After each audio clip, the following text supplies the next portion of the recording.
OMG.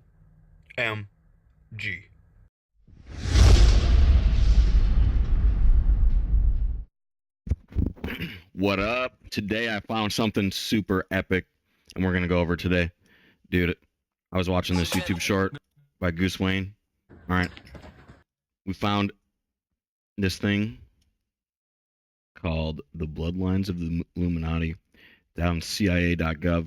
Now keep in mind the CIA means counterintelligence. It is not necessarily the center of intelligence. The counterintelligence is meant to mindwash America, and these typically people that are in CIA are, a little bit radical and terroristic and evil a lot of the times, and we hire them into the CIA counterintelligence in order to do terrorism to the enemy, basically, or scramble up intelligence, stuff like that. So today I'm going to listen to this book while I play games, probably, and go over it. I have this text-to-speech Bloodlines of Illuminati software by Fritz Springmeier, 1995. Introduction. I am pleased and honored to present this book to those in the world who love the truth. This is a book for lovers of the truth. This is a book for those who are already familiar with my past writings. An Illuminati Grandmaster once said that the world is a stage and we are all actors. Of course, this was not an original thought, but it certainly is a way of describing the Illuminati view of how the world works. And let me tell you what, as Illuminati myself, or so I believe, I need to tell you why the world is a stage is because of graviton theory. Gravitons emanate until they have zero energy left, all right? And they theoretically travel faster than light. Like, light will be right here, while gravitons can be theoretically infinitely farther away from the light. And we know this because light actually is a wave moving like this. And this is not the speed limit. And this is not the speed limit, right? The speed limit is actually infinity. It's based off of resistance and ohms, the energy put into the cannon, basically, and the density of the matter moving forward. Humongous calculation. Why the world is a stage and we're all actors is because we can watch you on Earth from infinite distance away as an infinitely far away being. The problem is depending on your infinite order device that which you're using in order to capture gravitons, is going to change based off of the corruption of your device and the corruption of the resistances in between. So you can have differencing of what you're watching on your screen, right? Trying to watch Earth from a long distance in graviton fields, causing change. So I am similar to Illuminati Grandmaster. I'm Illuminati Supreme Commander First Class, is what they call me. I'm out here. I'm an archangel. I know what I'm doing. I'm gonna try and translate this book as best I can while I'm listening to it because I've never read it. This is a book for those who are already familiar with my past writings. An Illuminati Grandmaster once said that the world is a stage and we are all actors. Of course, this was not an original thought, but it certainly is a way of describing the Illuminati view of how the world works. The people of the world are an audience to which the Illuminati entertain with propaganda. Just one of the thousands of recent examples of this type of acting done for the public was President Bill Clinton's 1995 State of the Union address. Now, first of all, we gotta stop here. The people of the world are an audience to which the Illuminati entertain with propaganda. Okay, the Illuminati is right on the back of the dollar bill. Okay? Now, I'm not going to give my personal opinion. I'm going to try and be factual here, right? I'm going to try and be like exactist. Equilibrium science and order science is kind of what's going on here, and mixed with maybe a natural science. So what is it? Is it natural science? Is it equilibrium science? The people of the world are an audience to which the Illuminati entertain with propaganda. Keep in mind, this is a CIA document. Okay, especially right here. especially right here, because that is such a CIA message right there. Like the CIA literally is like, of course I'm allowed to mind wash you. Obviously, of course, dude. That's literally why I live, dude. I'm CIA. Like that's my job, dude. My job is to make you believe that I'm allowed to mind wash you. So The people of the world are an audience to which the Illuminati entertain with propaganda. Just one of the thousands of recent examples of this type of acting done for the public Oh, is yeah. President Bill Clinton's 1995 State of the Union address. The speech was designed to push all of the warm fuzzy buttons of his listening audience that he could. All the green lights for acceptance were systematically pushed by the president's speech with the help of a controlled congressional audience. The truth, on the other hand, doesn't always tickle the ear and warm the ego of its listeners. The light of truth in this book will be too bright for some people who will want to return to the safe comfort of their darkness. I am not a conspiracy theorist. I deal with real facts, not theory. Some of the people I write about, I have met. Some of the people I expose are alive and very dangerous. The darkness has never liked the light. Yet, many of the secrets of the Illuminati are locked up tightly simply because secrecy is a way of life. It is such a way of life that they resent the Carol Quigleys and the James H. Billingtons who want to tell real historical facts rather than Let me stop it right here. Secrecy is not only a way of life, it's a scientific fact. Equilibrium science means that there's infinitely smaller states of vectors and mass in which operating systems can operate in.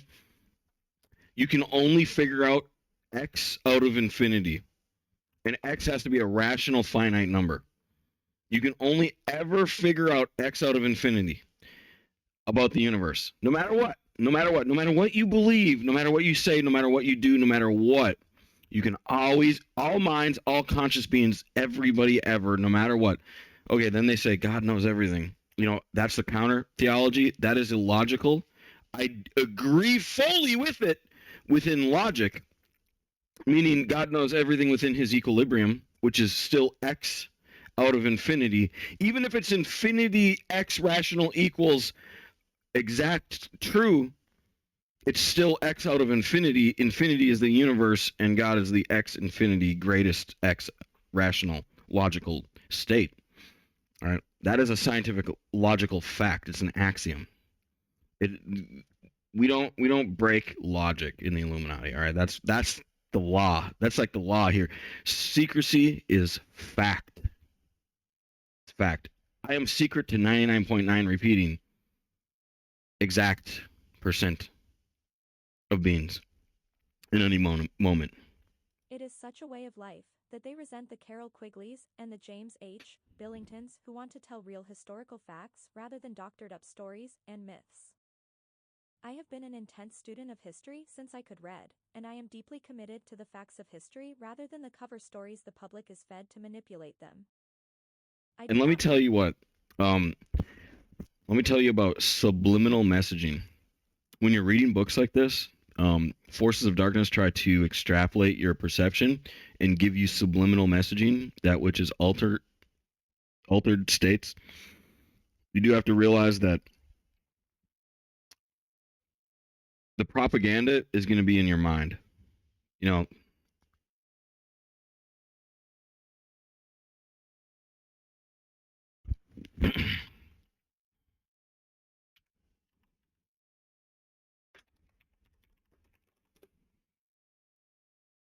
what did Martin Luther King Jr. say?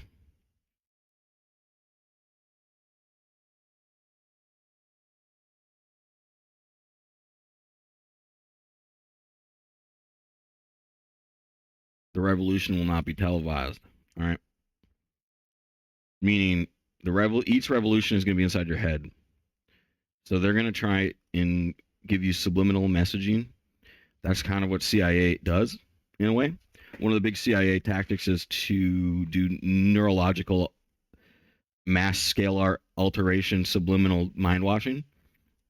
So when you're reading books like this, you have to watch out for falses. Like, for example, one of the falses that I've learned, that I've seen in the subliminal messaging in this book already, is that Illuminati, like, high tier Illuminati, you know, people were captured and killed. That's plain and simply just not correct. Like, we have ancient Illuminati gods, all right, that are living, creating infinite equilibrium stasis all over, creating heavens, creating havens, creating games, creating all kinds of stuff. It's all over the place. We also have Illuminati resets, people that are gods that have already sat on throne plexus for so long that they've decided to kill themselves, somewhat so, in order to get fresh eyes, in order to experience the universe anew again. All right, and the propaganda is targeting the people that have killed themselves. The propaganda is saying that these people that have killed themselves, we killed them, even though, like, this book is in 1995, and the example is that the person in 1990 killed themselves on purpose, willingly, in order to get new eyes. The propaganda states in this book at 1995 that they're disclosing and trying to capitalize on somebody else's 1990 reset. So the subliminal propaganda that I've already discovered in this book is already 5 years late, and it's a lie. Not only is it 5 years late, it's subliminally enchanted after the book's publishing too. So it's a hostile takeover of a legitimate book as well. And this is alternate non-publisher subliminal messaging. This is a hostile takeover attempt from like a dark army. All right. So keep that in mind when you're reading this book, that you will be mind washed for reading this book. Not by the publishers, not by our CIA, by enemy CIA. I do not fear the Illuminati taking over this country and doing away with the Constitution, because they took over this country long ago, and the Constitution has not technically been in effect due to presidential emergency decrees since WW2. Being a follower of Christ, Oh yeah, not baby. we should fear. Perfect love for Almighty God casts out our fear for the situation He has I'm placed us jizzing in. right now. Don't think for a moment you are going to vote the Did you hear Illuminati that? out of office. They control the major and minor political parties. Did you hear that? They control the process of government, they control the process of information flow, they control the process of creating money, and finally, they control Christendom. This is so true. This is so true. What's Christendom? I gotta know this.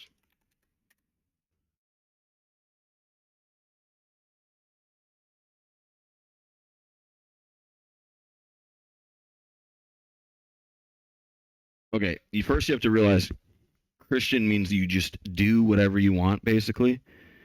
But everybody's doing that. So it's already like it's a democracy based system where you just do whatever you want. Sure, you can break the law, but everybody else is going to do whatever they want too, which is going to fuck you up in the end game. That's what Christian stands for, basically. Basically. It also means that light has already won, though, as well. Meaning, like, there's so many infinitely good and holy people that they're going to fuck you up for doing evil things in the long run. Like, they're going to be vengeful and hateful to evil. But here this one. Being a follower of Christ does not mean we should fear. Oh, amen, amen. Woo, woo. Yeah, that's what I'm talking about. They control That's how you know it's our CIA writing this. They control the process of government, they control the process of information flow, they control the process of creating money, and finally, they control Christendom. I have provided information on how to respond in some of my other writings. This book will not tell you how to deal with the Illuminati families.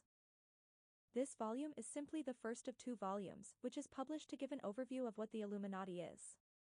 In short, the Illuminati are generational satanic bloodlines which have gained the most power. Hold up. There's 2 versions of Satanism, okay? How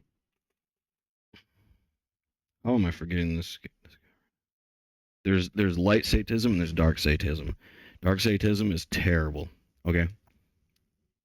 Woo! Man, I'm here to Rob Zombie. Rob Zombie is an example of a light sadist. All right, no offense. I'm not trying to call it as a religion here. Okay, but the way that he publishes horror is like righteous, basically. He's like a nighttime, meaning not K-N-I-G-T, nighttime. Night is a type of darkness that which is not evil. All right.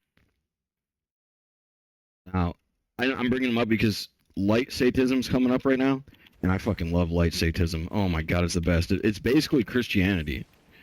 Light statism is Christianity. Like, it's the exact same religion. It's just worded a different way. This volume is simply the first of And two that is what volumes Illuminati is. published to give an overview of It- what the Illuminati all right. is. In short, the Illuminati are generational satanic bloodlines which have gained the most power. A generational Satanist described the Illuminati as Satan's elite. This book is not written to cause fear. It is not written to provide names for a witch hunt. It is not written to provide another theory. This book is not about a theory. It is about the secret occult oligarchies which rule the world. When Yes, brought together, the facts of this book will begin to speak for themselves without me. I do agree. I I don't agree. ask that you take my word. Oops. Investigate for yourself. God himself has told us that the whole world lies in the power of the wicked one. Some Okay. people, after they have read my Let me cut this one down here too.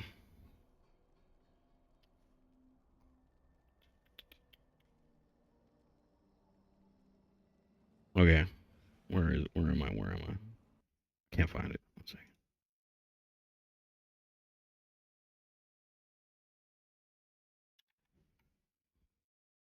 Okay.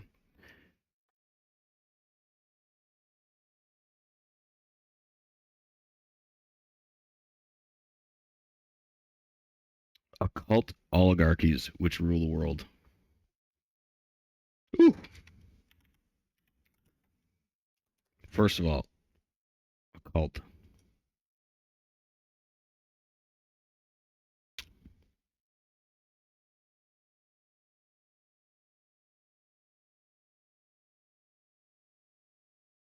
Okay, basically super powered.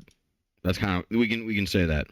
Occult means like the dudes can literally live on other planets and teleport here with infinite power. They can do non-worldly things that you don't even believe in, which I've seen. I've seen that in firsthand. Firsthand, I've already been shown like interplanetary alliances and teleportation in the Illuminati myself. All right.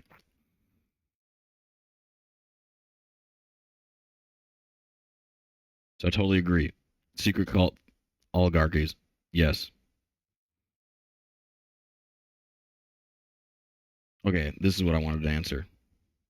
When brought together, the facts of this book will begin to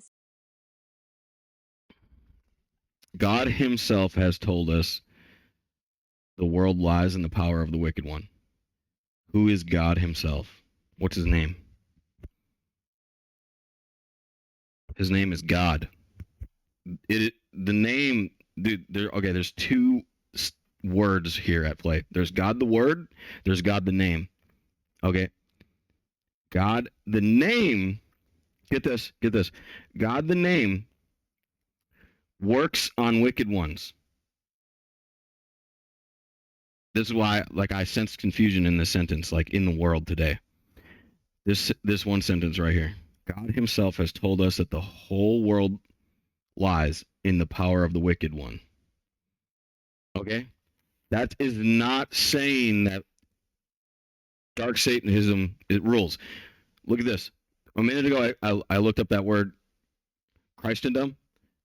Christendom basically shows the the example of power in which light and dark armies are fighting, and it's like a 90% light.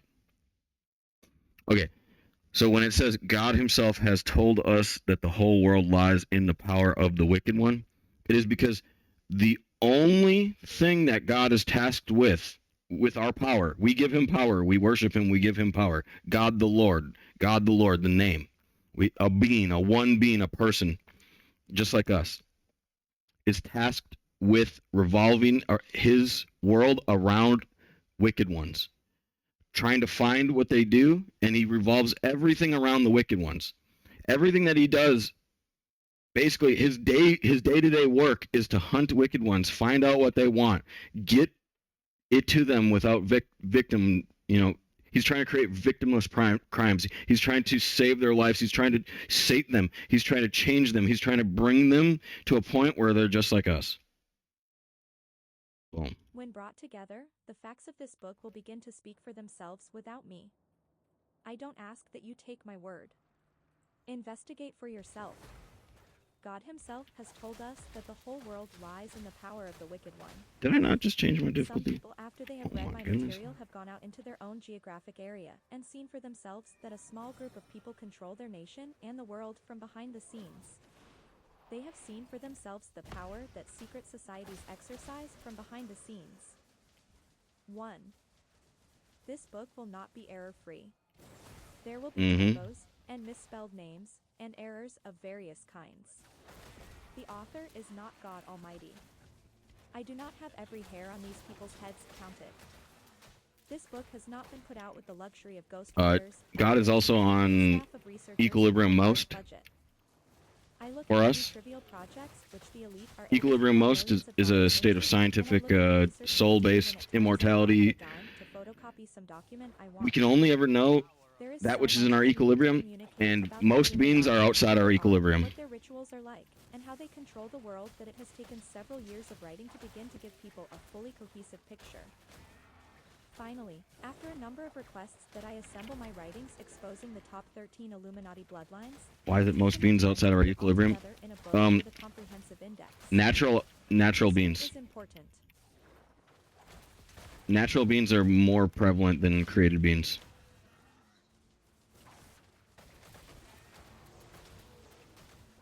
Oh my goodness, dude.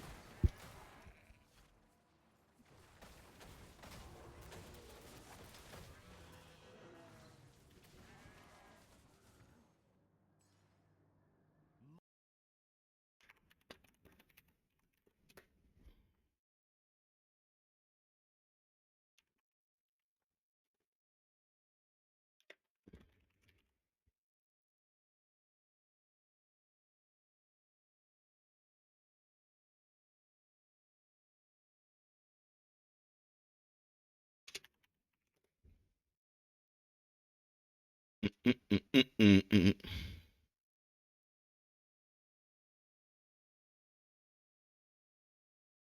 Dude, I hit my maximum on this website and they want me to pay money. I need a free text-to-speech software. I didn't know this. I thought this one was free, dude. Oh, this is the same one. I typed in free.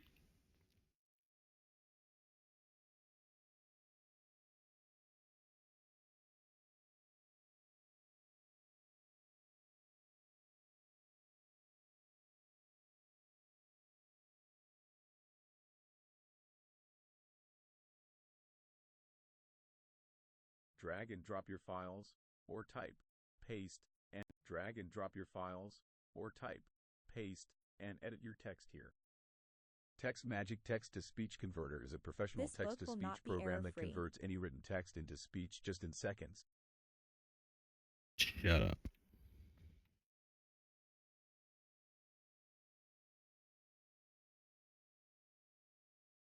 Bro, you telling me I can't even. I need a program or something. This is bad, dude. Where were we?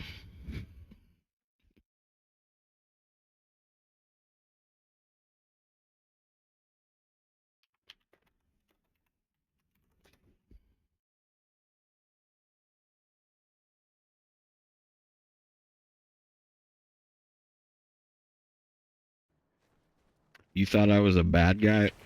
Dude. Holy moly, man. How did you mess that one up? How did you mess that one up? That's what I really want to know.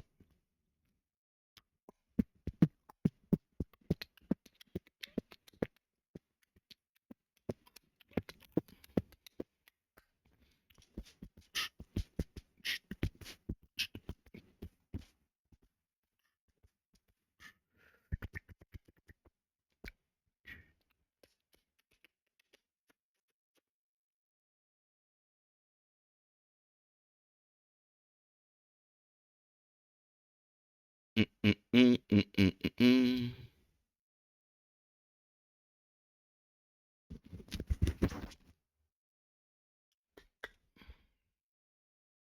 Okay, so I have it in PDF. This is just.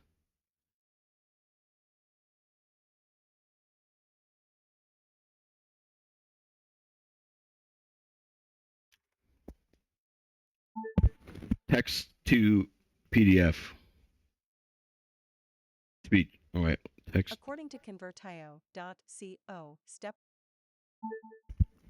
PDF to speech converter. according to the web, how to convert PDF to speech. Oh man, Step 1. this reminds me of Provide in PDF. Upload a PDF file or simply enter the Utopia. document's web address. There's a website called Utopia.io.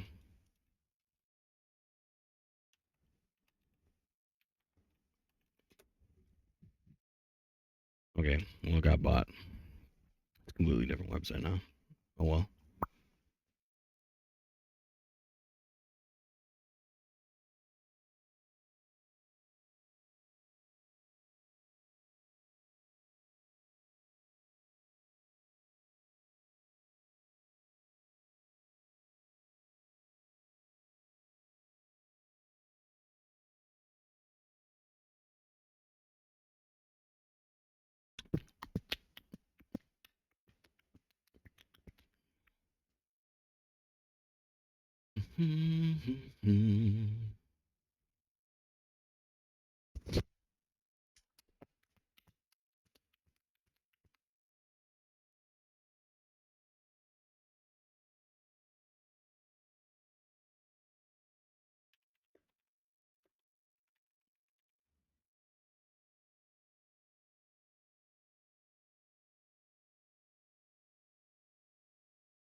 Microsoft Source.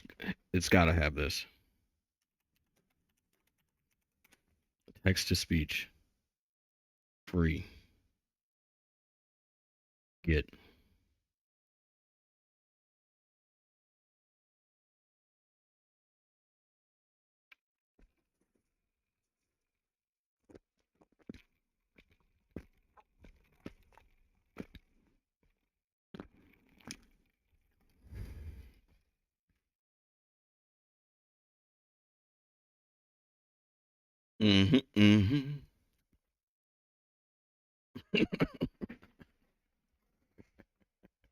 Ooh boy, man, it's getting sweaty in here. It is getting sweaty. This is a good book. No, that's already. I'm only on page 1. 1 page deep. It's already getting lit. Lit. This is a good idea, dude. To go over this. I'm having fun. You install yet? Let's go. All right, add a file. Let's go, baby. Bloodlines of Illuminati by Fritz. Bro, can I upload any other voice, please? Is there just any other voice options? I'm already done with this guy. Please let there be another voice. Oh, yes, there is. Oh, Zero, she sounds hot. Springmeyer. 1995 introduction. No, dude.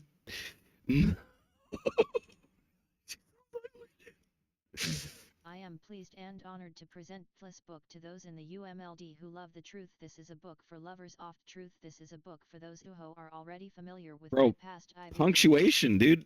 An Illuminati Grand Master once said that the world is a stage and we are all actors. Of course this was... I don't like this one at all. Is there any better ones? Let's see. This one's rated 4.6. That one's rated 4.4. Oh, boy. I'll try this one.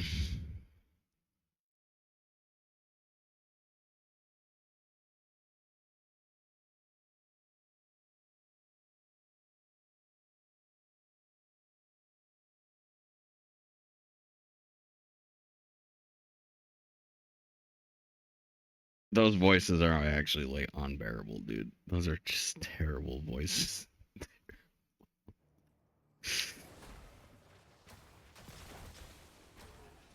Okay, am I actually part of the Illuminati? The Illuminati is an ancient equilibrium.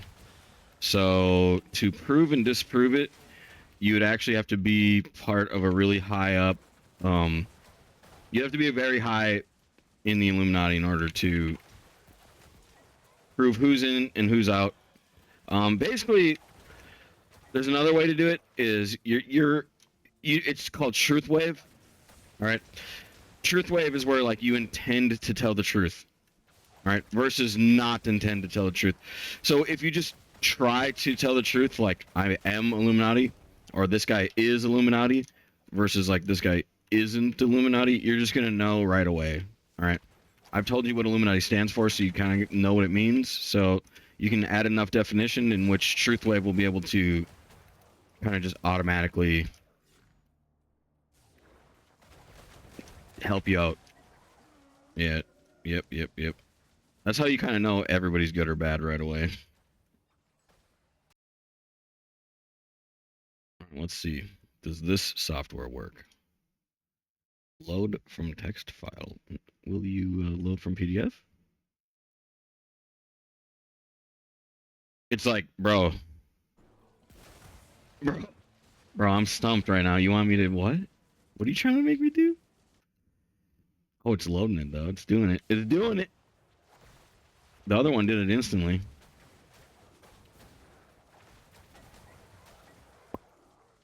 Oh boy. Yeah. Y'all need to know about shardables. I'm in a multiplayer lower dimension. And it's super confusing because there's all kinds of people here that are in and not in the Illuminati right now. Here. Okay. So, multiplayer lower dimension. You gotta know that. It's hard. You know, like I'm not...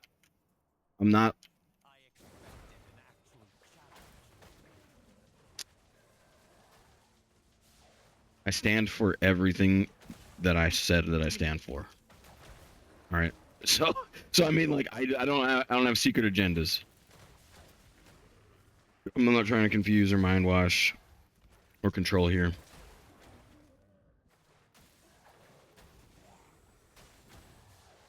I switched to this because it's better at endgame in my opinion. Not even my opinion. It's just better. Let me tell you why I switched to magic missile. It's way better. It's way better. When you click this weapon right here.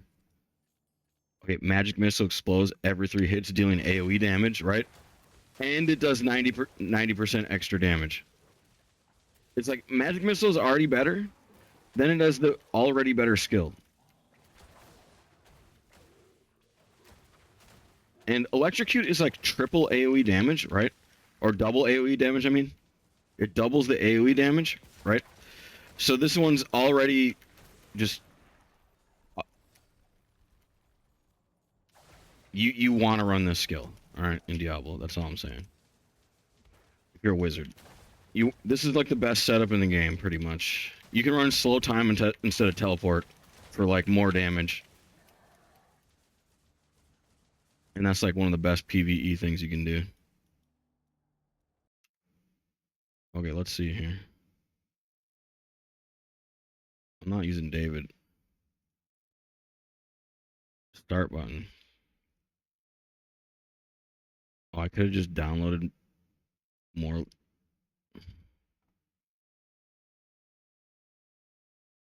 I could have just downloaded more voices. Are you kidding me?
Time and language.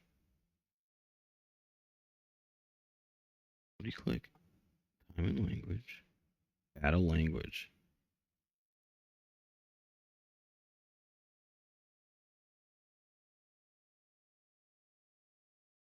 Add voices. Oh, voice packages. All right, I need voice packages.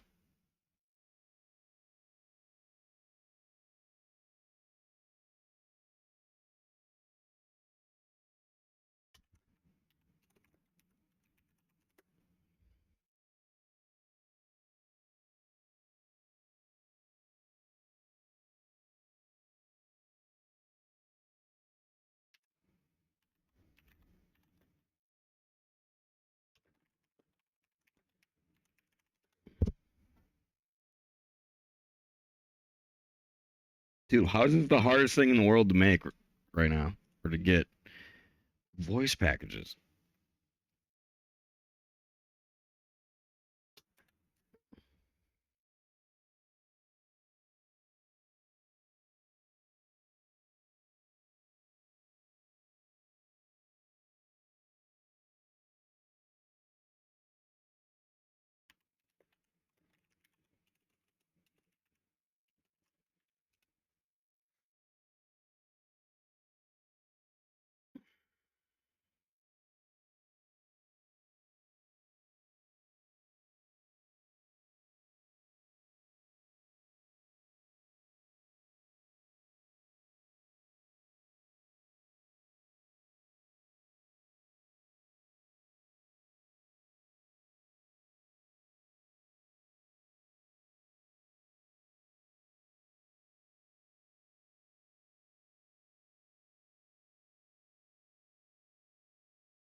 I can help you with a lot of things. I I'm can not answer sure what you're questions. asking. If you're asking, I'm not I can help you with a lot of things. I can answer questions, provide information on a wide range of topics, This is the help one you I find like. things on the web, and more. If you have a specific question or task in mind, feel free to ask me, and I'll do my best to assist you. How do I get it? That's the one they use all the time on Bing. I want that one. Give me the Jenny.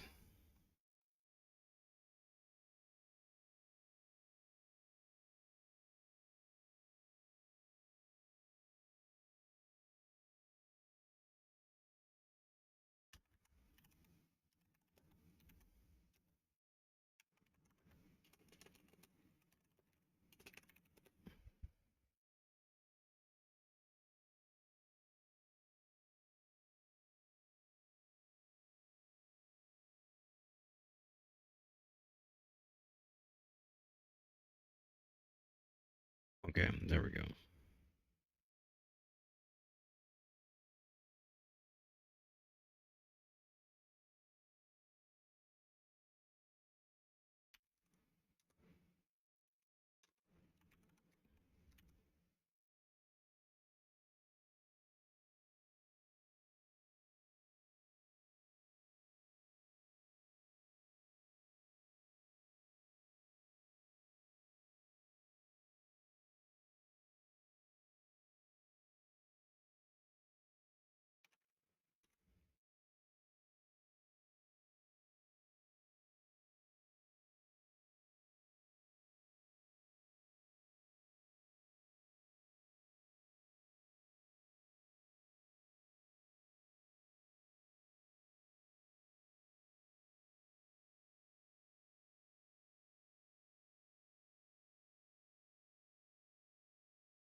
I can help you with a lot of.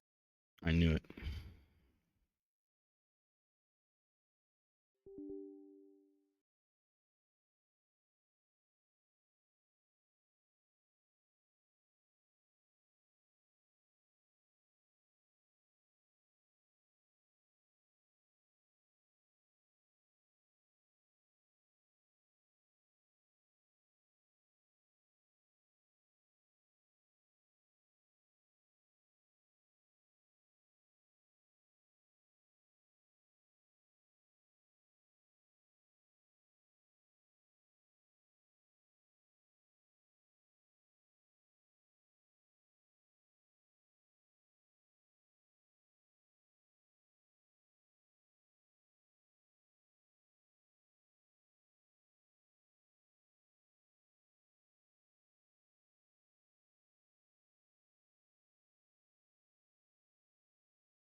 I got the best internet in freaking America, dude. Takes forever.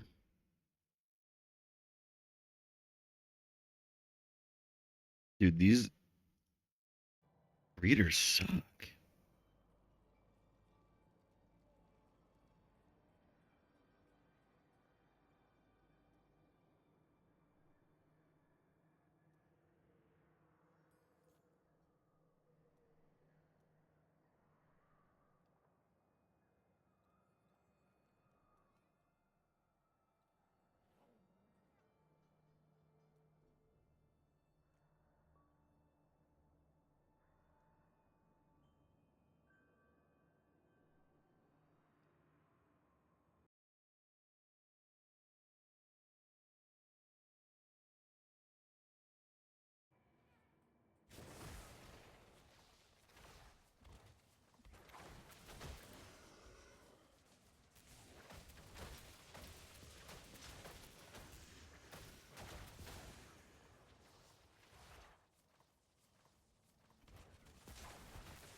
Bro, wasn't that almost done a second ago? Now it's not. Salvaging? Nothing? Fair enough.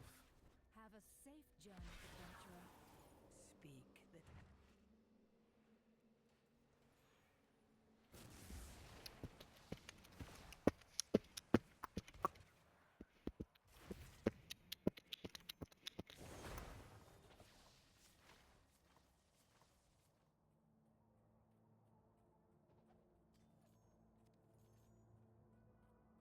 Okay, somebody's trying to tell me that magic missile doesn't attack faster.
Almost there, baby. Hopefully this is the right one. Hopefully. Yep. Yep, yep, yep, yep, yep, yep, yep, yep, yep. Yeah, baby.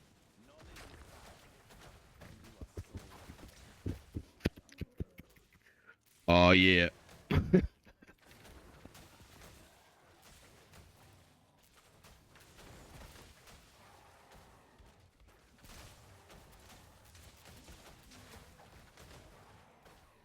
Minor technical difficulties. We'll pick it back up here in a second.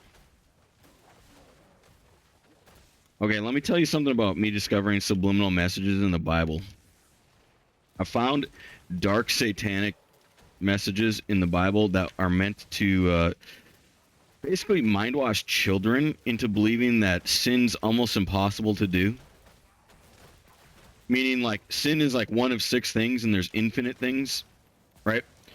Tricking children into, you know, doing anything, you know. And that idea that it's 6 things or whatever, you know,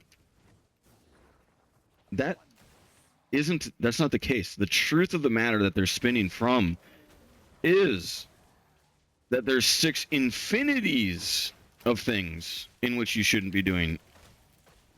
And then a child's gonna go, oh my god, I have 1 in 7 chance of doing the right thing. And it's like, no. It's like 50-50. You know, you gotta teach the child that it's like a 50-50. You know what's right and what's wrong before you do it. Just don't do bad things. And you're not gonna get fucked up. Alright? Alright, now it's in. Let's see. Let's see what happened. Do I have a speech? Oops. No, I don't. Oh, I got some other people in here now. You have selected Microsoft Susan as the default. Oh, you suck. You have selected Microsoft Hazel as the default. Oh, you suck. Microsoft George as the You have selected Microsoft David. You have selected Microsoft Mark as the default voice. Mark ain't too bad. These kind of suck, dude. You have selected Microsoft George as the default voice. You have selected Microsoft Mark as Where's the default Jen? voice. Where's Microsoft Jen?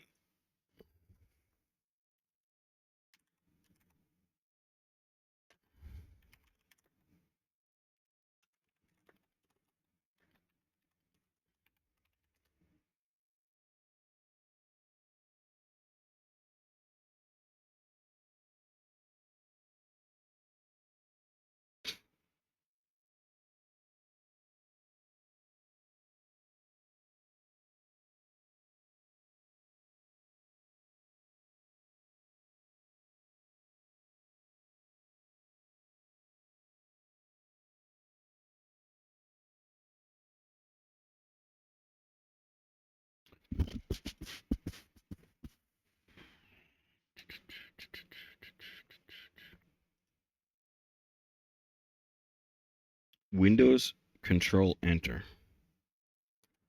Start narrator window. Welcome to narrator. Heading level 1. This Oh, is narrator level 1 mode, narrator. where you can get help, access your settings, and learn about new features. Narrator is a screen reader that describes aloud what's on your screen, so you can use that information to navigate your device. Settings window, narrator, toggles, Microsoft David, English, United States, 2 of 10, selected. Choose a voice, Microsoft Sonia. Why can't I have this one? English, This one's lit. Kingdom, 1 of 10, selected. I want natural English. Settings window, Microsoft's She's lit. Can she read for me? Natural English, United Kingdom, I want her. collapsed. Narrate my book. I'm trying to read, all right? Without actually reading it. I hate reading nowadays. I just want to listen to books.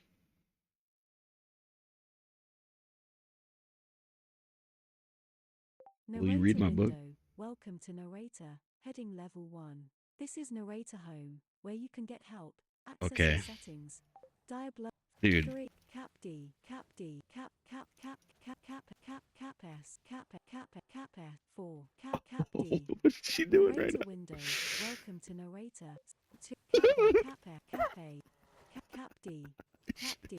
Thanks for narrating my Diablo experience for me. Settings window. Welcome to Narrator. No wait to. 1 of 3. Select. Welcome Settings, to no wait to. Text to speech window. More app bar button.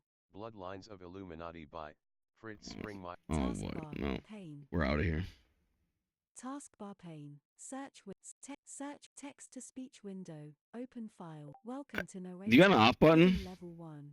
Narrator window. This is settings. It's only level 1 too. Wait till you see level fucking 10, dude. Choose a voice window. Link. Choose a different language. Progress status 0%. Installing natural voice. Window. Cancel button.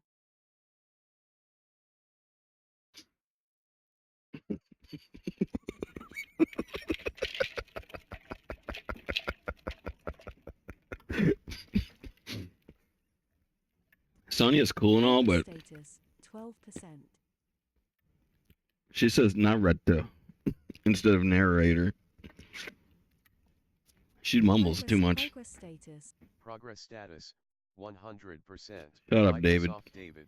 Choose a voice. Settings United window. States, Narrator. 3 Toggle of 11. switch on. Selected. Add speech. Speech language group. Microsoft Mark. Voices group. Choose a voice. Microsoft Mark. Combo box. Back. Button. Narrator. Okay. Exiting narrator. Oh, you don't have to narrate that you're exiting narrator.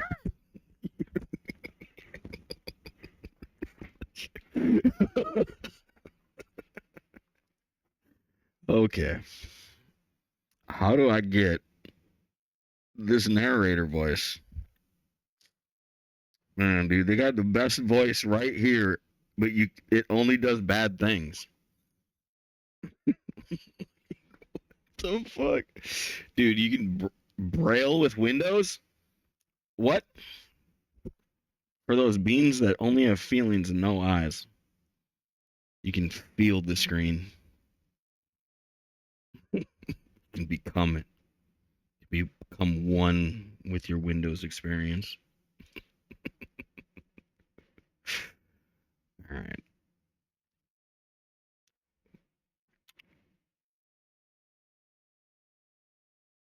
All right, Bing. How do I use Windows Narrator to read me a book? Launch Narrator. Place your cursor on the area you want to narrate. Press caps lock R to start reading. I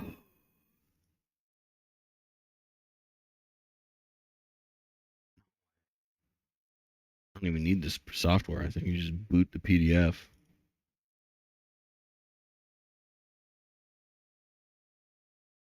And then you go caps lock R. Okay, narrator's off though. Narrator window. Welcome to narrator. Set. Welcome to narrator. Draw selecting PDF bar toolbar. PDF. Page 2. Region landmark. 2. This book will not be error-free. There will be typos. Welcome to narrator. Headings. Diablo Immortal window. Shut Welcome up, to dude. narrator. You can't Heading. tab Taskbar. out. Diablo Immortal window. Settings window. Narrator. Toggle switch. On. FC2 F537. PDF has been opened to the last read page. Page number 2. Closing tab. 1. Cap T select FC2 F5371043C48 FDD95 AEDE7 FC2 F53710 FC2 F53710 1 Heading Level 2 Bloodlines of Illuminati Heading Level 2 by Fritz Springmeier, 1995. Heading Level 2 Introduction. I am pleased and honored to present this book to those in the world who love the truth. This is a book for lovers of the truth. This is a book for those who are already familiar with my past writings. An Illuminati Grand Master once said that the world is a stage and we are all actors. Of course, this was not an original thought, but it certainly is a way of 1 Heading Level 2 Bloodlines of Illuminati Heading Level 2 by Fritz Springmeier. FC2 F5 Exiting Narrator. It's never gonna work the way I want.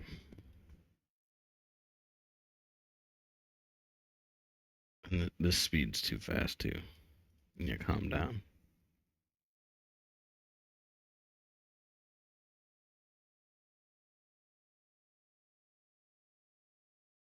All right, we're not gonna give up. It will work. This has been rough, dude. Text to speech.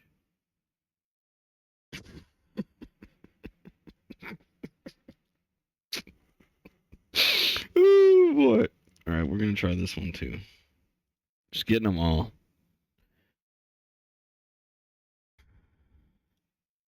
One of these is gonna work. All right, that's all there is to it. Let's try this one. No natural voices.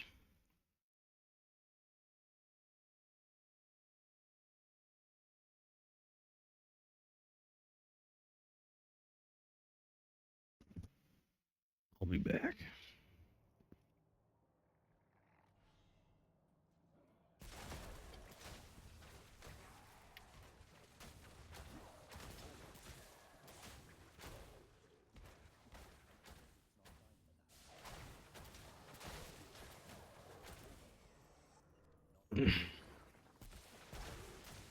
There is no bad in the Illuminati.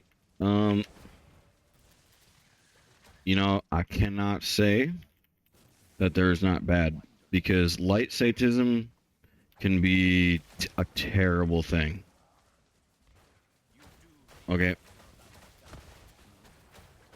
Like, hear me out. All somebody needs to do is have a private equilibrium to an encrypted being who's like a naturally oscillating encrypted being, and we could be attacking their like equilibrium. What is an equilibrium? An equilibrium is like a known state of operating mass. All right. Okay, but let me teach you a little bit about what's going on here. Is you can't know everything. That's what when I say equilibrium, it means that you can't know everything. Okay, not just you, but nobody can. All right, so they could technically create a symmetry with an innocent being, right? Yeah, that's them attacking them. Yeah, but still at the same time, dude, like, you need to think about destruction, right? Destroying stuff, right?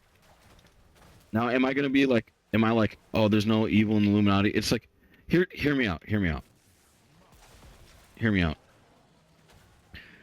You can't always know every single plan a free will being can make in the moment. A free will being in the moment can go, bam, I'm on top of this innocent being, right? Like abduction science like this, like y'all might not always think about the infinitely advanced state of being that the world is in, where somebody can be accessing the world with super far away technology, living here perceiving here, and then one day get found out, and you just don't know, dude. There's just too many uncertainties, right? There's too many like dilemmas where it's like this could happen, that could happen, the other thing could happen.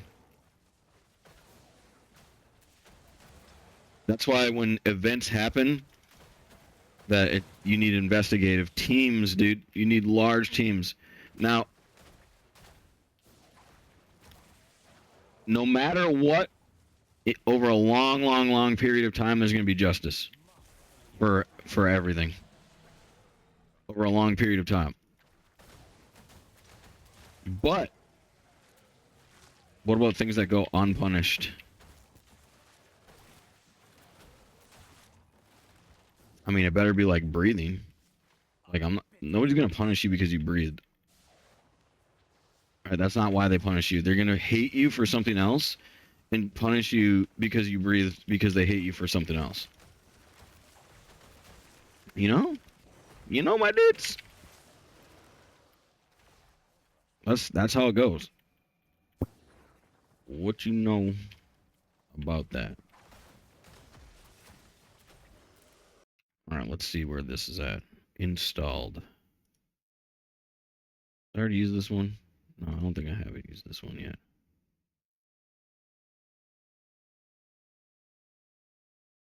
Please rate our app. Yeah, which voices do you have?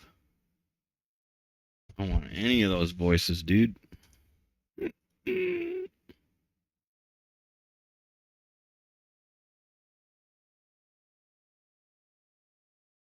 I can't listen to the I can't listen to him, dude. The monotone. I need the narrator with the realistic voice.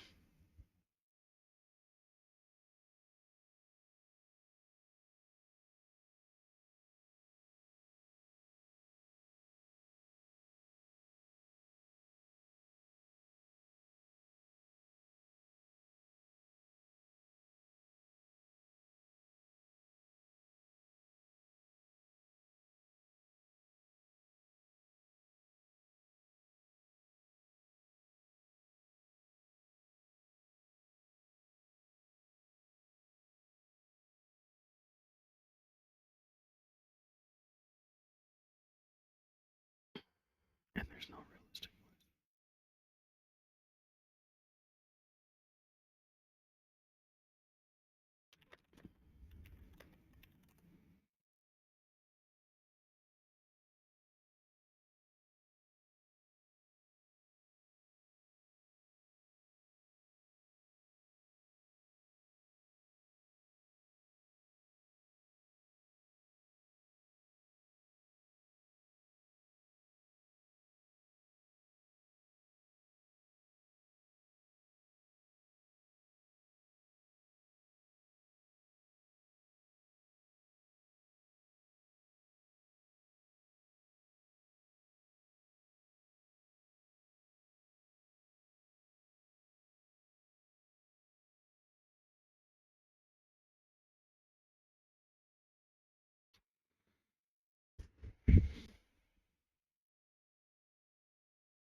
I'm honest. I don't believe that it's gonna work. But I'm gonna try. Let's see. Wait, what is it? Narrator. Windows Control Enter. Narrator window. Welcome to narrator. Test. Search window. Search box. Edit. E. Downloads window. Desktop. 1 of 1 level 1. FC. Select an app to open this .pdf file window. Just once. Button. More options group.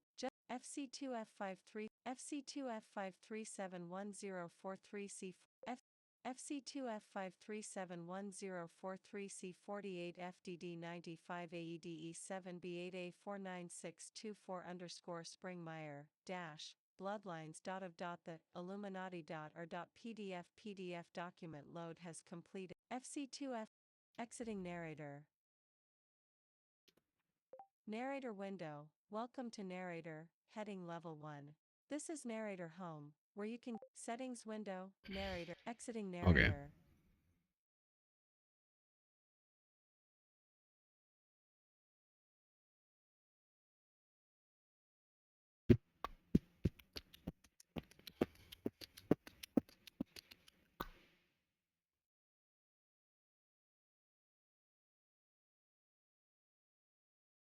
There we go.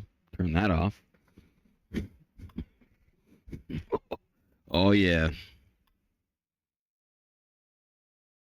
We're on to something.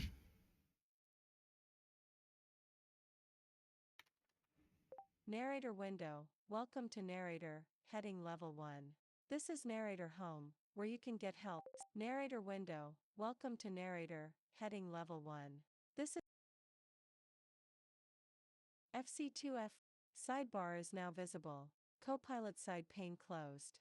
FC2 1 heading level 2 Bloodlines of Illuminati heading level 1 heading level 2 Nope, come on. You can do this. 1 heading 1 heading level 2 Bloodlines of Illuminati heading level 2 by Fritz Springmeier 19 exiting narrator.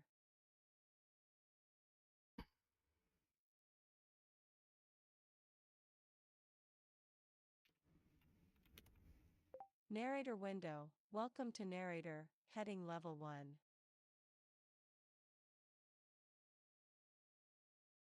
Draw selecting properties button, collapsed array.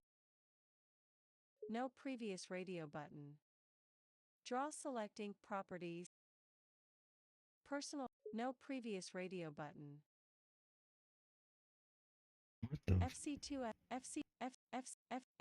FC2F5 FC2F5371043C48 FDD95 AEDE7B8A49624 Oh, thanks. Thanks for reading that. FC2F taskbar settings window narrator cursor group sync the narrator cursor and system focus toggle switch off. 3. All control details 3 of 5 verbosity level settings window narrator toggle switch on. 1 Oh my god, dude. Selected. Oh my god, dude, you can make it even more annoying. There's a more annoying setting, dude. That was just all the control details. You can add even more annoying stuff. Group, settings window 3 immediate context name type selected.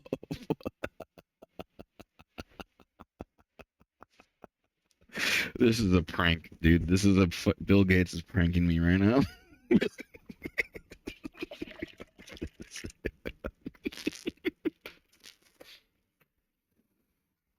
Okay.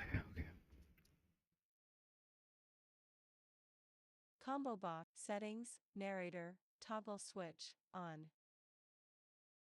We're here, boys. Watch this. Style. FC2F5371043C48 FDD95 page. Why are you reading me the context? I just saved. Didn't I just do that? Toggle switch on. Exiting narrator. Welcome to narrator. Heading level. Draw selecting FC2 contains style. Page 1 region landmark 1.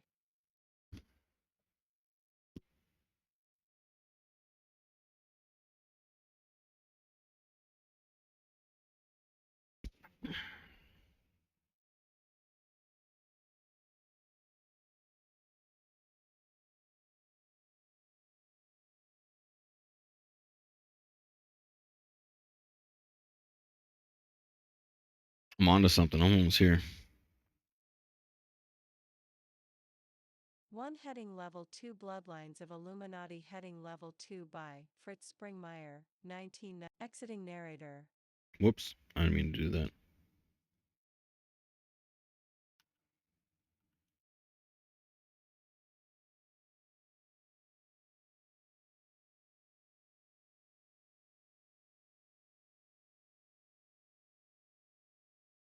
Welcome to narrator. Settings, narrator, top. FC2F537104 FC2F5371 FC FC2F settings, narrator, toggle switch on. How do I use Windows Narrator to read me a Microsoft Store cap D? Dude, it's still narrating my Settings, controls. narrator, toggle switch on.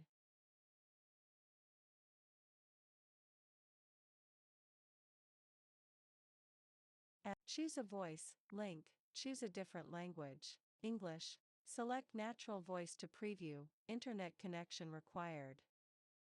Download, progress status, 0%. Progress status, 100%. Settings, narrator, toggle switch, on.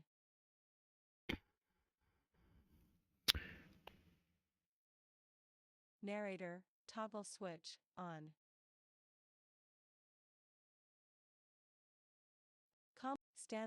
Settings, narrator, toggle switch, on.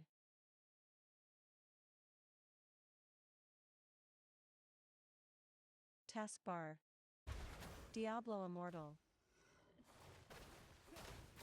3, 4, cap D.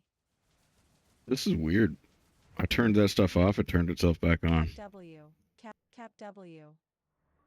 Exiting narrator.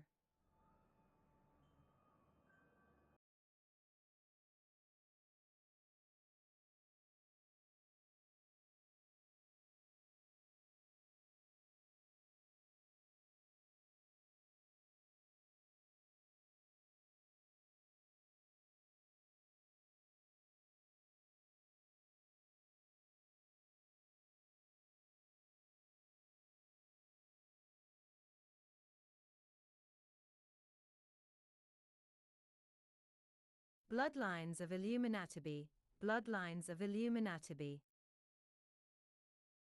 I have provided information on how to respond in some of my other writings. This book is not written to cause fear.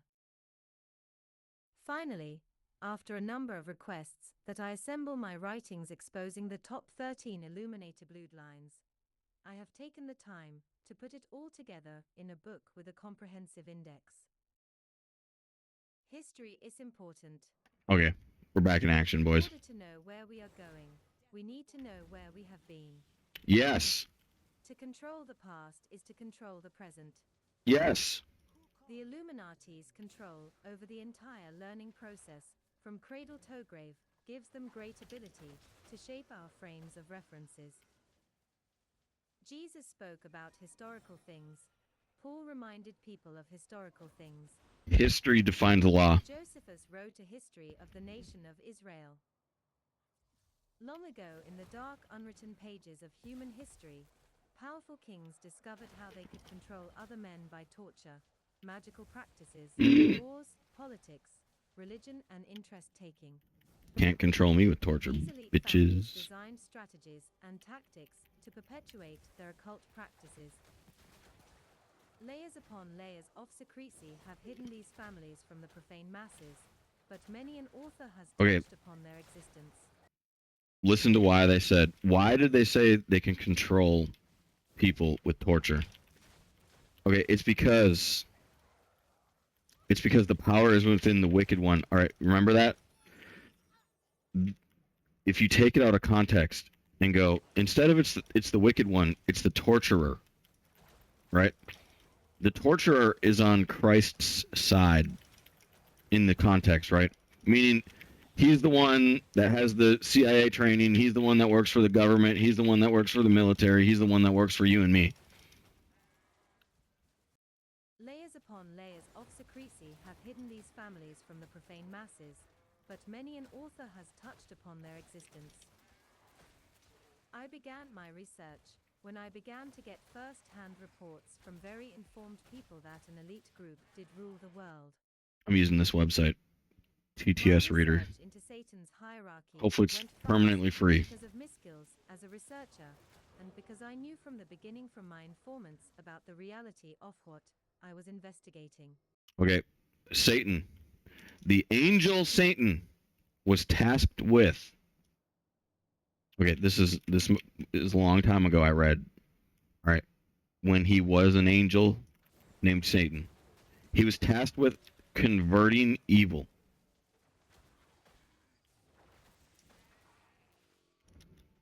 All right.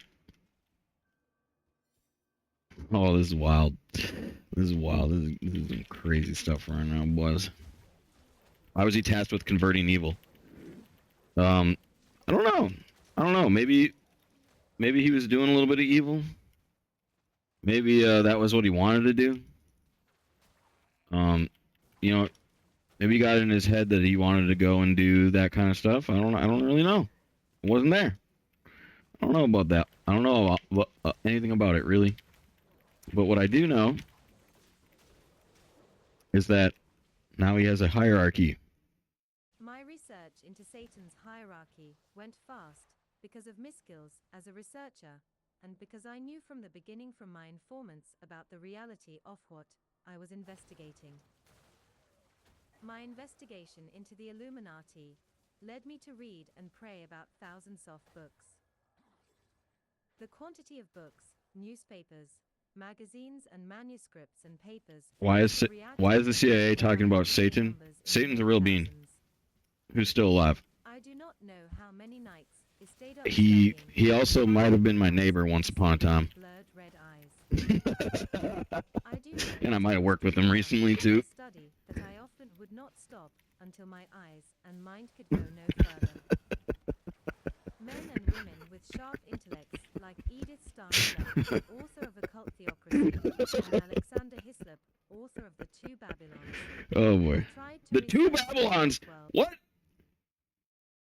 We're stopping right here. Two Babylons. Babylon is a created kind of utopia, alternate equilibrium, attached equilibrium.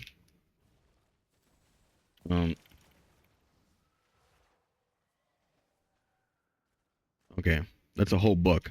Men and women with sharp intellects like Edith Starr Miller, author of Occult Theocracy, and Alexander Hislop, author of The Two Babylons, have tried to research the occult world and the connections between the different groups. I first read Hislop's book in 1981.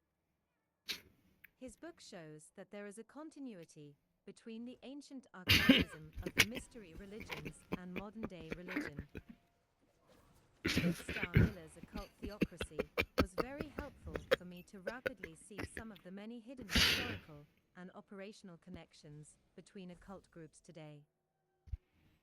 Finally, the book Holy Blood, The Holy Grail, and its first sequel, The Messianic Legacy. I love the Holy Grail. A deep, insightful look into the 13th bloodline.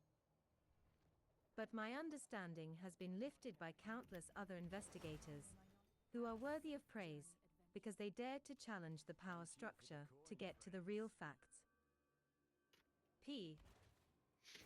In mockery and imitation of God's 12 tribes, Satan blessed 12 bloodlines. One of these bloodlines was the Ishmaeli bloodline, from which a special elite line developed alchemy, assassination techniques, and other occult practices. One bloodline was Egyptian, the Celtic, the Druidic, from which Druidism was developed. Okay. One bloodline. Let's talk about this one.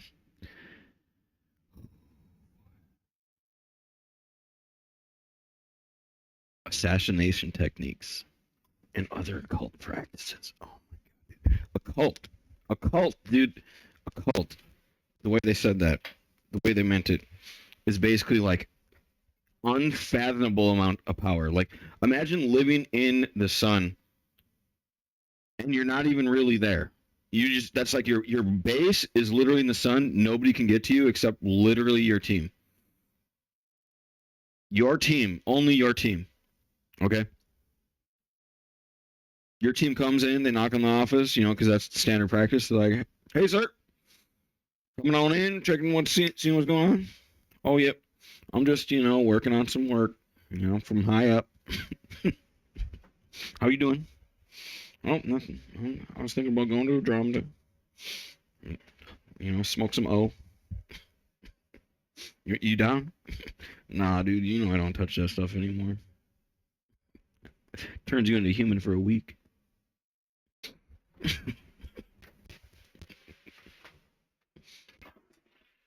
All right.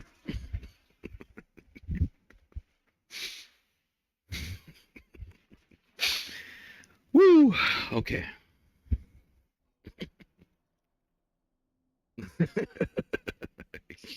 You guys are gonna be human all life. Your whole life. With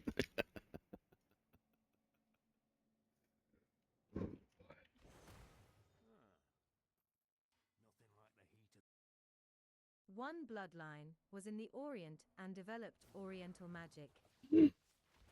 One lineage was from Does that mean Canaan Asian? and the Canaanites.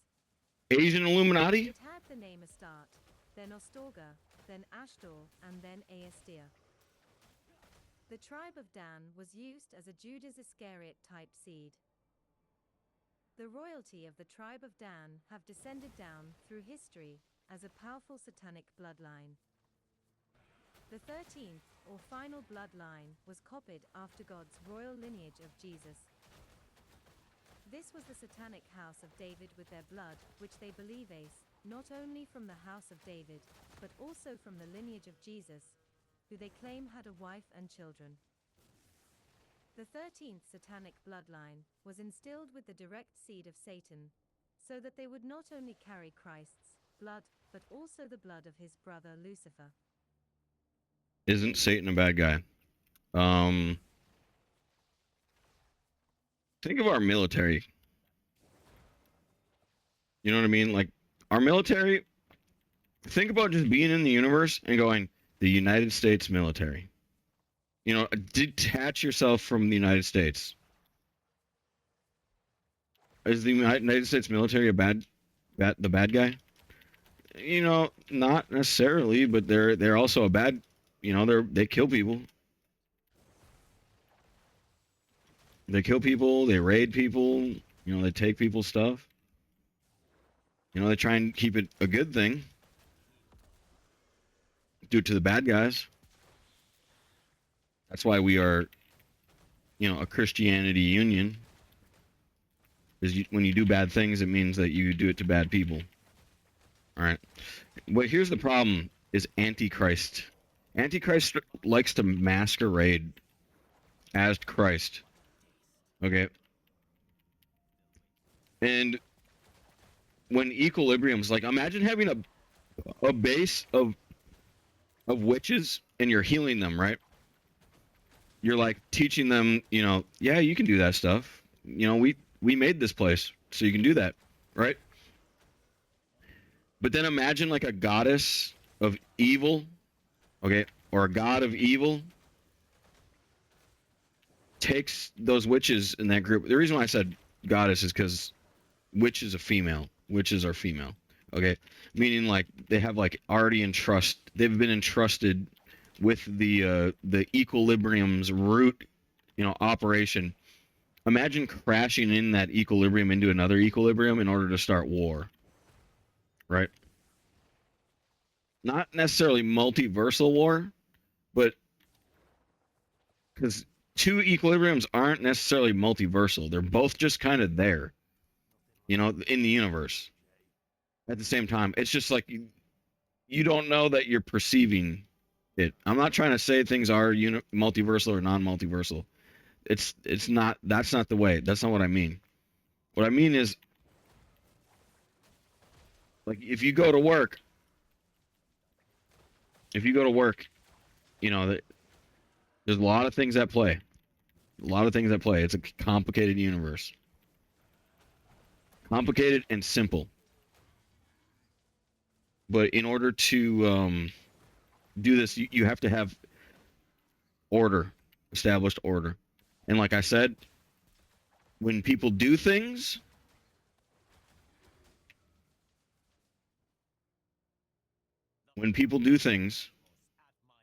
it takes a long time to know that it was them from an outside source. Like, you know what you chose to do. But have you ever been like convinced to do something by another person and they didn't even say a word? is that you that did it? You know, like, it takes a long time for the evidence to come out on whether or not you really did something. You can literally believe you did something so much and still be wrong. That is a possibility. Because somebody else One of the thought of it bloodlines for you. goes back to Babylon and our descendant from Nimrod. What does it have anything to do with is Satan real? Dude, Satan's real like two ways. It's a ideology, theology, path, choice. Like you can do evil and you can do evil to evil. It means like sated is a word too. You know what I mean?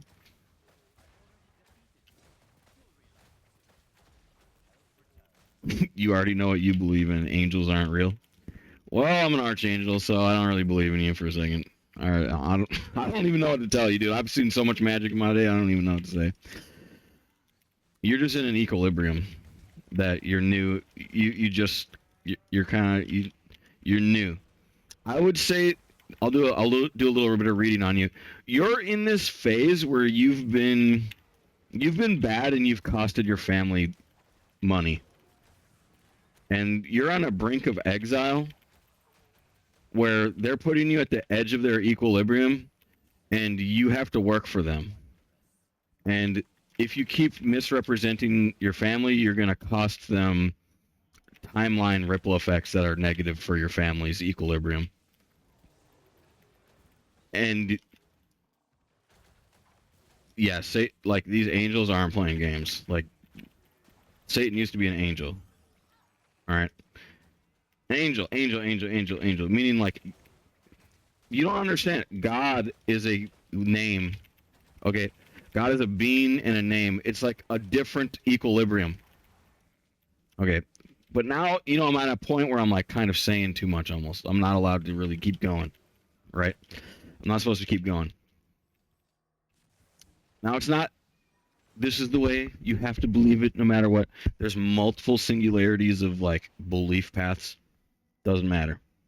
One of the bloodlines But we're going to finish this book. I'm going to read this whole book. Because it had some bad subliminal shit in there. And I'm going to make sure that this book is reading right to this world. They have ruled behind the scenes. The mystery religions each had their secret councils which ruled them, and these councils themselves came under the guidance of a secret supreme grand council, or governing body. The mystery religions in turn ruled the masses and the political leaders.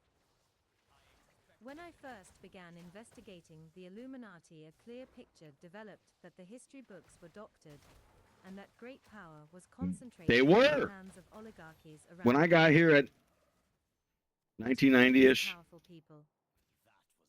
I have been repeatedly the history books were doctored. Not physically, but astrophysically for me. They were astrophysically, meaning when you read it, it was subliminally altered, meaning like when you read things, the meanings would change from the true meaning that it actually was in. A lot of the times, it still is. Like I'm saying, this book was already, you know, attacked the moment I started reading it. I have been repeatedly asked, if there is a conspiracy, who are the conspirators?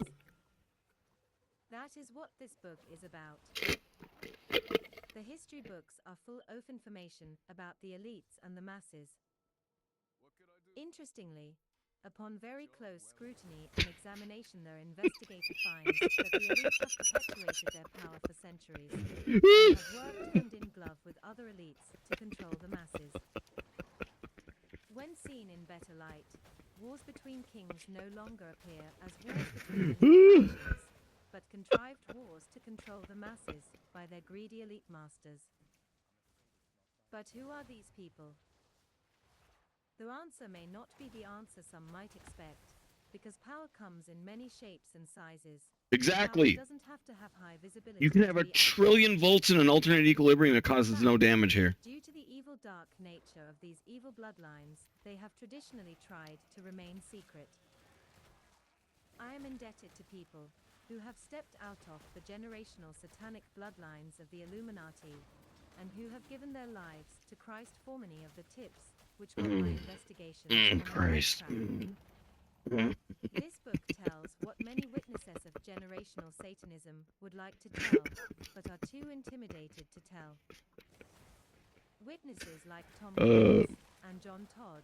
Just the word Christ. I'm not really saying Christ the being. Okay, Christ to me is more of like an army than a being. That's why it's so good. It's like, oh yeah, oh yeah, the light army. Oh yeah. Just because John Todd was framed and dishonored by the Illuminati's henchmen.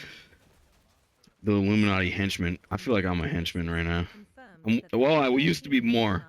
I'm becoming less of a henchman. Further, several ex-Illuminati people. I'm still a henchman. confirmed my list of 13 families. It is possible that my list is off on a name or two, but if it might be off, it cannot be off much, if any. I believe the facts speak for themselves. As you study these bloodlines, you will Dude, also okay, here's one of my biggest curses. I'm like an Illuminati god. Meaning like every word that I say can curse me. You know what I mean? It sucks. Like if I say that I'm a henchman in Illuminati, they're like demoted. You're demoted. I'm like, okay, I'm Illuminati Grandmaster. I'm sorry. I'm sorry. As you study these bloodlines, you will also see how powerful they are. David Hill, who was investigating the Illuminati, lost his life because he had been close to himself as a high-ranking Freemason who worked for the Mafia. I received David Hill's research manuscript 2 years after I had begun reporting on the 13. Do I play The Universe Is What You Believe? I do not. What I had originally done. I do not. I play multiplayer reality. He had asked questions and began to dig into who Universe Is What You Believe is so fucking schizo. I hate that shit. David and I discovered the names of some of the more obvious powerful families. For instance, No offense to anybody that does. he writes, yes, I prefer unknown equilibriums that you can't permutate into prediction algorithm. And those are the people that I compete with. So the people that like cause mass change are also the people that don't like know everything. I prefer that. Which is why I play like video games that are like I'm constantly switching games, game to game, so then I don't have like that problem where like my competitors are like these all-knowing, you know, permutation trons. yes, it is a fact. Permutation tron The melon means they find the equilibrium's lowest factorial ingredients and pretty much become the developer and a competitor at the same time. Developers and competitors at the same time is very annoying. Like probably the worst thing ever, actually, because they can just do whatever they want. I've been the developer and competitor before, and I could just roll back my server, like whenever I wanted, and just if my base got raided, I'll just roll back the server. But I never really abused it, you know. Like I ended up losing it, and I was like, you know what? I think we lost it legit this time. I'm not rolling it back. We legitimately lost the base, guys. It's over. Have a good time. There's times where I was hacked though. Like I left the base for like half an hour. The entire base was nuked. I was like, somebody went out of their way and like cheated this. There's just no way. The Mellons, Carnegie's, Rothschilds. The universe is not a video game. Competition inside the universe is a video game.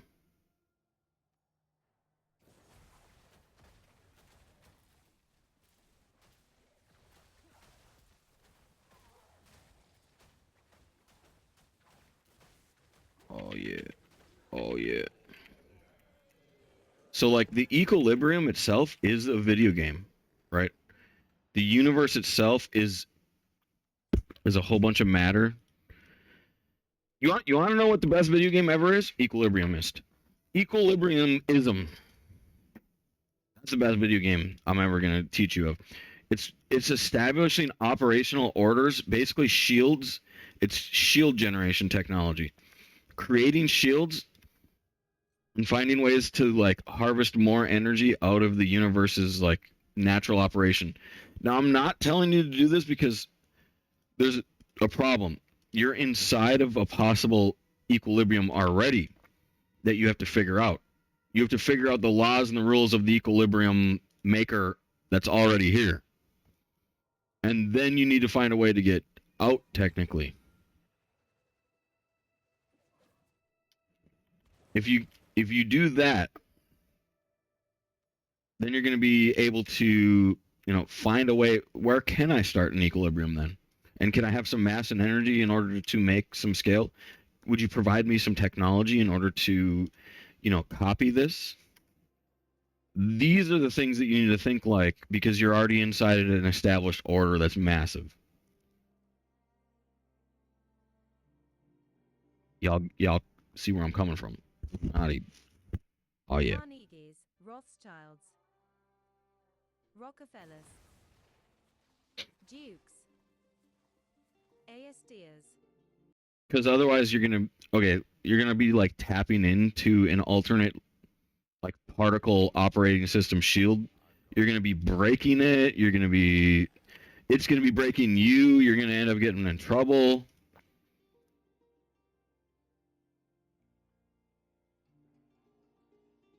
You're in trouble. I'm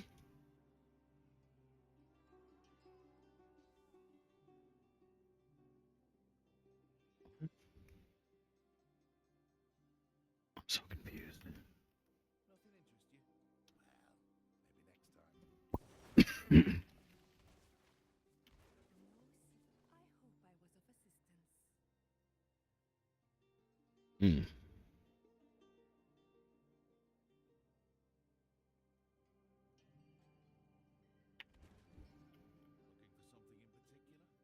Can I get this? Available after exchanging mystery and legendary items. I already exchanged a mystery legendary item. Oh, you gotta exchange 3 mystery legendary items, and then you get 1 green. ASDers, Dorances, Reynoldses, Stillemans, Bakers, Pines, Quillmans, Watsons, Tukes, Kleinwerts, DuPonts, Warburgs, Phippses, Graces, Guggenheims, Milners, Drexels, Winthrops, Vanderbilts, Whitneys, Harkises, and other super-rich illuminated families generally get along quite well with communists, who supposedly want to take away the wealth of these men and give it to the people. Communism is one of the best things there is. Now, hear me out. Capitalists hate communists. Hate them. Get this. Democracyists love communists. All right? And communists love democracy. Because, get this. Democracy capitalism is pretty much very close to communism in the first place. Communism isn't just this random bullcrap, dude. Communism would be like raiders, all right? Raiders that split everything and keep each other alive, okay?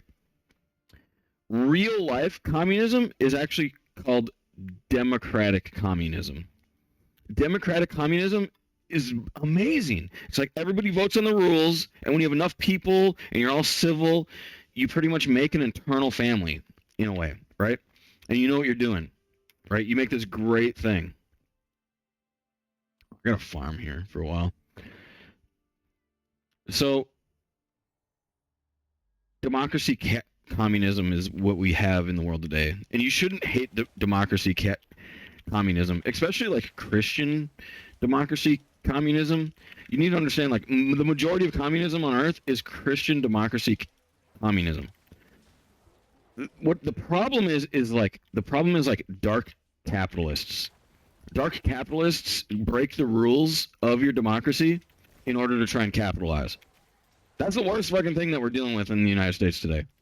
Hands down. That's the worst thing that there is people that try and literally like scramble your brain and like terrorize you and hurt you just because they think that you could compete against their, against their version of capitalism. What's illegal with that? The democracy part. We're in a democracy capitalism where you didn't follow the democracy part. So then you're going to have to go to Christianity and is the next step where you did bad things. So bad things are coming for you. And I'm on the good guy side. I'll tell you that. Like I might have done some small time bad things, but I paid for it. I paid for all my bad things. Kleinwerts, DuPonts, Warburgs, Phippses, Graces, Guggenheims, Milners, Drexels, Winthrops, Vanderbilts, Whitneys, Harkises, and other super-rich illuminated families generally get along quite well with communists, who supposedly want to take away the wealth of these men and give it... Wow. First of all, I've never met a more powerful paragraph pretty much in my life where I just felt stupid. Okay? What are all of these words, dude? These are all types of like religions or like ways of life, all right? Like I have to study all of this. This entire selection. I don't know what any of this means.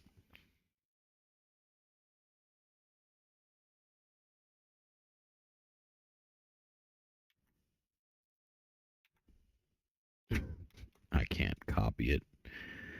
I can't copy it.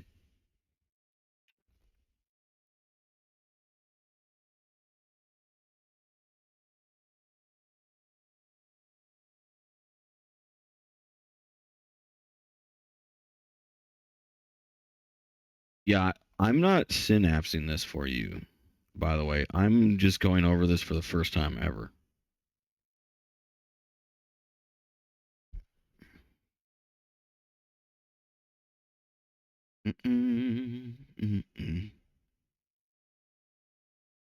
Basically, I just need this whole entire paragraph. Just give me this whole paragraph right here.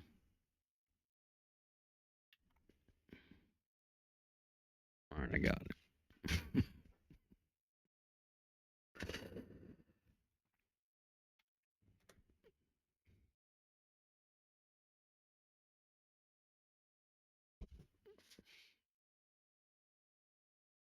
And I'll look that up later. And other super-rich illuminated families generally get along quite well with communists, who supposedly want to take away the wealth of these men and give it to the people.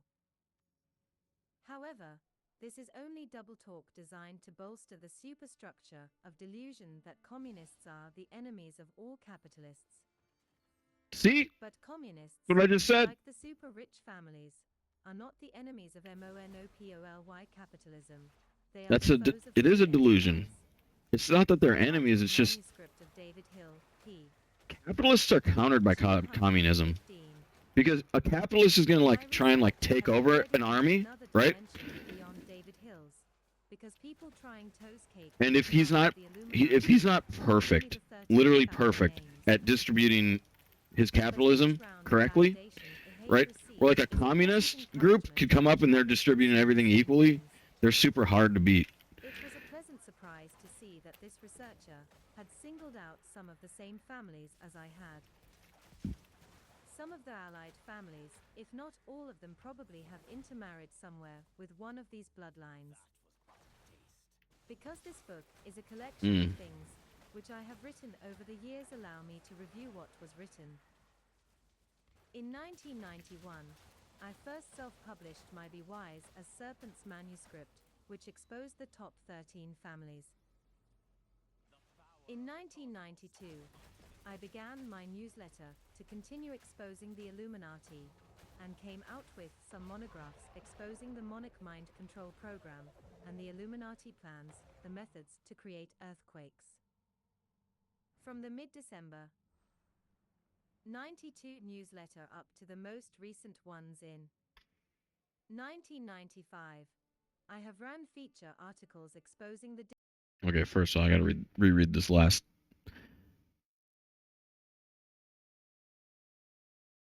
Monarch mind control program. To create earthquakes? Damn.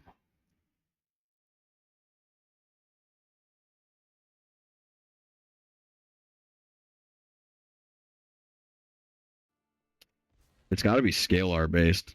It's got, well, I mean, everything's scalar based, but it's got to be gravity based, scalar based, which is a lot of science. 1995. A lot of science. Why would they make plans in order to do earthquakes? Are you trying to like destroy some non-haven earner home or something? Springmeyer wrote between 1991 and 1995 about the top 13 families. Preview of Vol. 2. Besides feature articles about the top 13 families, I have also written articles about the Illuminati in general. When I went to assemble what I had written on the 13 families, I realized that much of what I had said was in the content of articles about the Illuminati in general. I made the decision to use the approximately 250 pages I'd written specifically about the 13 families as book number 1, and what I had written in general about the families, which was also 200 plus pages, as book number 2. Volume 2 will explain how the Illuminati control the world, and what some of their beliefs are, and about their secret and semi-secret organizations. The 2 books will provide perhaps the most in-depth, complete picture of the 13 top Illuminati families that has been done to date. In fact, I know of no other book which is devoted to exposing the top 13 Illuminati families.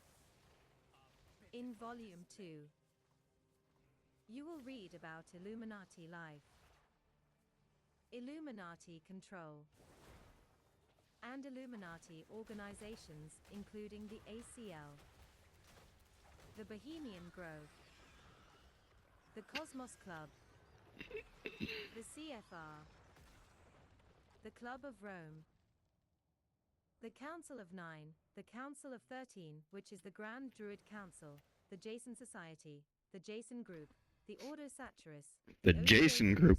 Those are my boys right there. J12, the Mothers That's what I of think. Darkness, the Pilgrim Society, the Priya de Sion, the Process Church, the Sanhedrin, the Temple of Power, and other groups.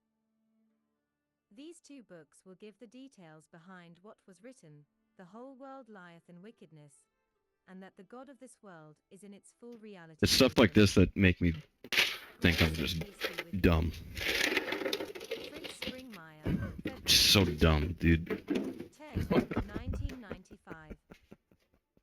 Bloodlines of Illuminati. By What? Fritz Springmeyer.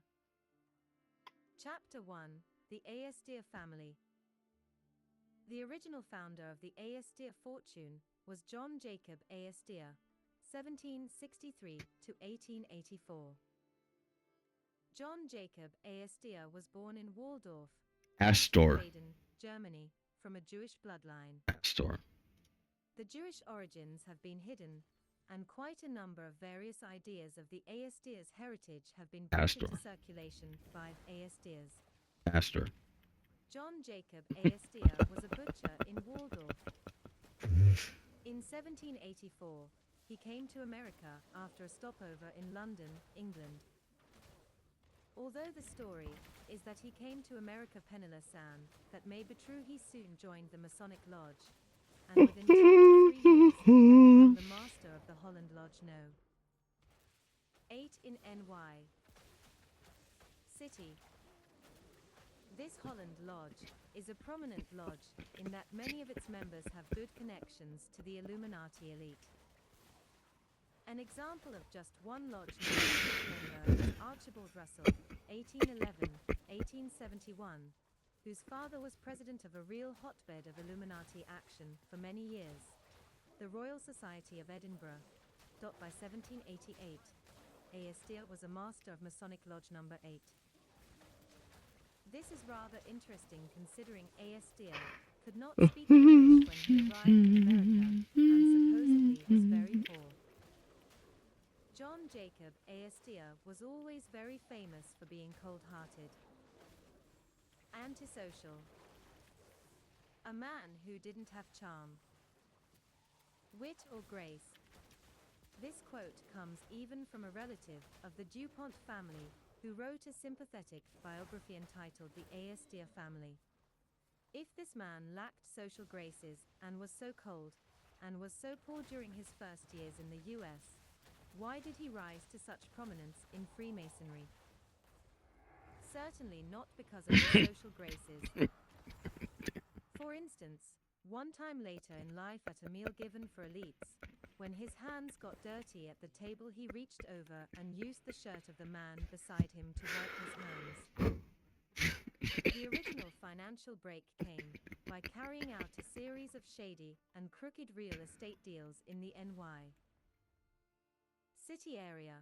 The next break came when two men, who are now known to have been in the Illuminati, gave John Jacob Aestia a special government privilege. The two men were present. Jefferson and I want a Senator special Harris government were both privilege. Illuminati members. The United States government had placed an embargo on all U.S. ships from sailing with goods in 1807. But Aestia got special permission from these two men for his ship to sail with its cargo. His ship sailed and made close to a $200,000 profit in that day's money. Aestia strangely profited greatly from the War of 1812, which crippled almost all the other American shippers.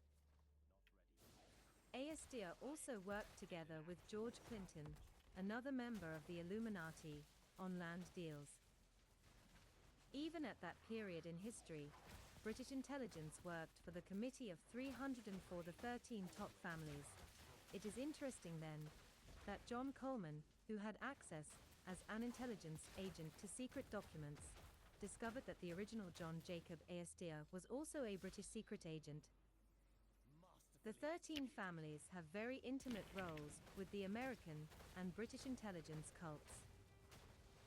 Prior to 1817, John Jacob Aestia entered into the fur trade and remained the biggest player in the fur trade until he got out of it in 1834. Over the years, he had managed to build up a monopoly. How he managed to push everyone else out is a good question. Bear in mind, white people had been trapping furs in the New World for several centuries, and the Indians for who knows how long. Then this guy Aestia comes along and in a few years totally owns the whole industry. Again, this could only have happened because the occult power of this Aestia family gave them the right.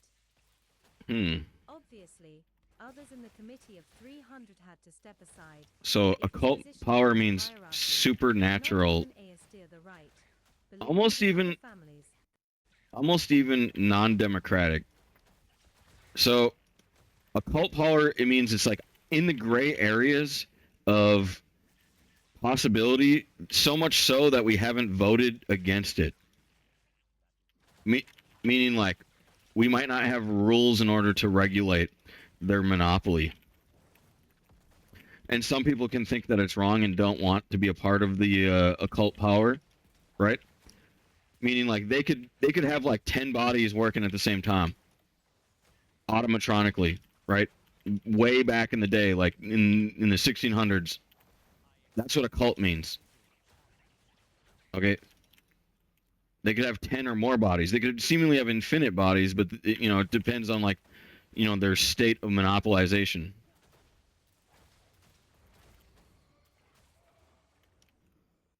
Obviously, others in the Committee of 300 had to step aside.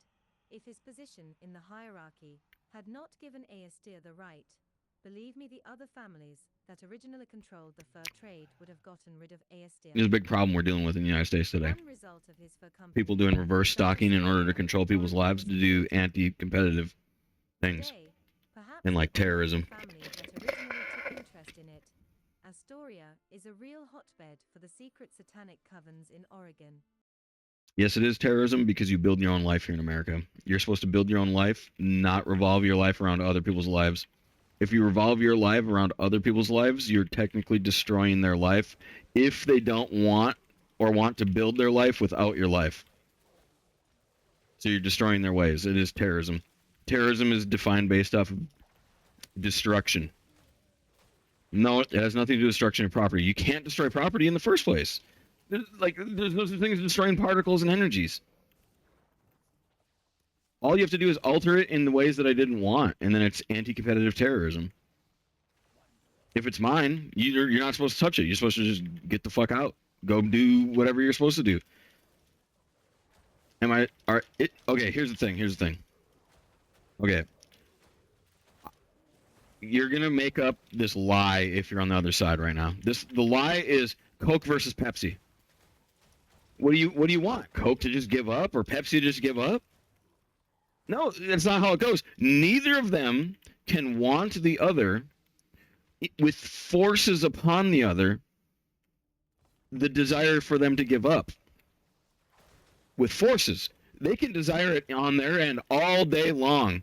But the moment those forces interact with their forces and energy is the moment in which they're doing terrorism. Like advertising the other person's product wrong. This is what's happening with these a lot of the cults or dark forces and problems in America today is that they don't understand the difference between competition, democratic competition, and capitalism, terrorism-based capitalism, this kind of stuff.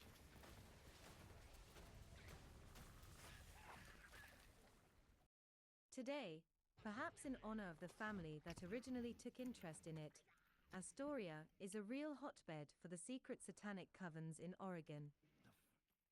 John Jacob Aestia did have a few helpful connections. 3 of his relatives were captains on clipper ships. He had connections in London to the Backhouse family. He married a Todd, a family frequently associated with Satanism. His wife, a Todd, was also connected to the influential Brevoort family. And finally, for some reason, John Jacob Aestia was also on good relations with the politicians of the day, perhaps because most of them were Freemasons too. For a few years John Jacob Aestia had participated in the opium trade, but in 1818 he publicly quit running opium to China. John Coleman, in his good book The Conspirators' Hierarchy, The Story of the Committee of 300, p.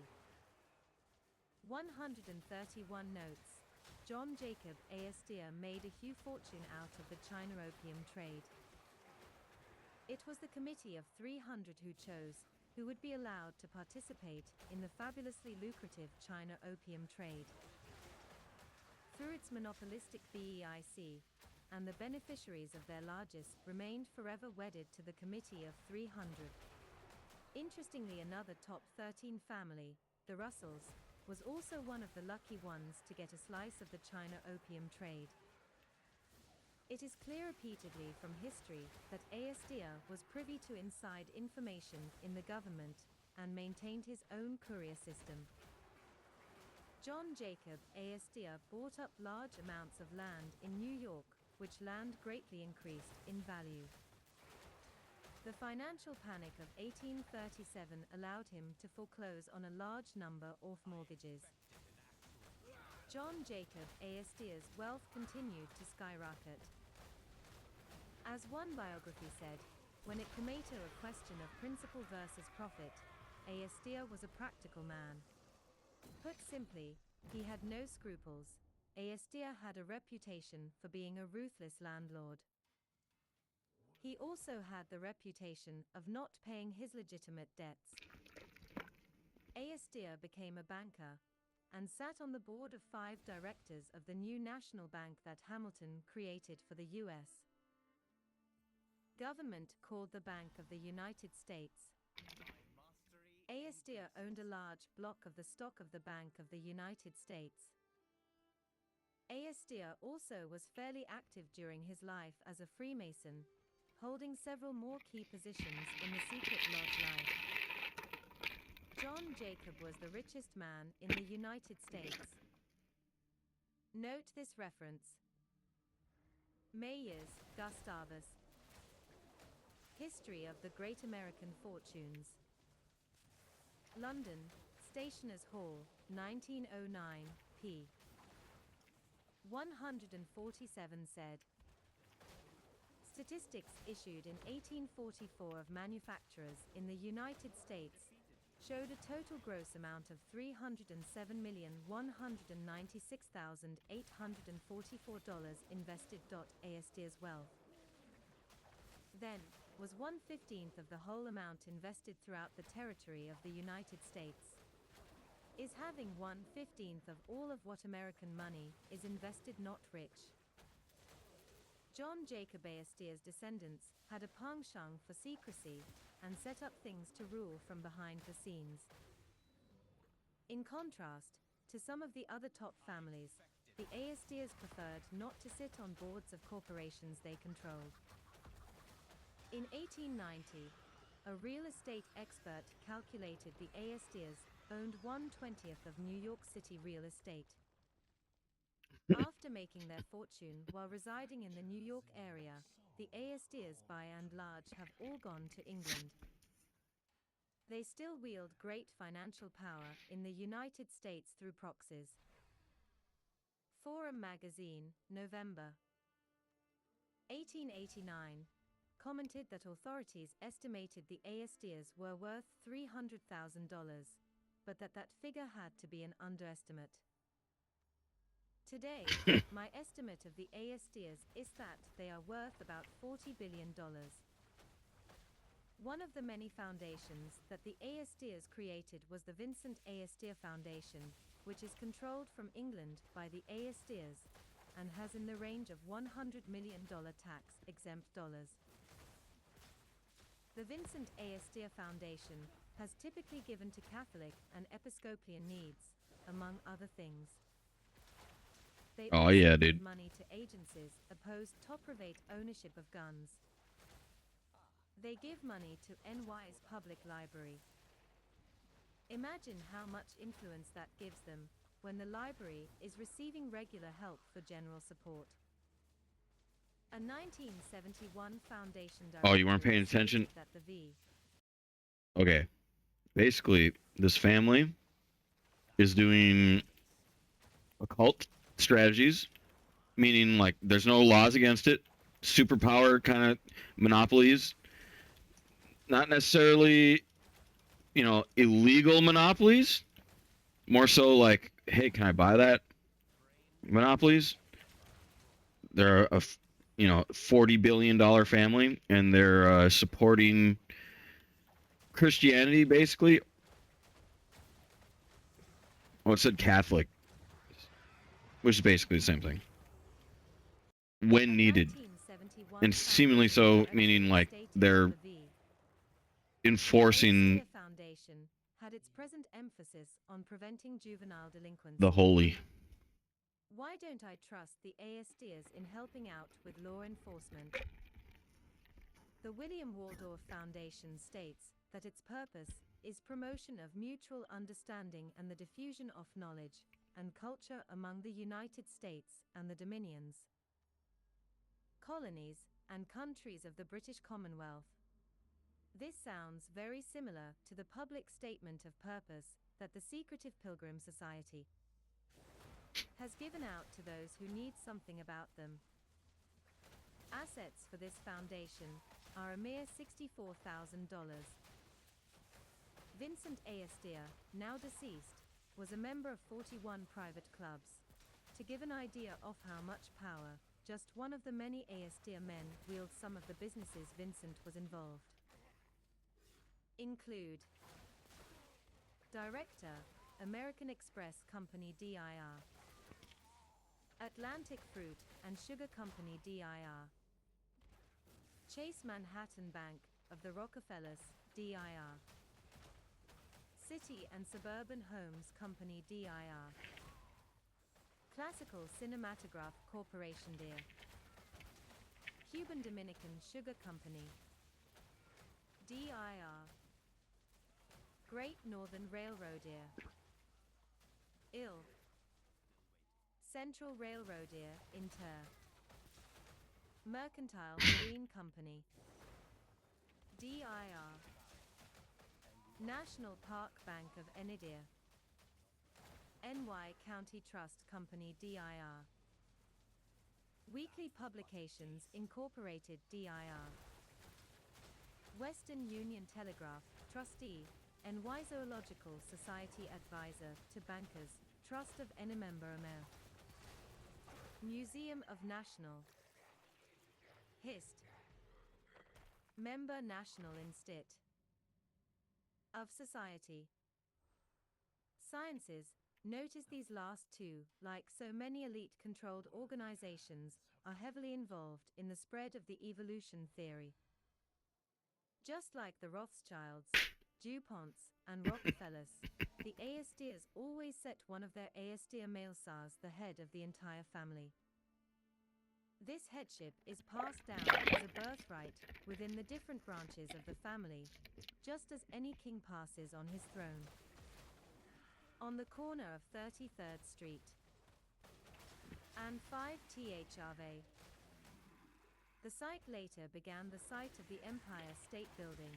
The original Waldorf Astoria Hotel was built by William Waldorf et al. The hotel opened in March 1893.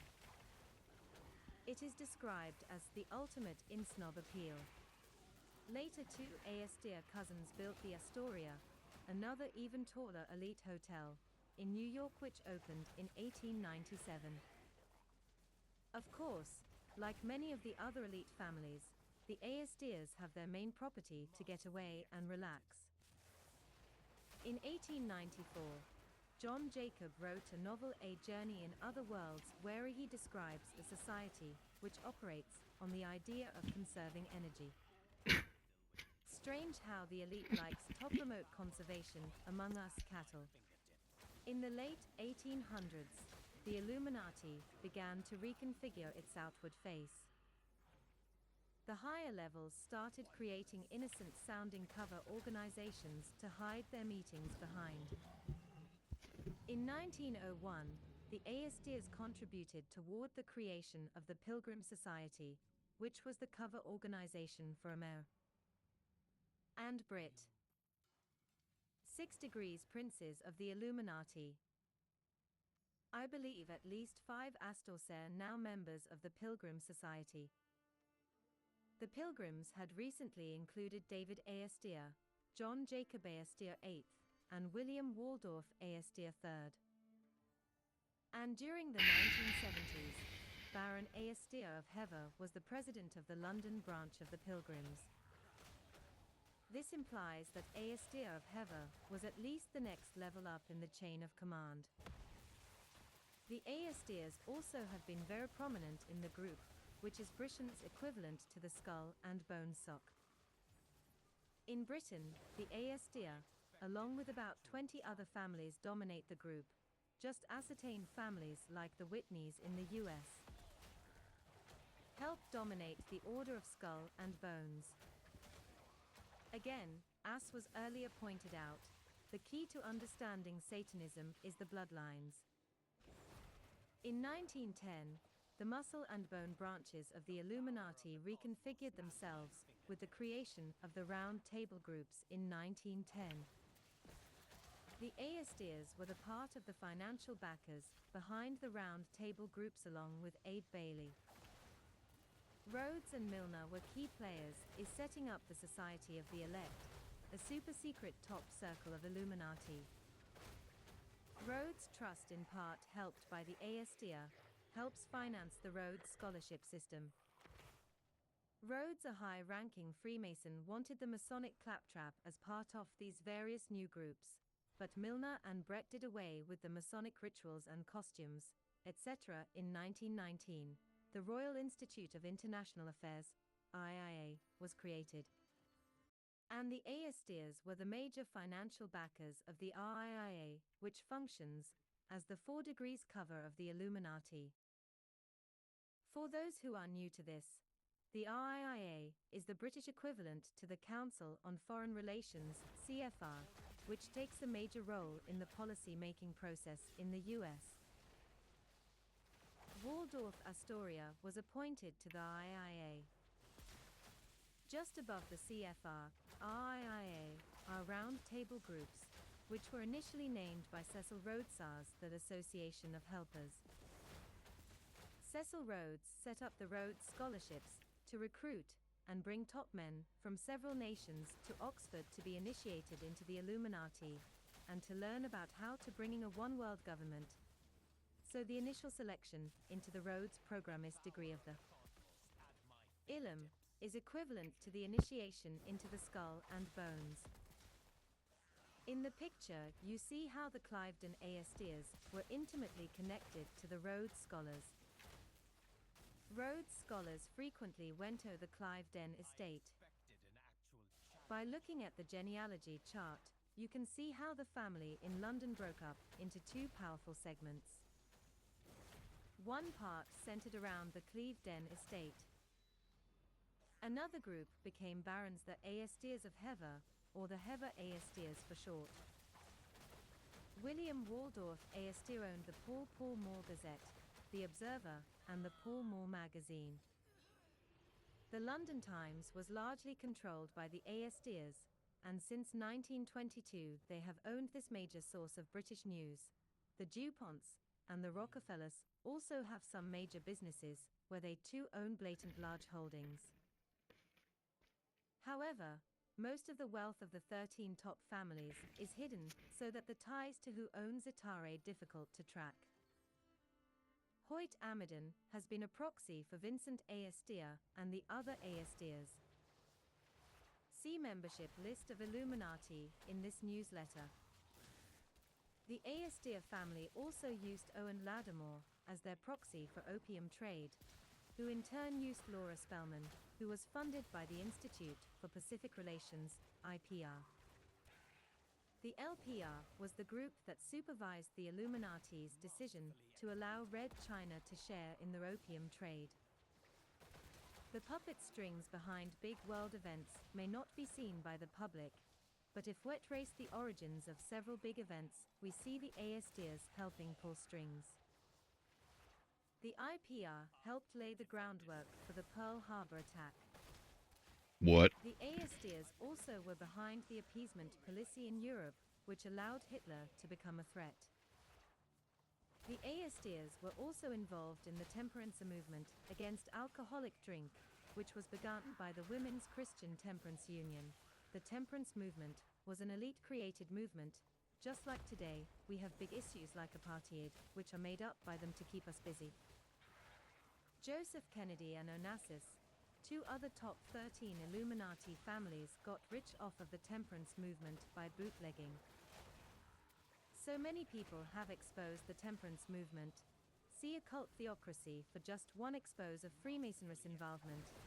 That it is not pertinent to cover it here. Today's equivalent of the temperance movement is the drug war.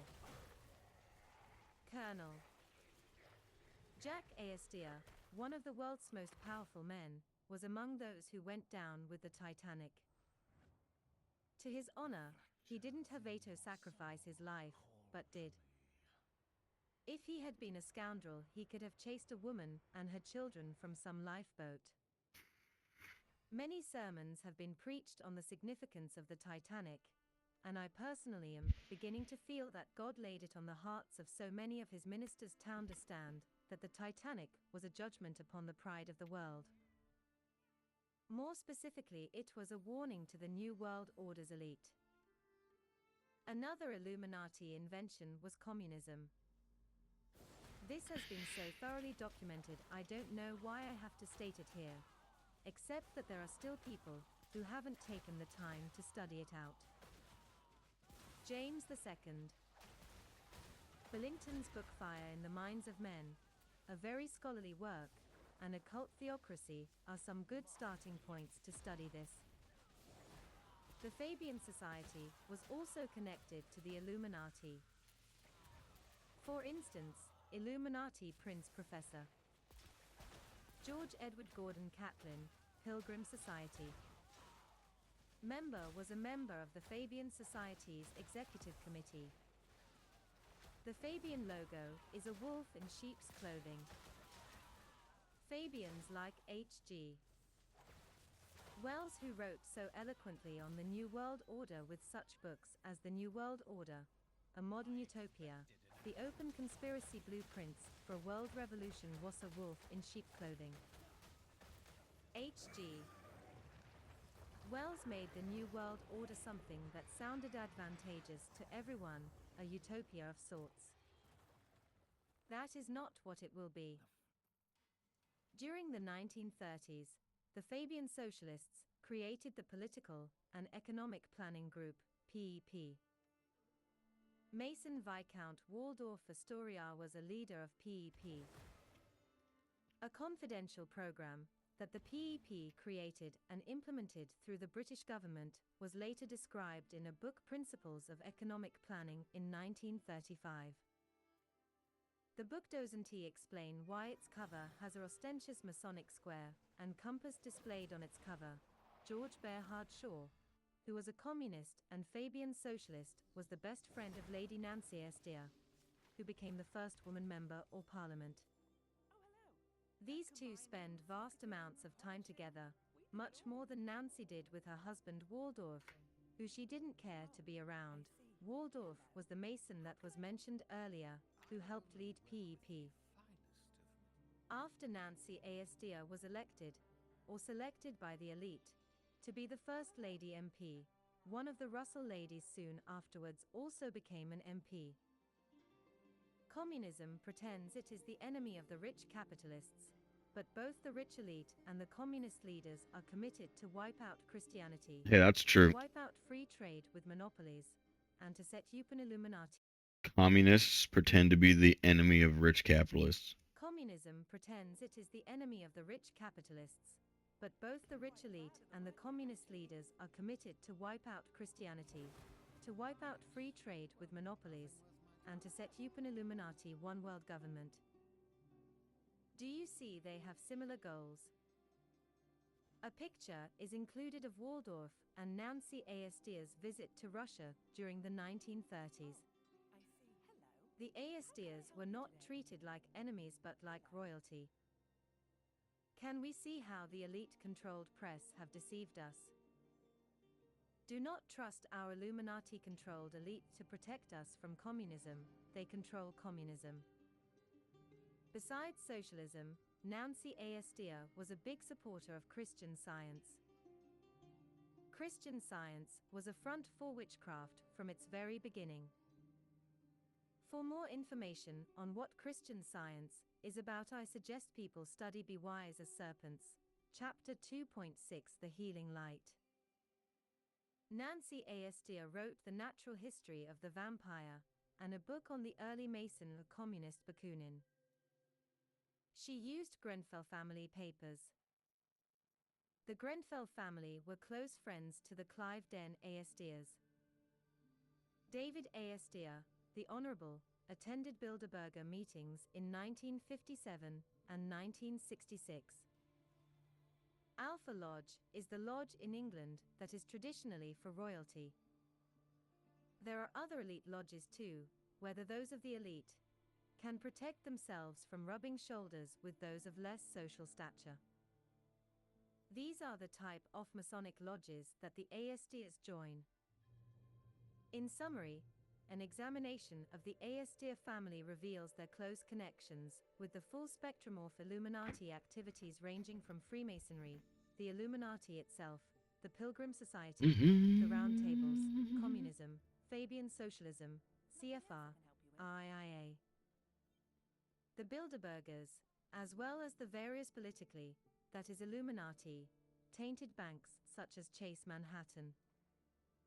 Ava Alice Muriel Astor was an occultist. She was born in 1902, was pretty, but also a very serious woman. She was a very strong-willed person that was able to dominate a person in her presence unless they were also strong-willed. She was into Egyptian magic and believed she was the reincarnation of an Egyptian princess and a disciple of Akhenaten. Alice Aestia may have been one of the first people to enter King Tut's tomb, where she got herself a necklace. Aldous Whoops. Huxley wrote Brave New World as a picture of things that were to come. Most people think as expose, but it was really more as a plan, or blueprint. Aldous Huxley and Alice did a great deal of occult things together. Their financial power is unchecked. Myers and others have noted the Aesdias are above the law. The top 13 families don't obey the law, they are the law. The Aesdias may have Illuminati kings and princes in their ranks. They may have dozens of billions of assets, yet it will all be nothing when they face their creator at judgment. Follow up on the Aesdias. True facts right there, dude. If they do it in realm, though. Items that I felt I should have given the readers If you back break the law January in realm, you're gonna hit an equilibrium lord that has you and the world and your victims, 1763 to 1840. and they are gonna be the law. For the record, here is his Masonic involvement. Master of the Holland Lodge number 8. That takes up to 200 years, they say. 1788 Grand Treasurer of the Grand Lodge of New York, 1796-1801 Junior Grand Warden on 2 occasions, 1796 and 1801 Secretary of the Commandery, then called encampments. For a busy man, he kept himself busy in his Masonic work. The Aestia family revisited with information on their Chandler branch. There are 13 top Bloodlines 13 families, or bloodlines, are at the top, and 5 of these families are the inside core of these 13. Prior to Be Wise as Serpents, the existence of 13 top families was not known by very many people. The existence of the 13 families had come out in Barry Smith's book Final Notice in the 1980s, but the names were still unknown. Barry Smith of Australia wrote, in his book Final Notice Ep. 9, there are 13 families or groups heading up the world government plan. These families are portrayed as the 13 layers of blocks found on the strange seal on the reverse side of the US $1 bill. In a Little Red article, one SRA victim recently wrote that Satanism was controlled by a few families. Recently, one of the DuPonts was on a television show because the DuPonts were trying to kidnap him because they didn't like his support for the book Dope Incorporated. I was able to get a copy of the book and was overjoyed to find such an excellent book. My sources have been telling me that the top Illuminati families were behind the drug trade. Yes, Satan's top followers are also the kingpins in destroying humanity for profit through drug trafficking. The following families, besides others, or individuals from these families are mentioned in Dope Inc.as involved in some aspect of the drug trade: the Aesdias, Bundys, DuPonts, Freemans, Kennedys, Lees, Rockefellers, Rothschilds, and Russells. It is no coincidence that 9 of the top 13 families would get their names in a book, which revealed the big names behind the world's illegal narcotics trade. It should be mentioned that some other prominent Illuminati families also play key roles in the drug trade, such as the Bronfmans, Cabots, Shaws, Bacons, Perkins, Morgan, Forbes, Cisneros, and Oppenheimers. Where have we seen such names before? There are names in Dope Incorporated. That people would do well to know the danger of, such as Louis Mortimer Bloomfield, Robert Vesco, Francois Genoud of Switzerland, Ivan Slavkov of Bulgaria, the Duke of Kent, Master of the Grand Mother Lodge of the Scottish Rite, and Jardine Matheson, to mention a few. All our favorite secret, fraternal groups appear in Dope Incorporated. 2. For instance, the Triads, P2 Masonry, regular Freemasonry, the CIA, the Order of St. John, and the Jesuits. The Universal Christian Gnostic Churches, which practices black magic, has a whole chapter showing its connection to the drug trade. Britain's Assassination Bureau Permindex, which has been mentioned previously in this newsletter, also gets a chapter in the book. In the Be Wise as Serpents book, I examine in detail only the Rothschilds and the Russells. I did not present much to back up my statements about the 13 families. Further, one of the unthinkable items that most people do not want to consider is that their leaders, who they have idolized, may be utterly corrupt. There was nothing to do but sit down and give the nitty-gritty details if the threat from the Illuminati was to be properly understood. The facts would speak for themselves. The ideal solution for both writer and reader was for me to write up my research, and for you to read it as a series of articles. There is only so much a person can assimilate at once, and these articles give lots of details. In January of this year, I began a series of articles on the top 13 families which the top experts said nobody knew about. I did this with the hope of stimulating others to notice these families, and to alert a wider sector of the body of Christ. The young colleague David J.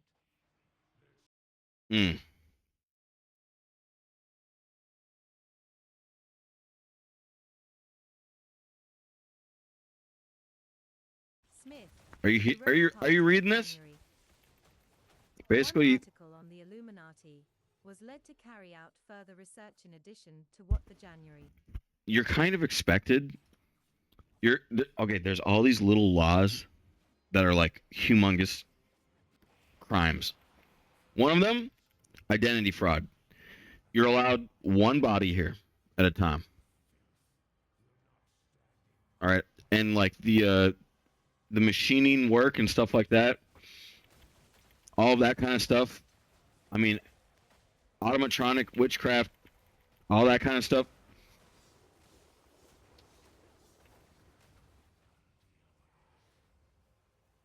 It still counts. It still counts. How do you money laundering? There's so many laws right now. There's so many laws that are being broken in this version of a cult. Is basically what the story is. And it says that he's trying to alert the wider specter of the body of Christ, meaning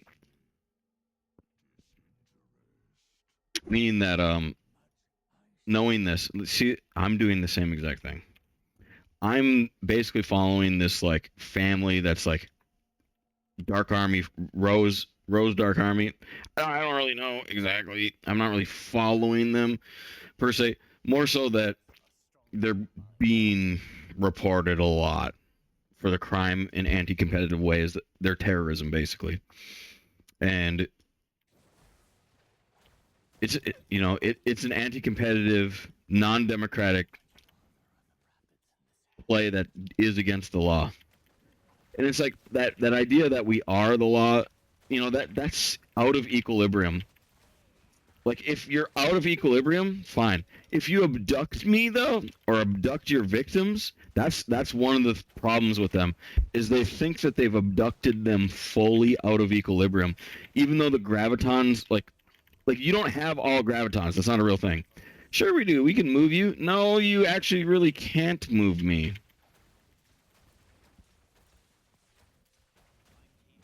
Natural beings aren't moved by wireless technology. Not unless we figure you out. But you can't figure out the universe. That's the problem. Natural beings are made out of the universe, which is all infinity. I'm all infinite vectors at the same time. So all you could possibly do is attack me.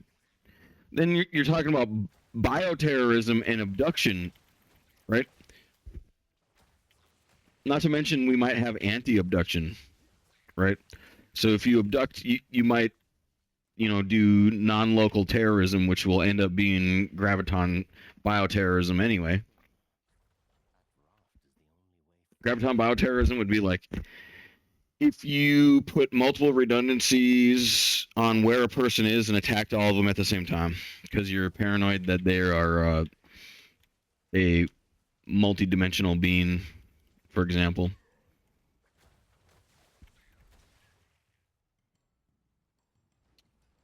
So that would be the state of this group that we're dealing with here. Is they're into anti-competitive ways.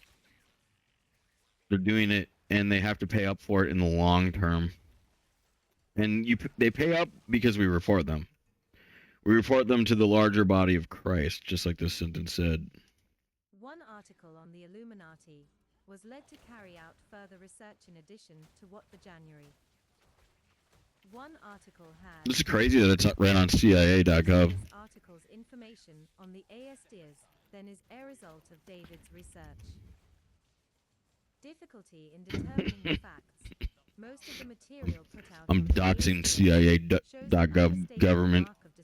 I mean, y'all can just go to CIA.gov and get this book for free. I mean, this isn't like a product that's being sold.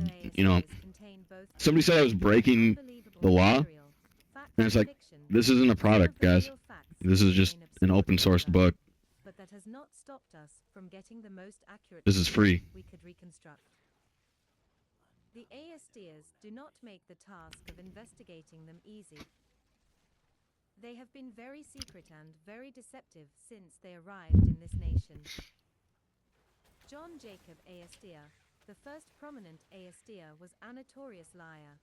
He was known on occasion to invent romantic tales for the edification of people who annoyed him with questions. Men who knew him best were, therefore, neither ready to discredit completely all legends about his exploits nor to repeat them as gospel. The truth, they suspected, lay somewhere between the two extremes. Tell, John Upton. Furs by Aestia, p. 102. John Jacobson ensured that his father's lies. John Jacob Jingleheimer Smith. His name is my name too. Origin of the family, and its Neaneither Aesdias have come up with various origins for themselves, and those for or against the family have added more ideas. One strong possibility is that the Aesdias are descendants of the Astorga family found in southern Italy before the 1600s. The most likely meaning of the name is that both Astorga and Aestia are variations meaning Astarte, who is the mother of the occult. We're 5% done with this book. Her name is also Semiramis. In Babylon, the Trinity was Nimrod, the son, Semiramis. I'm gonna have to do this tomorrow. Again. Not yet. I'm not gonna end yet. But I'm gonna have to read this book tomorrow too. This might be a 2 or 3 day. Boys.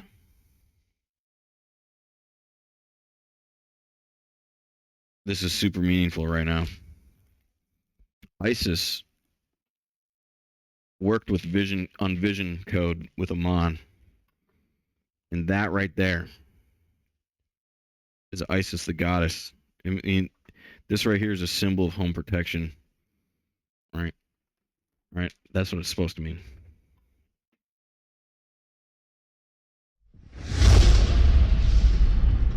Okay, and hear me out.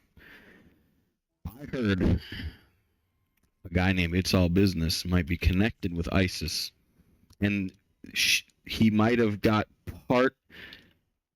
he might have rented her code, got some of their code on Vision, and was able to hack Diablo. Now, I'm not going to say, maybe it was, maybe it wasn't. But hear me out. His account, he had a maxed account, right?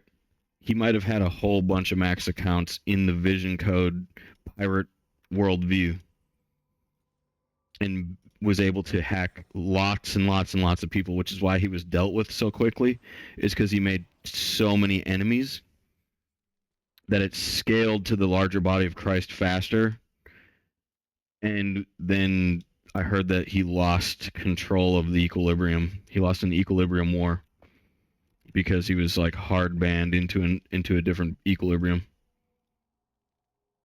The pictures and statues Isis and Horns were renamed by the Roman Catholic Church as the Virgin Mary and the Christ Child. Now, that's just speculation. Okay. Speculation, boys. Speculation. To Waldorf, Germany. Although it is not a certainty, the best explanation from the Okay, hold up. This, I just showed you this poster a second ago. I got that poster in a satanic raid. We're about to blow this one up. I raided a root redundancy of an upper dimension with a fellow light Satanist brother of mine. I'll call him. We went out into the field, and somebody was already forcefully evicted from their room, and I got this poster here of ISIS. Okay, boys. This poster might be connected with the hacking regime in Diablo, and is a symbol that we are taking down the unrighteous side a little bit. Because I also heard that ISIS is more about on our side now as well. It's like I said earlier, it's very easy to throw an equilibrium at another equilibrium and commence war by creating illusions, because it takes a little bit of time in order to get the redundancies of certainty that somebody's doing a bad thing. And you can only be more encrypted, right, in order to make it last longer. But eventually, after complaint after complaint after complaint and investigation comes the larger body of Christ. Their eye will be on the war and why it happened, and figure it out, and find the guilty parties eventually. Although it is not a certainty, the best explanation from the available clues indicates that Waldorf's coven had some important personages in the witch. What's the larger body of Christ? System, and that Johann The people, mostly. Every person is releasing time crystal-based auras into the scalar design of the universe, and the more people know, the better. So basically, we're like massive empathytrons. People can have non-conscious edits. Here, let me explain this. People can have non-conscious edits. A non-conscious edit is basically if you do terrorism, a large body of beings can non-consciously edit the scalar solar grid to change the infinitely strong future timelines to support the person that's being terrorized, and to kind of resist the person that is doing terrorism, or punish the person that's doing terrorism, or lead to the capture and arrest and stuff like that of the person that's doing terrorism, including up to death of the person doing the attacks. And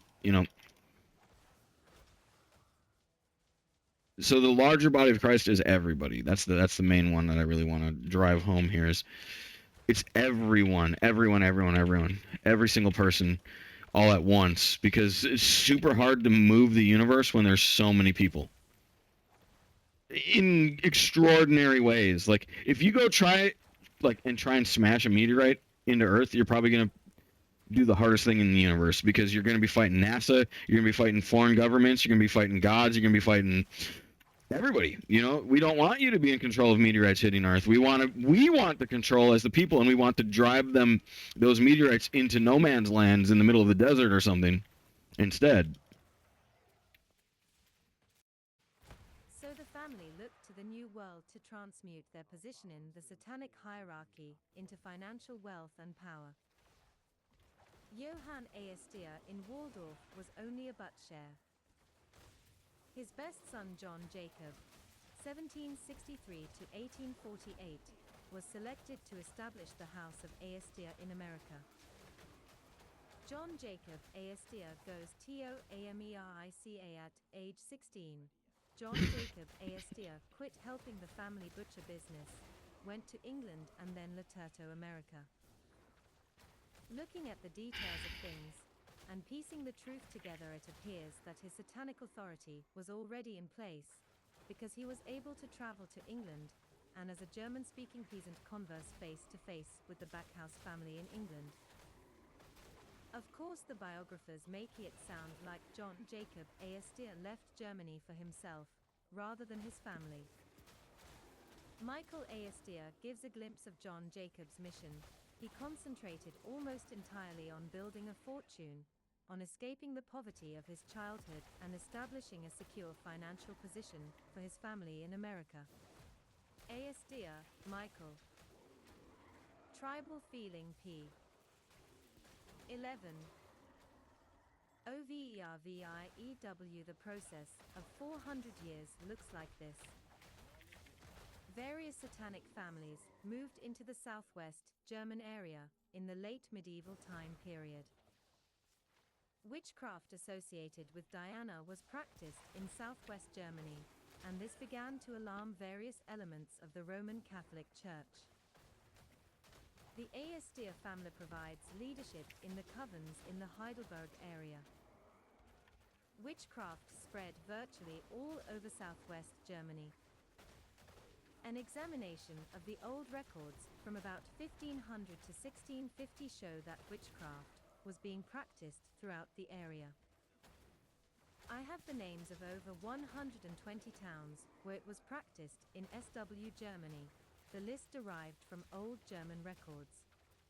The Aestias did not have the position, wealth, and power that accorded their position in the late 70s. One thing that's going around a lot in this file that I'm reading here is delusions of grandeur. Now, it's not necessarily with the Illuminati. That's not even not necessarily. It isn't with the Illuminati. The Illuminati knows about equilibriums. They know about infinite time. They know about gravitons, and they know about 3D printing, and they know about time traveling backwards. Basically, the Illuminati is like one of the most logical, nice group I've ever met in my entire life. It's basically a peace organization in a way, but it's also not at the same time. It's almost like a business too. It's a business. It's a corporation, conglomeration. It's a bunch of things all at once.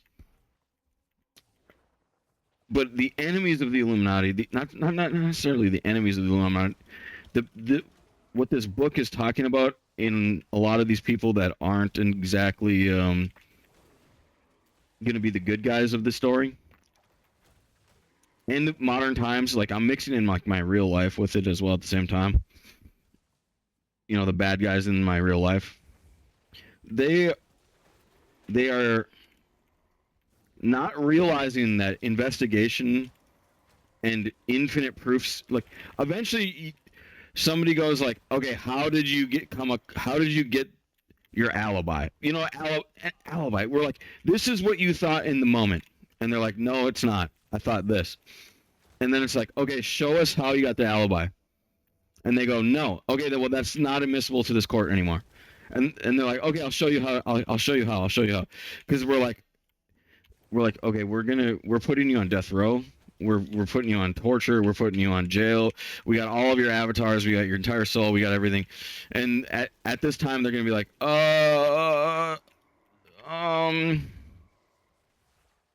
okay, I'll show you how I got it. They do it, right? They show it and they go, we know that you're making this up. You know what I mean? Like, at the end of the day, you're talking about like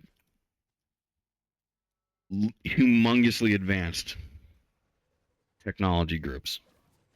We're talking about military and courts that don't go public that often right now, if ever. Because once this stuff goes public, we're going to be talking about like God is an infallibly real thing, right? Not only that, people are gonna be thinking in like such grandiose ways, right? Where they're instead of like thinking like they're not gonna think the same way. Their lives are gonna change. The whole entire universe is gonna change around them if a lot of these courts go public. And it's not that they're not public, okay? It's not that it's not public. It's the complete opposite of that it's not public. You just can't. It's not. The NSA comes to the news companies and they're like, okay, we have graviton reports that says that you're going to be doing this. Can you not do that? Like we need you to not do a story on that. Okay. Because it would be a national security issue. It's like, yes, it's still a public file, but we just don't want the general public to be thinking this way. Yes, it's a great story. Yes, it's this. Yes, it's that. But this time, you know, if you could instead do this other story, does the government have control over that? Yes, it does. NSA, National Security, NSA, National Security can go to the news, not to cover it up, not to cover up a story, but to make, because it's already publicized, okay? That's the thing, is after 10 years, it's publicized. You just have to sequester the data from the government. It's already there. It's already open source. It's already available. It's just that they don't want people to be thinking Illuminati, Illuminati, Illuminati, you know, gods, you know. If that's all the news is, then we're just going to be sitting in, you know, in what is that? What is the movie called? Ready Player One. You know, we're all just going to be in Ready Player One by the end of the, you know, end of the decade. And this is an anti-witchcraft world. Keep in mind. You got to think about it. Like, we're in a slow state of evolution, and they want to experience each and every single part. Anti-witchcraft means exactly the thing that I was saying. You know, exactly what I'm thinking is witchcraft is ancient, overpowered, you know, technology. Massive amounts of biocomputing, automatron, prediction algorithm, yada, yada, yada. Okay.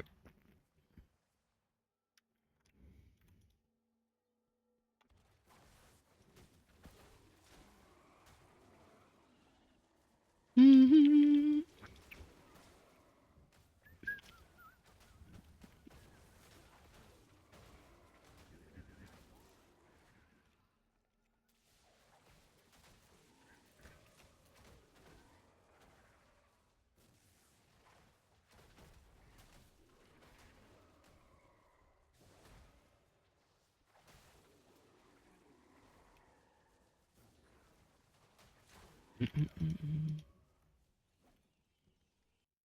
While in America, the Aestir family helped the satanic elite headquartered in England to maintain its control over America.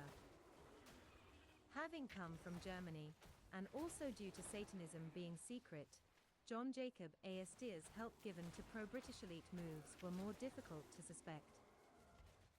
After establishing themselves as aristocrats in America, the tribe of Aestirs moved to England, where, because of their high social position in America, no one questioned the Queen bestowing titles of nobility on them.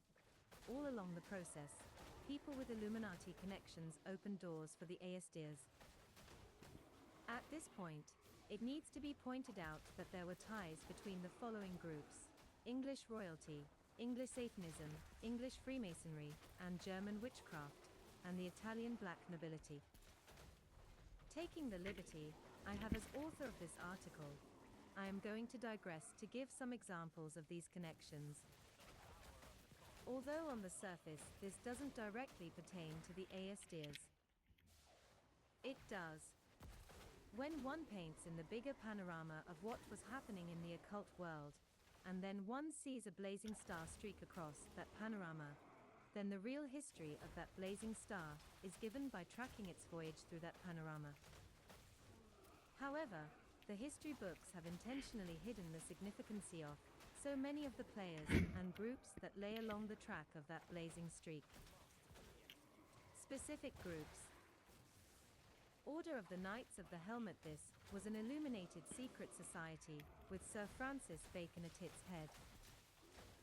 In order to hide its Masonic rituals, Sir Francis Bacon wrote a play entitled The Order of the Helmet. This was performed in the 3rd of January, 1594, and again for 12 days in December 1594.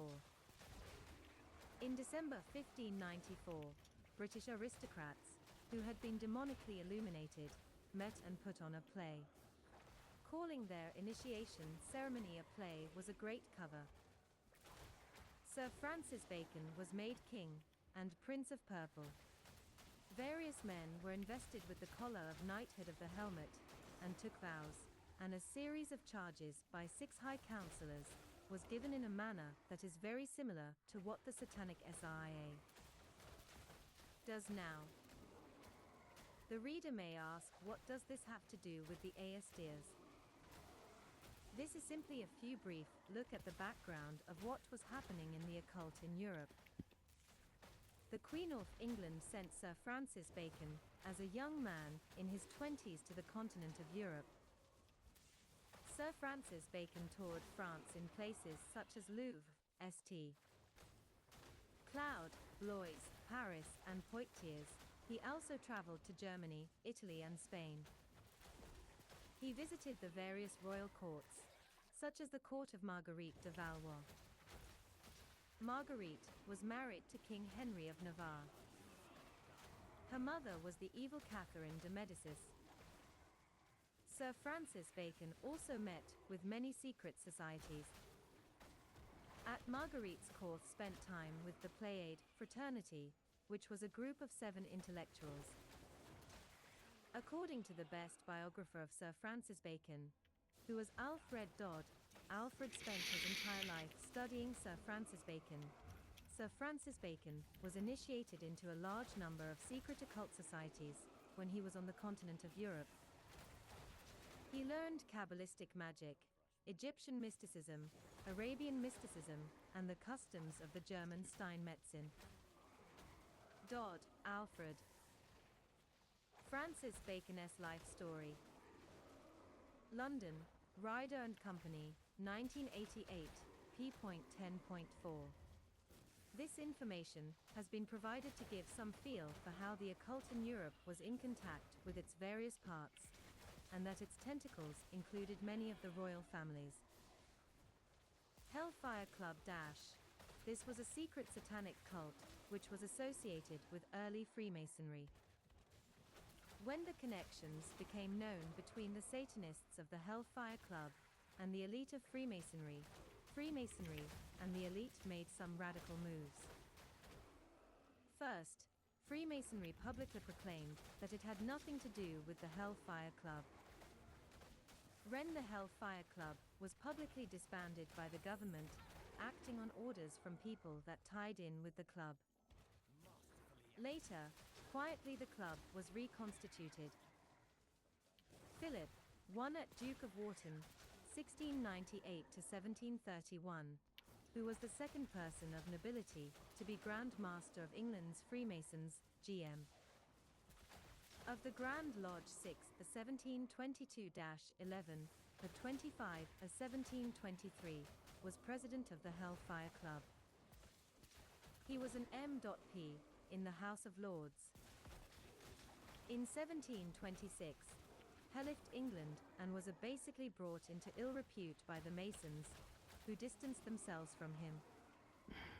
George Lee, Earl of Lichfield, was also another prominent Mason, who was a member of the Hellfire Club. Benjamin Franklin, who was the head of the American Freemasons in various capacities, and also the head of the Rosicrucians and a number of other secret occult groups, was also a member of the Hellfire Club. Benjamin Franklin's Satanism was not mentioned in Maybe Wise a Serpent's book, but he was an important Satanist who was part of the Order of the Quest, that is the group which has been entrusted with the plans for bringing in the New World Order of Satan. Remember that John Jacob Astor was very involved with Freemasonry, as were a number of his intimate friends, such as N.Y. Governor DeWitt Clinton and General John A. Armstrong.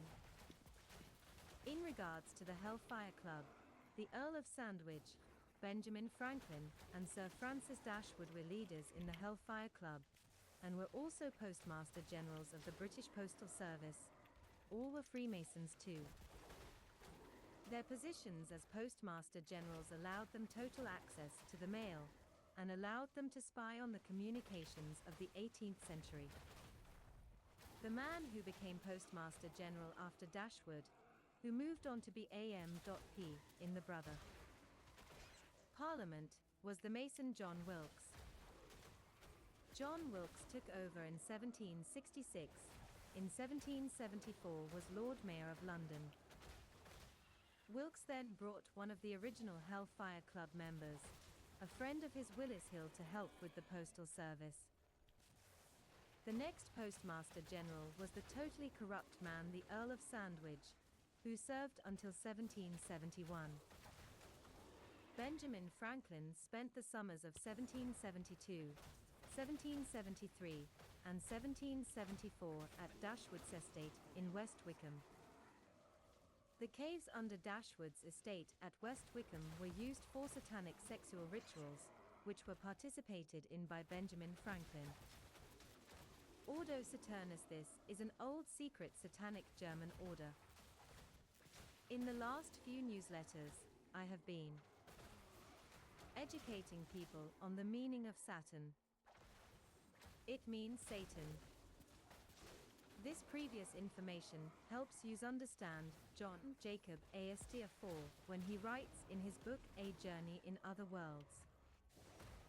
The souls of righteous departed were found on Saturn, where, to a background of weird music, pulsating hearts, luminous brains, and centers of spiritual activity quiver with motion. A side comment: John Jacob Astor 4 had a reputation for his insatiable sexual lust to poor women. One of the people we have to investigate in relation to the Ordo Saturnus is Valentine Jern, who was John Jacob Astor's mentor in Waldorf, Germany. Jern may well have belonged to an organization such as Ordo Saturnus. John Jacob Astor leaves Germany for England. America John Jacob Astor arrived in England and may well have been introduced in England to British intelligence by his brother George. At any rate, he got involved in British intelligence, which has always been closely linked to Freemasonry and the elite. He spent time socially with the Backhouse family, which an aristocratic family. How do you suppose such a supposedly destitute young man could be accepted so easily into the Backhouse social scene? This is not explained by modern biographers.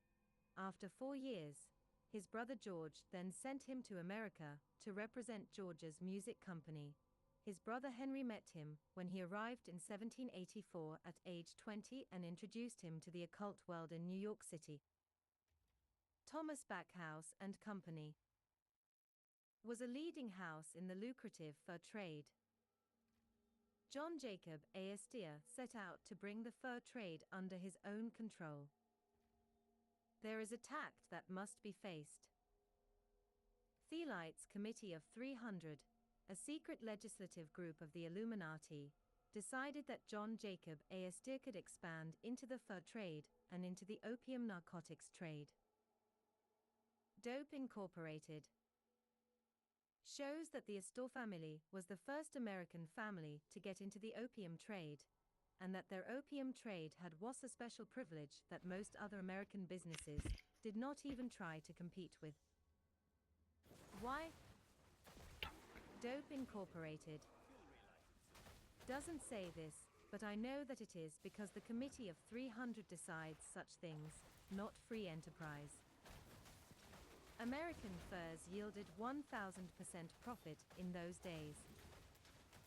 The privilege of fur trading was a pot of gold, so to speak, that the Committee of 300 gave Aestir, and it could only have happened because the Aestir family in Waldorf was already part of a principal satanic bloodline. The Illuminati members of the Aestir family today use their influence to help those of the Illuminati in their dope trade. William Backhouse, the American representative of the London Backhouse family, and John Jacobs, What brother the Henry, fuck? were two of John Jacob initial contacts in the New World. Soon John Jacob had met all types of people involved in New York's occult world.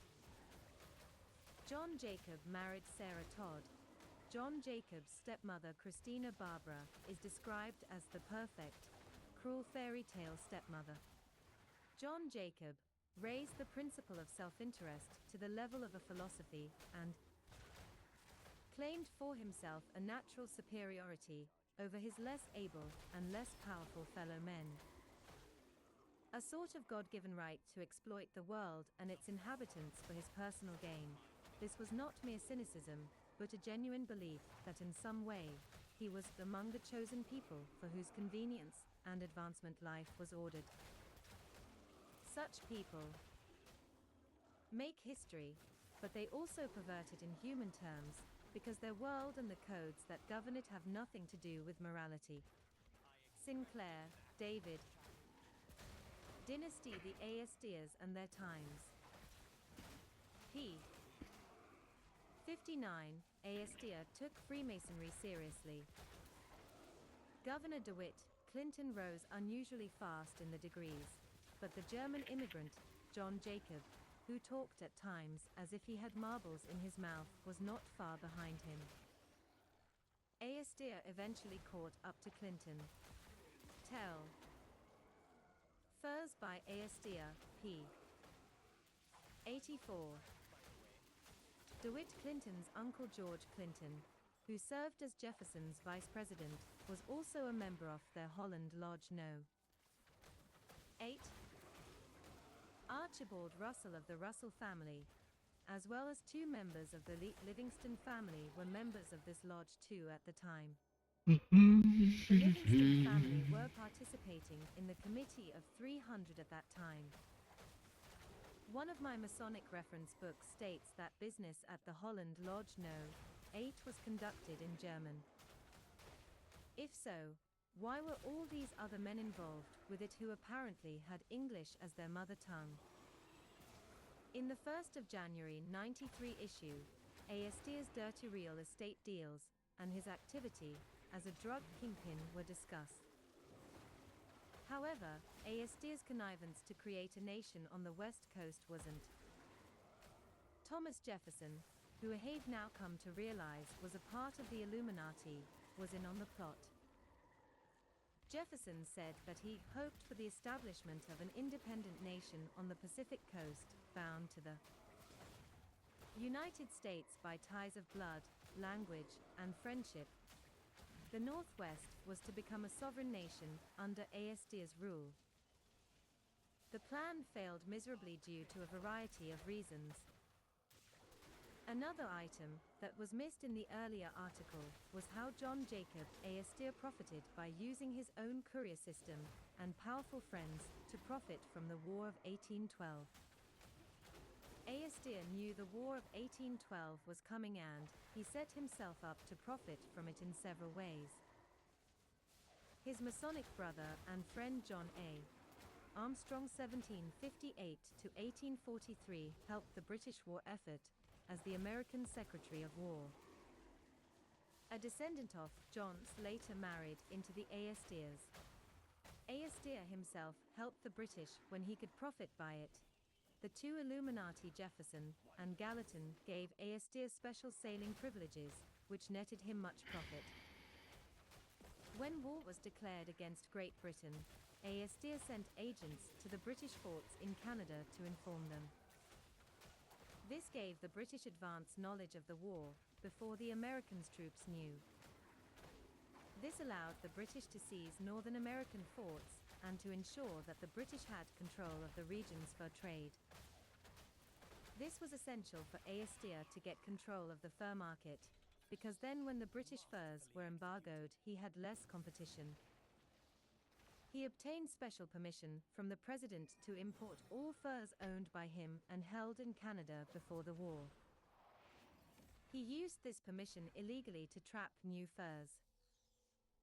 When the war ended, Aestia was able to heat everyone else to Europe with his furs and make a killing.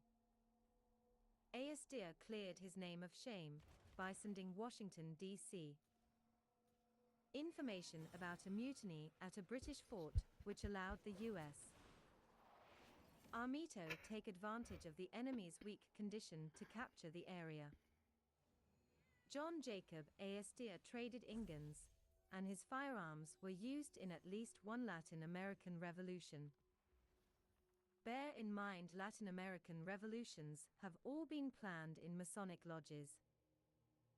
When employees of John Jacob Aestia would trap for or trade furs with the Aestia fur houses, they would be paid with letters of credit.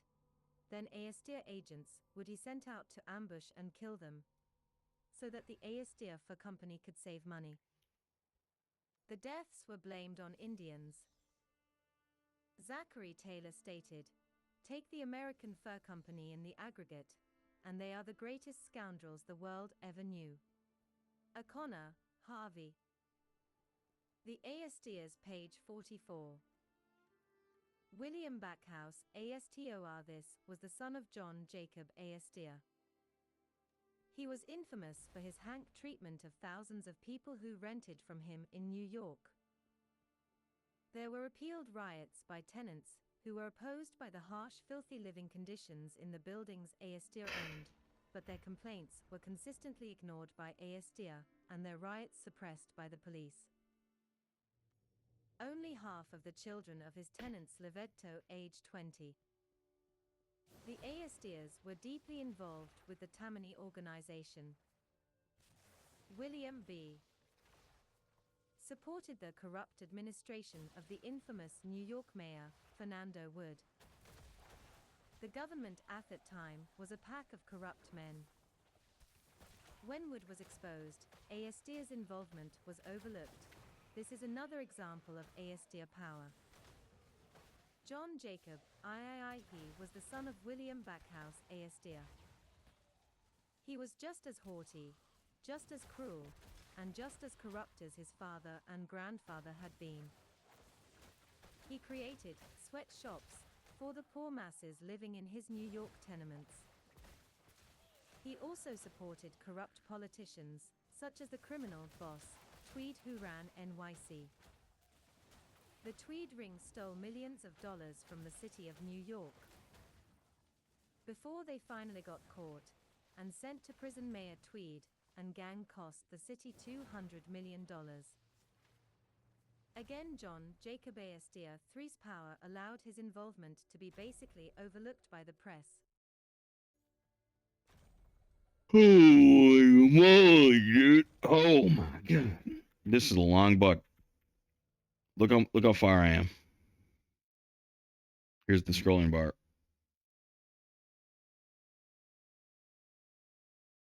Again, John Jacob Aestia III's power allowed his involvement to be basically overlooked by the press, while Tweed went to prison for life. The Chandler branch, most of the Aestias took off for England. All right, let me tell you something about previous CIA regimes.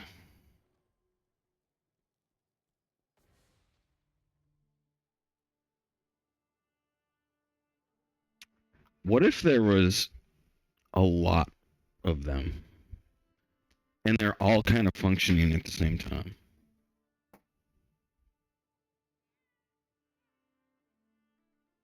Some of them are good, some of them are bad. And it's different for each person, you know what I mean? Some of them that are good for you are bad for others. Some of them, when they're bad for you, are good for others. Okay? And we can figure out which one is good or bad for each person pretty easily, right?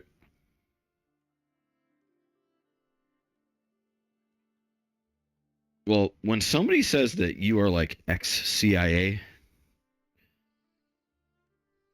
you should just take that seriously. We need to undo the work of ex-CIA, because the current CIA is, the version of their truth, because we figured out who they are more now, right? We now know more about who they are, what they've done, what they're guilty of, and where they should be. So the current regimes need to back edit the previous regimes, because no, it's not going against the work of the whole either, because the previous regime did not necessarily have the evidence of who you were, but could have instead thought that you were like an avatar of a different god, at which you aren't. So they would potentially sentence your body to 90% suffrage, right?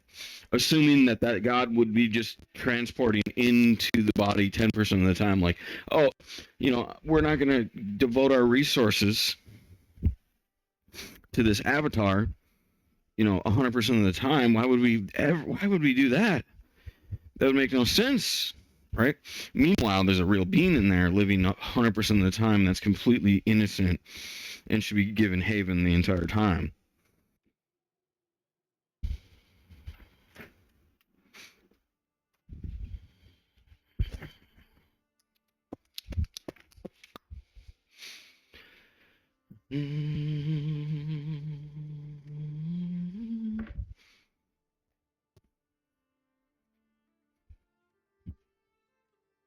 Yeah. Man, I've been in other bodies, okay? I've been in other planets. Y'all need to wake up. Don't be downplaying what I'm telling you about. That's what I've been through.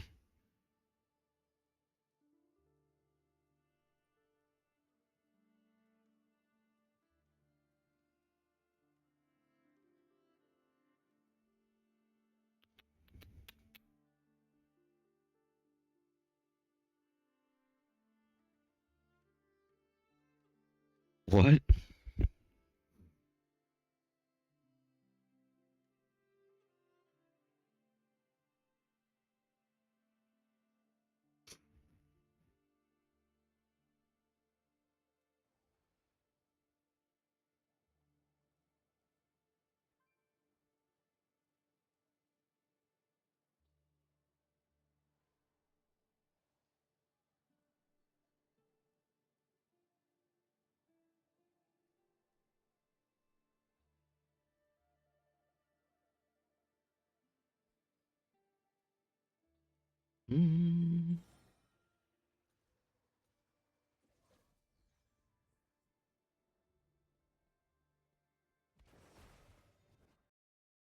The Chandler Branch most of the Aesdeas took off for England, but one branch of the Aesdeas that is clearly involved in Satanism and the occult is the Chandler family. The Chandler family have Aesdea blood via Matty Aesdea Ward. The Chandler's parents died at an early age, and the Rokeby estate in New York was given by the Aesdeas, so that a cousin Mary Marshall could raise the Chandler children. The Chandler family is one branch that clearly shows all the earmarks of the satanic hierarchy. The behavior of Robert Chandler, Elizabeth Chandler, and Armstrong Chandler have all the classic earmarks of having MPD and having suffered SRA. The Rokeby mansion that the Chandler family lived in was a haunted house of the first rate. Fairies, ghosts, signs and potents, and all type of occult activity takes place at this mansion. When top RX Illuminati members who have managed to escape Satanism describe their home life, they mentioned that occult phenomena was a natural part of home life. This certainly is what life has been like at the Chandler Rokeby mansion. Okay. The Chanias are not well known publicly, but have been part of the social scene of the elite. This world is not revolving around these stories. Okay. Some people think that because the things that happen in this world define the world. That is not necessarily true. The history defines the world. The long-term history. And get this. When a person dies, almost everybody loses track of them. All right, almost everybody. Okay, then they get away with it. No. Here's what's going on is we're keeping bad people away from bad people so they can't defend each other. They're not getting away with it.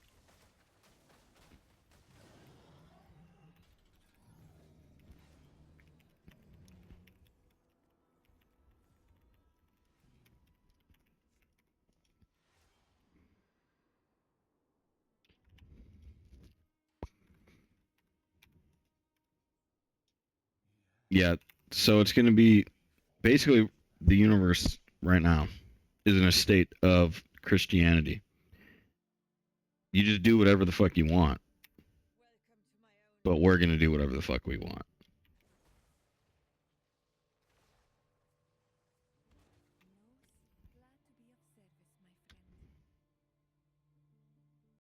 Theodore Roosevelt and Senator Henry Cabot Lodge of the elite Cabot I'm family wrong. were good Yeah, teach me friends about with it. Chandlers. The Chandlers created the town Roanoke Rapids, North Carolina. Oh, I'm so afraid of your magic that you don't even know. On the resort area, in that Yeah. general area that is a meat market Your magic, that which you don't even know, that which is literally not even doing anything. I'm so afraid of it. It's going to ripple effect so hard in the space-time. It's going to equate to infinite volts. Illuminati use as lackeys. Illuminati scouts. Get this. Everybody's already doing magic in every direction all around you. And that's part of your life force. All right. Where's that operating system right now? Gone. Poof. See you later. Sayonara, sucker. Goodbye. Families like the Bill Clintons go down there every year for vacation to mingle with other middle management families that the Illuminati use as lackeys. Illuminati scouts watch and choose who they want to use for political office, etc. A who's who of ASDR orphans the Chania family, who are of interest to our study of the Illuminati, will now be given. John Armstrong Chandler married mystic novelist and morphine addict Omni Rives. Names are morphine addict. She asked wistfully, "Do you think if I drank a whole cupful of warm, bubbly blood, I would see a real fairy?" Then there had been How do you get addicted to morphine, dude? Anguish over the thought. All right, I get it. You're addicted to morphine. It's great. Yep. But have you ever, like, okay, I guess, hear me out. I know the counter to morphine addiction. It's called antibiotics. Antibiotics will permanently make you feel like you're on morphine without the negative side effects. I'm not kidding, dude. I'm not kidding. I'm serious. Like, you don't understand. Like, antibiotics will burn pain out of your brain permanently and you'll never feel it again. Why would you ever need to be addicted to some kind of painkiller, dude? You can, like, I use painkillers, like, sporadically, periodically. Not sporadically, like, here and there. Like, sparsely. No, I shouldn't say sparsely. I use them a decent amount. Especially, like, I like PM, and I like just not having any pain. I don't want to get high off them, though. I never use them to get high off them. Like, the worst thing I do in painkiller world is, like, aspirin, dude. Aspirin kind of gets you high. Okay, it really does. It makes your body, like, vibrate. And you're like, damn, I feel good. Yeah, boy. But, morphine's a fucking hard-ass drug, dude. Then there had been the period Get on, if you ever think you're going to get addicted to a painkiller, ask the doctor for, She prayed with tears that ultimately he might be pardoned and readmitted to ask celestial him bliss. for something else. Thomas, lately. The Antibiotics. ASD Orphans, a Pride of Lions P. 76. John carried on spiritual experiments in what he termed esoteric Buddhism. Due to his obsession with this practice and a business fight with his brothers, they put him in an insane asylum. He finally did get released. One has to wonder what the whole story was behind their incarceration. His esoteric Buddhism, or X-faculty, was a trance state where a spirit spoke or did automatic writing through him. His eye color would change when this spirit worked through him. Margaret Livingston Chandler retained the rights to Rokeby. She married into the Aldrich family, which is another Illuminati family. The Riches now own Rokeby. William Chandler was a friend of Tom Foley, who was the Tammany district leader of the Irish Italian district east of City Hall. Another friend was Jack Follansby. Jack Follansby's cousin was William Randolph Hearst, an Illuminatus of the 6 Degrees, who got Billy Graham's ministry going by financing the first several years. The Hearst family is in the Illuminati. One of the Rothschild descendants, Don Hurstbauer, has changed his name to Don Hurst. Winthrop Chandler's wife, Omily Rive, her father William Cabell Rive studied law under Thomas Jefferson. The Roosevelt Connection, the Roosevelt family, has been connected to the Delano family, which is a Black Venetian noble family that goes back for many centuries. The lives of these families also intertwine with the Astor's. Examples of the interweaving are Franklin Hughes Delano, heir to a massive whale oil fortune. He married Lavia Astor, daughter of the original William Buckhouse Astor. James Roosevelt married Helen Astor, daughter of William Buckhouse. Junior times James Roosevelt a Freemason. He married the sister of Vincent Astor's wife. Summary. In our revisit to the Astors, we have examined in more detail the early life of John Jacob Astor and his connections to Satanism. We have touched on his son and grandson, who led the Astor family after John Jacob died. We have seen more of their meanness and connections to corruption. Ooh, 200. We examined both Satanism and the occult had a hold on England even back when John Jacob Astor came to the New World. 3 important occult organizations of the 17th and 18th century were introduced. We have looked at the Chandler family, a branch of the Astor family which is part of Satanism. We also looked at how the Roosevelts and Delano families have been associated with the Astors. Bloodlines of Illuminati by Fritz Springmeier, 1995. Families in the world who are allied with the Illuminati. Who and what kind of family are allied with the top 13 Illuminati bloodlines? The Illuminati seeks to capture the occult power of powerful occult bloodlines around the world. They have intermarried with American Indians to gain the spiritual power resident within the leading spiritual American Indians. Various Indian reservations are used for Illuminati rituals. They have been doing this type of thing for thousands of years. Powerful families around the world participate on different levels with the Illuminati. Some participate on a business level, such as the various crime, mafia type families around the world. Mafia families might not subscribe to the occult philosophy, but they do recognize power and business. Some powerful families around the world participate simply on the level that they have been sucked into the world system and are dependent upon going along with the flow of the world system. An example of this would be the King of Nepal. The King of Nepal rules over a poor Hindu kingdom. The British Empire has done a great job in trying to make Nepal dependent upon them. Nepal was given British protection, their leading families were given British educations, and their leading tribe of warriors the Gurkhas have been serving as British mercenaries. Should the King of Nepal break loose from his advisors and take an anti-NWO track, his throne could be taken away via revolution or invasion. The NWO has the capacity to arrange for the Indian Congress Party to invade as some other destabilizing factor. The British MI6 and the American CIA have also stationed assets, agents, in the country. However, the trump card in sucking nations like Nepal in is to create conflict like the Cold War and then apply Hegelian dialectics. What the fuck is Hegelian dialectics? The world What? have been forced to cozy up with the British and Americans because of the Cold War. Secretly manufactured and secretly controlled international conflicts are a great way to take away the independence of some of smaller nations. The King of Nepal has for many years feared invasions from either India or China.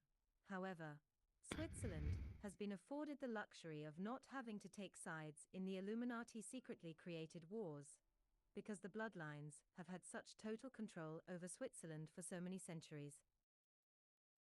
There is no need for Switzerland to participate in Hegelian dialectics. If families are powerful, but not in the Illuminati's clique, they can be destroyed, such as Howard Hughes was. An example of this is how the Rothschilds progressively destroyed the Romanovs, the Russian imperial family. But the Romanovs were also an occult bloodline, and so the Illinois Illuminati's Kretli took children of the imperial family. Okay. This is a savage mind-washing technique. Convincing your enemy or like your target that their major like focus is just a minor focus. But the Romanovs were also okay, a but bloodline, and so the Illinois Illuminati's Kretli took children of the imperial family to serve as breeders for the Illinois Illuminati, so that the Illuminati could channel in the Romanovs' occult blood into their bloodlines. The families that control Switzerland go back to Venice. Some of the Fnariot families of the Byzantine have had enduring powerful lineages. The Venetian and Genos Banca, the international commerce families, have produced some enduring powerful lineages. Families from these groups have tended toward Satanism, Gnosticism, or cults that are not Christian. In this category, we can mention Darius Socinus of Venice.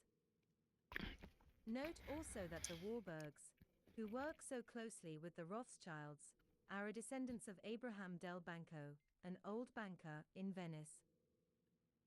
The Warburgs in turn are related to the Rosenbergs of Kiev, Russia. Some of your old aristocratic Russian occult bloodlines were the first to financially help Hitler's fledgling Nazi party. The powerful bloodlines diversify into different last names, but some of them still have enough visibility that they can be halfway tracked by their modern names.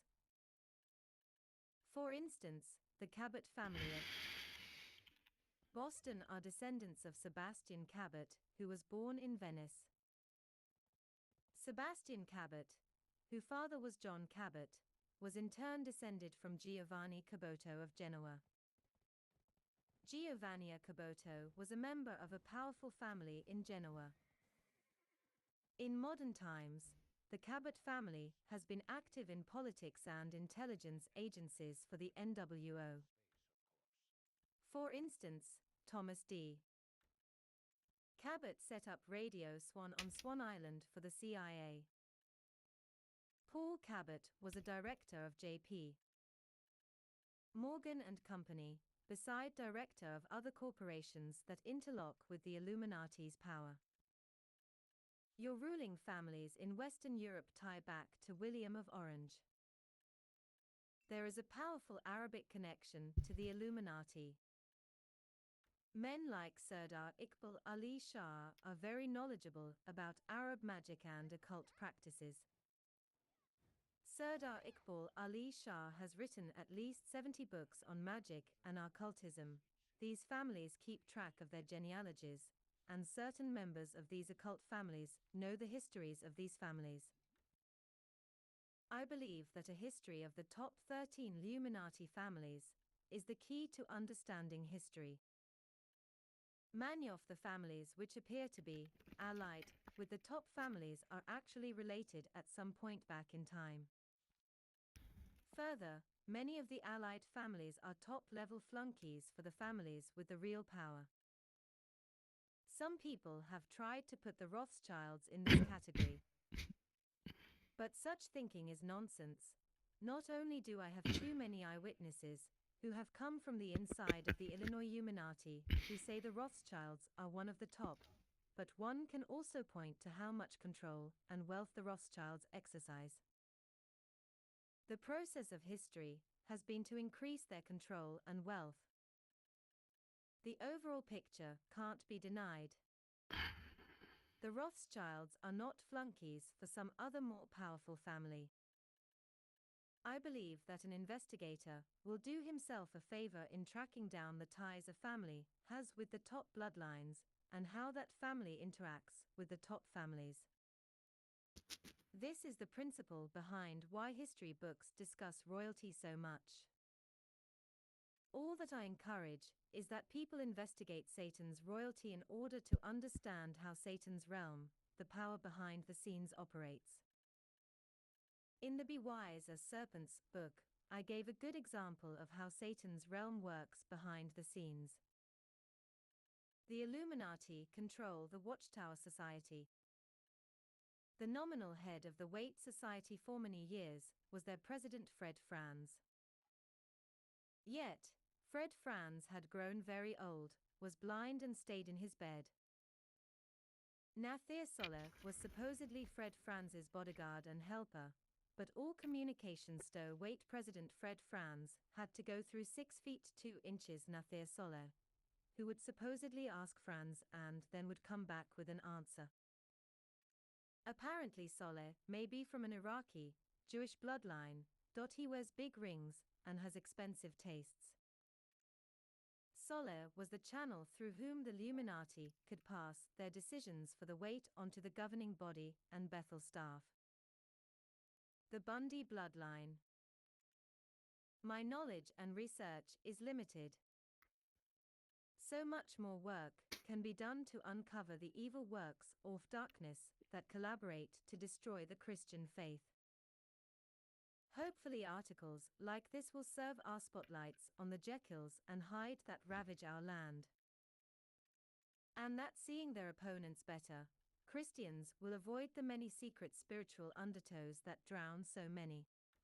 In the 1980s, one of most famous criminals was a serial killer named Ted Theodore R.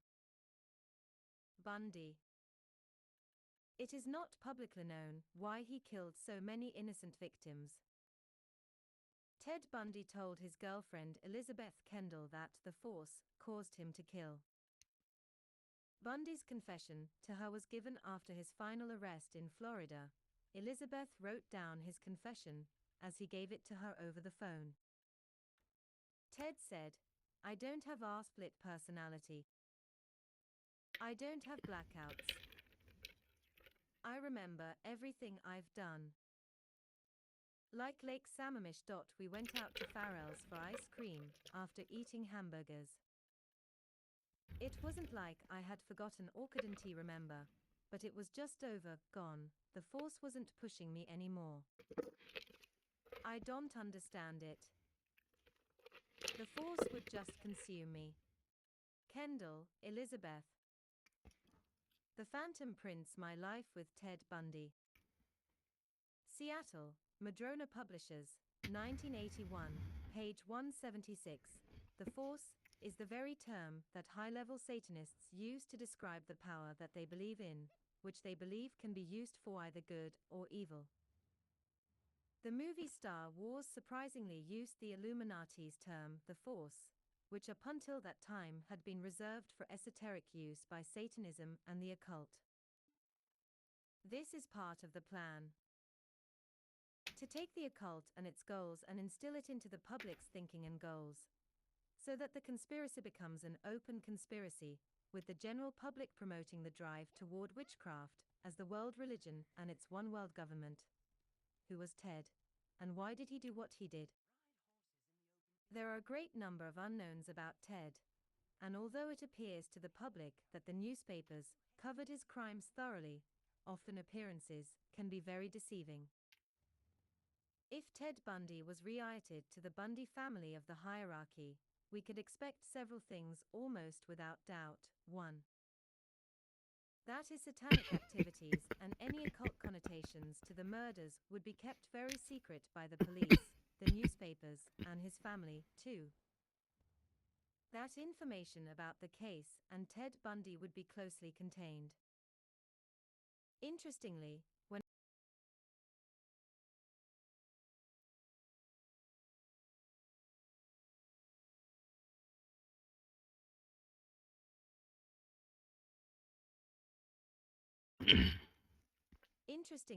when I recently went to research Ted Bundy, every copy, all 4 of them, of the book Ted Bundy, Conversations with a Killer by Stephen G. Michaud had been stolen from the Portland Central Library. One of the other books on him was also missing, and the other was overdue. The University Library, which is on a different library network, was just as bad. I did my research across the border in Washington state. Another category of books that is consistently stolen, I have been told by the library staff, are books on Freemasonry. Consequently, the Portland Central Library has a policy that interlibrary loan books on Freemasonry cannot be taken out of the library, even though the lending library doesn't mind if they are checked out. Another example of how books relating to Satanism or satanic conspiracy become rare is when I checked the Thurston Company WA Library's computerized system for Anton Levy's Satanic Bible. Of the system's 18 copies, 14 were lost. I assume stolen. 1 was listed trace, and 3 were being held by the libraries, that is, they were not out on the shelves. Before proceeding any further, let me categorically state that I haven't found anything that ties Ted Bundy in with the top satanic family of the Bundys, nor have I found anything that disproves either. I don't know either way. Still, there are some interesting items about Theodore Bundy. Perhaps someone else will be motivated to do the genealogy work and save me the work. Ted was a law student. One of the schools he studied law at was University of Puget Sound, WA. A major reason he did so poorly in law school was the immense stress that took place in his life in connection to the time and effort he put into murdering beautiful women. Yet, his poor academic performances were no barrier to his political success. Ted does have a number of items that seem suspicious. First, Ted drove all the way from Washington state to Miami, Florida to take part in Nelson Rockefeller's 1968 campaign. He was a big Rockefeller fan. Ted was appointed assistant chairman of the Washington State Republican Central Committee. Ted traveled in elite social circles and was preparing for a campaign for Ted to run for state governor. For instance, in 1973, he was part of the Republican State Committee. He may have been on this committee in other years too. Ironically, Ted Bundy had served briefly on the Seattle Crime Commission on a study of white-collar crime. For whatever reasons, whether it be elite connections or his winning personality, it is certain that he had a big political career in front of him as a young person if he had not blown things. Second, almost all the serial killers have had connections to Satanism, and in every case the media and the police have suppressed or greatly downplayed their connections to Freemasonry. Okay, let me tell you something. I've seen so many people come up to me to try and kill me and fail. end up just walking away like a NPC drone. You actually have to be connected with Satanism, equilibrium hacking mentalities, and ancient gods, and have the rights to these lords that are competing against and with, you know, the real equilibrium here for the force rights to be God in this equilibrium in the moment to take away life. All right, so you kind of have to be on the green list, which is like, who the fuck is the green list right now? We don't even know, dude. It's like some random, it can be anybody. It's not necessarily one being, because we have a problem called reverse neo, meaning if we have a bunch of beings in the universe, in the world, it can be extrapolated by our enemies, and then the enemies can technically own the world. So democracy is not it's not made up. It's like democracy is all there is in equilibrium science. So like we need more Jedis in the universe in order to maintain the equilibrium's light has already won effect. Second, almost all the serial killers have had connections to Satanism, and in every case the media and the police have suppressed or greatly downplayed their connections to Freemasonry and Satanism. For instance, Charles Manson, Freemason, OTO. I need one more. And Satanism, West. Sam of Sam Berkowitz, OTO. And Satanism, Jack the Ripper, Freemason, and Henry Lee Lucas, Satanism. That's craziness, dude. Ted Bundy had a satanic side to him. Okay, Jack the Ripper got away with it, they say. Okay. Dude, and then he's connected in this shit right here. If Jack the Ripper was an occultist, he could magically kill people. He could literally kill people and then teleport out off of Earth. Now, this could be a problem that's such a big dilemma that big gods would be against it, right? In which they put kinetic energy walls in the way of Earth, so then you can't get away with it like that. We could put buffers on our mind in order to have like a credit score. So in order to edit the equilibrium, you have to, there's like all kinds of things that you can do, all right, in order to take over the equilibrium. And a lot of it is particle wisdom. Particle wisdom is the biggest, most important thing. Yep. So. I haven't seen anything that shows that he wasn't a Satanist. He did join the Probably was. Church during the middle of time period of years, when he was murdering innocent women, but his motive for joining certainly had nothing to do with sincerely serving God. I have learned that Ted had an interest in astrology. Jack the Ripper was serving God. The closest person to Ted Bundy, his longtime girlfriend Elizabeth Kendall, wrote in her book The Phantom Prince My Life with Ted Bundy that she didn't know why he brutally killed so many women.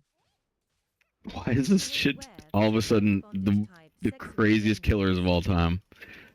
But the inner workings of Ted's mind were a mystery to her. I don't mind it. Ain't too bad. Lying and yet coming across totally honest. This type of lying goes on every day by the Illuminati members, who as a habit make bold-faced lies to the public. Ted Bundy was adopted by his father Johnny Bundy, who was a dentist in the northwest area of Washington state. What is this main branch of Bundy's that we are speculating that Ted's father might or might not be tied to? The original Bundy family came to the New World before 1635 to Boston, Ms.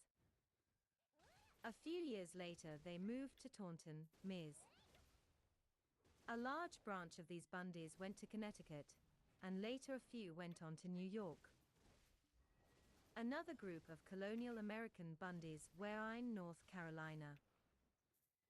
The particular members of the Bundy family that are prominent in the New World Order today are the ones who would have inherited the position of authority over the family if satanic tradition had been followed.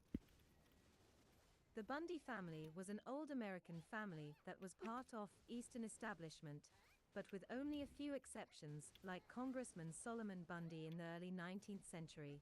The family has only come into the public's eye during the 20th century. This family also surfaces in not so prominent places too. Two of the key early Watchtower Society leaders were Bundys. These were Walter H. Bundy, who went with Charles Taze Russell to Great Britain on his May 29 to 31, 1909 trip, and Edwin Bundy, who worked at the Bethel headquarters at the turn of the century and traveled around the U.S. for the Watchtower Society from 1906 to 1910. The following is my own who's who of the Bundy Illuminati family. After this list introducing our cast of characters, this article will get back to discussing the Bundys.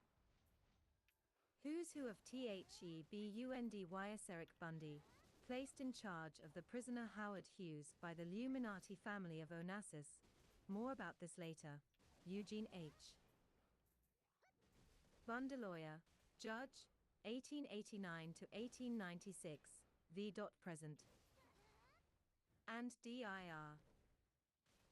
Central Trust and Savings Company, banking ties, DIR Industrial Company, partner Bundy and Jones, chairman exec. Of the Republican State Central Committee in 1898 and 1900, Knights of Pythias, Order of Red Men, Order of Elks, Episcop. Frederick McGeorge Bundyskull and Bones, in it. 1921, CHRMN. North Atlantic Philip Council Harriet Lowell Bundy married Skull and Bones member Gasper D. Andelot Bellin, in it. 1939 with Harriet's brother, Harvey Hollister Bundy, 1888 to 1963, Skull and Bones, in it. 1909, special as. To Secretary of War Stimson, Skull and Bones, Law Clerk for Justice Oliver Wendell Holmes, Key Pentagon Man on the Manhattan Project, Secretary of U.S. Sugar Equalization Board, CHRMN Panama Railway Co., in the U.S. Canal Zone, CHRMN. Boston Personal Property Trust, DIR. Boston 5 Cent Savings Bank, DIR. State Street and Union Trust Companies, DIR. New England Merchants, DIR. RM. Ray D. Company. In 1952, he became the chairman of the Carnegie Endowment for International Peace, CHRMN Foreign Bondholders Protective Council, trustee and president of World Peace Foundation, Chairman Wellesley College, chairman of the New England Rhodes Scholarships Selection Committee, member Century Associates, and some other things. Unitarian. Harry W. Bundy Mason, Satanist, and Chief Adept, 9 degrees, of SRICF Harvey Hollister Bundy, Jr. possibly in it. In one of the other Yale secret societies, banker. Catherine Lawrence Bundy, daughter of Harvey Hollister, Sister McGeorge Bundy, 1919, MJ 12, Skull and Bones, in it. 1940, CFR, President Ford Foundation, Bilderberger, Special Assistant to Presidents Kennedy and Johnson on National Security Affairs, National Security Advisor. Robert Bundy edited Images of the Future, the 21st Century and Beyond, William Putnam Bundy, 1917, Skull and Bones, in it. 1939, CFR, CIA, 1951 to 61, once CIRWay's CIA, editor of CFR's Foreign Affairs, 1972, member of the Permanent Steering Committee of the Bilderbergers, as Secretary of State, Far Eastern Affairs 64 to 69, 1960 staff DIR. Of Presidential Commission on National Goals, Professor. MIT, 1969 to 71, part of the law firm of Covington and Burling, which represents many of the Illuminati elite in Washington, D.C. Other prominent Bundys include Charles Allen Bundy Dash, Foundation Executive, manager of several companies, present. Springs Foundation and present. Clothes Found, China, SC. Parks, Recreation and Tourism, Mem. SC. Coordinating Council for Econ. Devil, Rotary Club present, CHRMN BD LST Meth. Church, 1978 to 7. Dude, all right. Right now I'm being threatened, but my life is being threatened by a 26-year-old witch. Right? A minute ago, we were just talking about Satanists and being connected with Satanists that create code for murder, basically, right?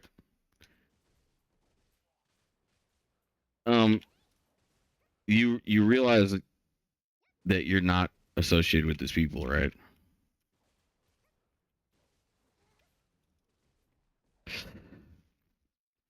The other day, somebody tried to kill me at work. A real thing. It was not just this small little tiny I'm gonna put a 2-volt, heart attack on you. It was a very strong shot. It was like a shotgun. Pretty much. Very similar to a shotgun. Imagine this. Imagine shooting Deadpool in the chest with a shotgun. He might just come back alive, right? That's kind of what happened at my work the other day. Now I'm Deadpool now? Not really. What I'm trying to say is somebody took a shotgun and pointed it on my heart and pulled the fucking trigger. All right, I'm an extremely high kinetic being, okay? Like I'm a very, very high kinetic being. How do you relate? Like if I walk into a place, it's like my energy takes the place over and my energy makes the place higher energy than it was before. Where when I was younger, it wasn't like that. I didn't have high energy. I would even say I had low energy when I was younger. Like I would go into a place and the place would take me over. I'd go into a low kinetic bar. All right. No offense to any of them. What I mean by that is that the energy would be low compared to like what I'm dealing with nowadays. And it would take me over. What does that have to do with anything? It has everything to do with everything. The amount of energy you have is based off of the body of Christ. Because everybody is hacking the solar grid around you, judging you with your experience. So when this guy comes up to me and shoots me in the heart with a shotgun, right? It's not everybody's vote. You know what I mean? Like, it's just his vote. And let me tell you what, he is now resigning. Basically, he's leaving, and it has to do with this because that was a point where I'm just like, all right, this is an attempted murder. This is beyond picking on somebody, hazing, harassment. This is the murder part. This is attempted murder, and I reported him to the FBI, and I seen results. Because that's what it was like. It was like somebody came up to me with a shotgun and shot me in my fucking chest with a shotgun. And it was like this spy trade, psyops attempted murder. Okay?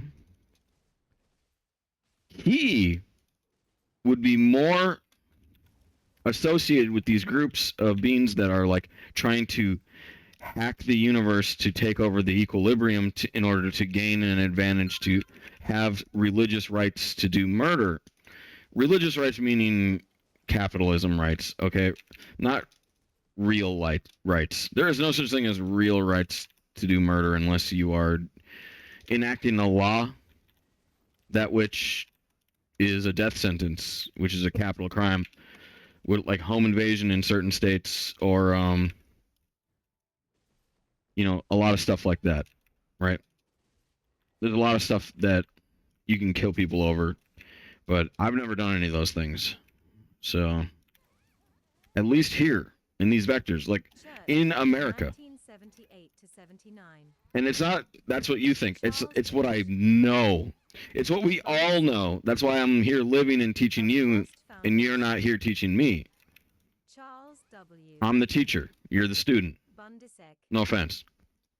Of Cornelius Foundation. But that's the relationship here. Bunde Business Executive, Cornell University, Century Associates, Hezekiah Sanford Bunde Congressman, lawyer, Jonas Mills Bunde founder, and E.D. In Chief of NY Evening Mail, newspaper, close friend of present. Garfield, law degree Harvard Omar Bunde West Pointer, General William Edward. There isn't two laws here. You know that you are lying the moment you think of it. I know that they're lying, that they're about the second law. There's only one law here. What is so powerful about the Bunde? There's only one law.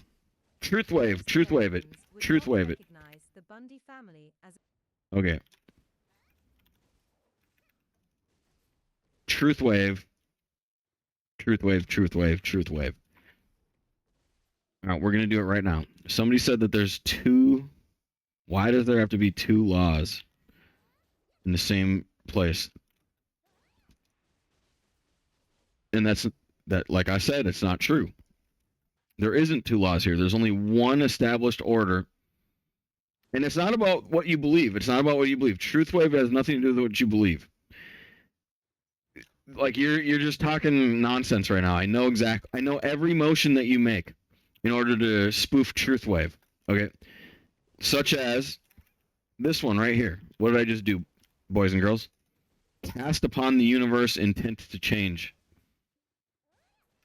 Cast upon the universe intent to change motion is what a lot of people use to mind wash truth wave. When they know that somebody's hip to truth wave, right, and they want to lie to them to get them to believe in their false version of takeover, right?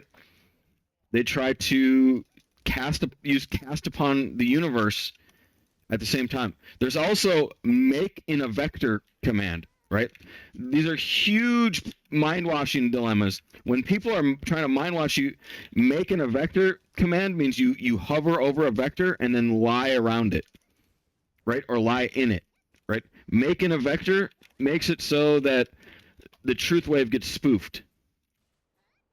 These commands are heavily used by Satanists and witchcraft in order to mind-wash the rules of the region and to mind-wash things like this. So there's way more. This is not just the beginning, dude. There's infinite commands to use to try and tell a false truth.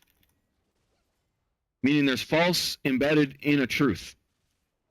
So when you yourself want to know if it's true or not, just say the thing yourself and pay attention to every single motion that you make. Don't try and copy what they say. Remake it, right? Remake it. And it might take 2 tries or more because you're going to create the same exact thing that they said right away, right? Again, right?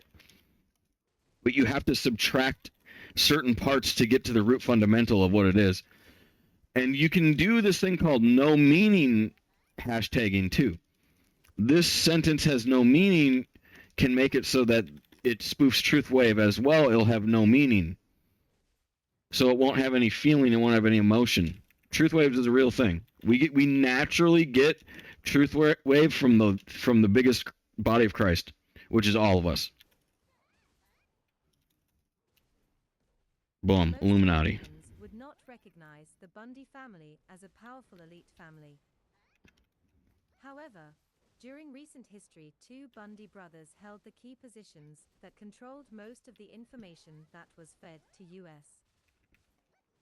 presidents during the Kennedy and Johnson administrations.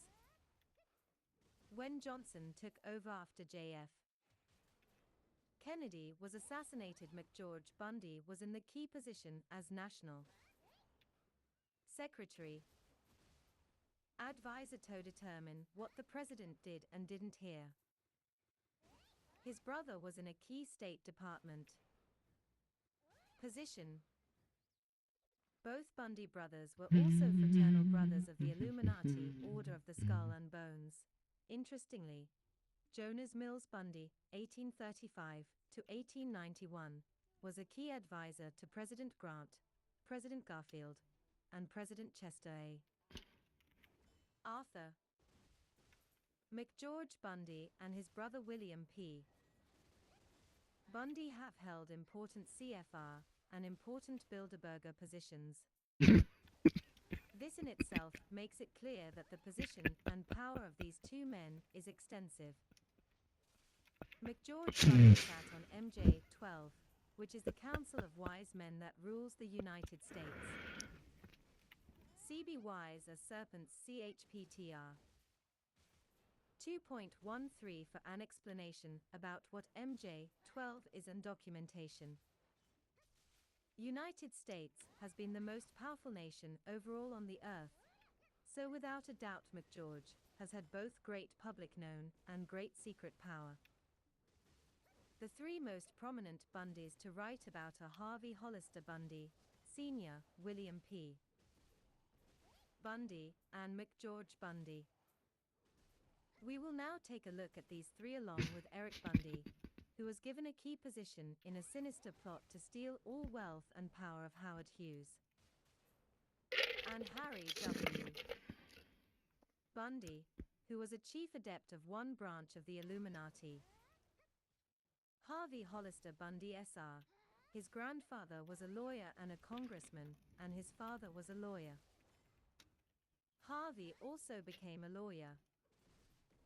But he didn't stop there. Harvey was initiated in the Skull and Bones in 1909. After his law degree, he did some world traveling. Then in 1914, he began working for Justice Wendell Holmes. Later in 1929, Alger Hiss, CFR, also began working for Justice Holmes. Hiss was a communist spy and later a key player during F.D. Roosevelt's reign. Harvey's son William P. narrowly missed having his career ruined because William had financially helped Alger Hiss. Harvey had 5 children. 3 of these had ties to the Skull and Bones Order also. Harvey became the ass. Secretary of State 1 in July 1931 until March 1933 under Henry Louis Stimson. Secretary of State H.L. Stimson was also a Skull and Bones member in it. 1888. Harvey's son McGeorge would co-author a book with Stimson entitled On Active Service in Peace and War in 1940. Harvey was Special Legal Assistant to the U.S. Secretary of the Treasury. Harvey became the Special Assistant to the Secretary of War during WW II. He traveled with the Secretary of War overseas numerous times. It is often said if you want to know where the real power lies, look at a man S. Advisors. Here we see Harvey giving advice to the U.S. Secretary of Bones PP. 49 to 50 where Begive. Various reasons why Covington and Burling are highly suspected of left-wing activity. William began his war during the United States' largest military challenge in history. Harvey was one of the most key figures in the supervision of the Manhattan Project developing the atom bomb. He was the key Pentagon man. He did liaison work between the War Department and Office of Scientific Research and Development. In 1952, Harvey took over the Carnegie Endowment for Peace from John Foster Dulles. The Carnegie Endowment for Peace has been a major vehicle for the Illuminati to finance tax-free various projects. In 1971, for instance, the Carnegie Endowment for Peace spent over $2 million and had assets of $41 million. The stated object of the foundation is to promote international peace. This is the type of peace that President George Bush told the United Nations that the world needed. Skull and Bones member George Bush informed the UN that a one-world government peace was needed by the world. Harvey got the job at Carnegie because Alger Hiss had been convicted of perjury. John Foster Dulles was on record recommending Alger Hiss to replace himself. See Eleanor, Allen, and John Foster Dulles and Their Family Network by Leonard Mosley, p. 311. The various men who run the various Carnegie Foundations work with the Rockefellers. William P. Bundy. William P. Bundy started out his career in 1947 working for Covington and Burling, which is a firm that represents many of the Illuminati in Washington, D.C. Covington and Burling appears to have been a conduit for the Illuminati to create a left-wing political movement in the U.S. Read Anthony Sutton's book America's Secret Establishment and Introduction to the Order of Skull career working for the CIA at this time, 1947, and in 1951, he quit Covington and Burling to begin openly working for the CIA as an analyst, and then as assistant to the deputy director of the CIA. His job as assistant required him to get atomic energy clearance. In 1953, Joe McCarthy had caught onto the New World Order. Although the history books and papers report that he was commie hunting, if one reads Joe McCarthy's own words, it is clear he was gunning for the New World Order. Senator Joe McCarthy subpoenaed William Bundy to testify. The senator knew he could expose a great deal if William P. Bundy was questioned, and if he might try to lie. The calling card to get the subpoena was the fact that William had donated at least $500 to help communist spy his defend himself. Hiss's brother Donald worked for Covington and Burling when William was there, and Alger had worked at the firm William's dad had worked at. McCarthy sent down many subpoenas, but Alan Dulles, who was part of the Illuminati and the CIA director, ignored the subpoenas, and eventually was able to get William P. out of the country so that he would not have to face McCarthy's questions. The State Department was going to arrest William P. at the dock as he was trying to escape on the Queen Mary, but Alien Dulles was able to get the State Department to call off the arrest, and William P. Bundy sailed. McCarthy wrote Alan Dulles, "I note your refusal to give us any answers to our questions. Your insistence is very revealing. It would seem that the last man in the world who would try to protect and hide the facts about one of his top officers, Bundy's association with, and contributions to, a convicted traitor would be the head of the CIA." I think it necessary for me to call your attention to the tremendous damage you thereby do to this organization. That the matter cannot and will not rest here is, of course, obvious. A biography of Eleanor Allen and John Foster Dulles and Their Family Network, by Leonard Mosley, p.322. Lou Russell, who was an important figure in the House Un-American Activities Committee (HWAC), was part of the Illuminati power structure.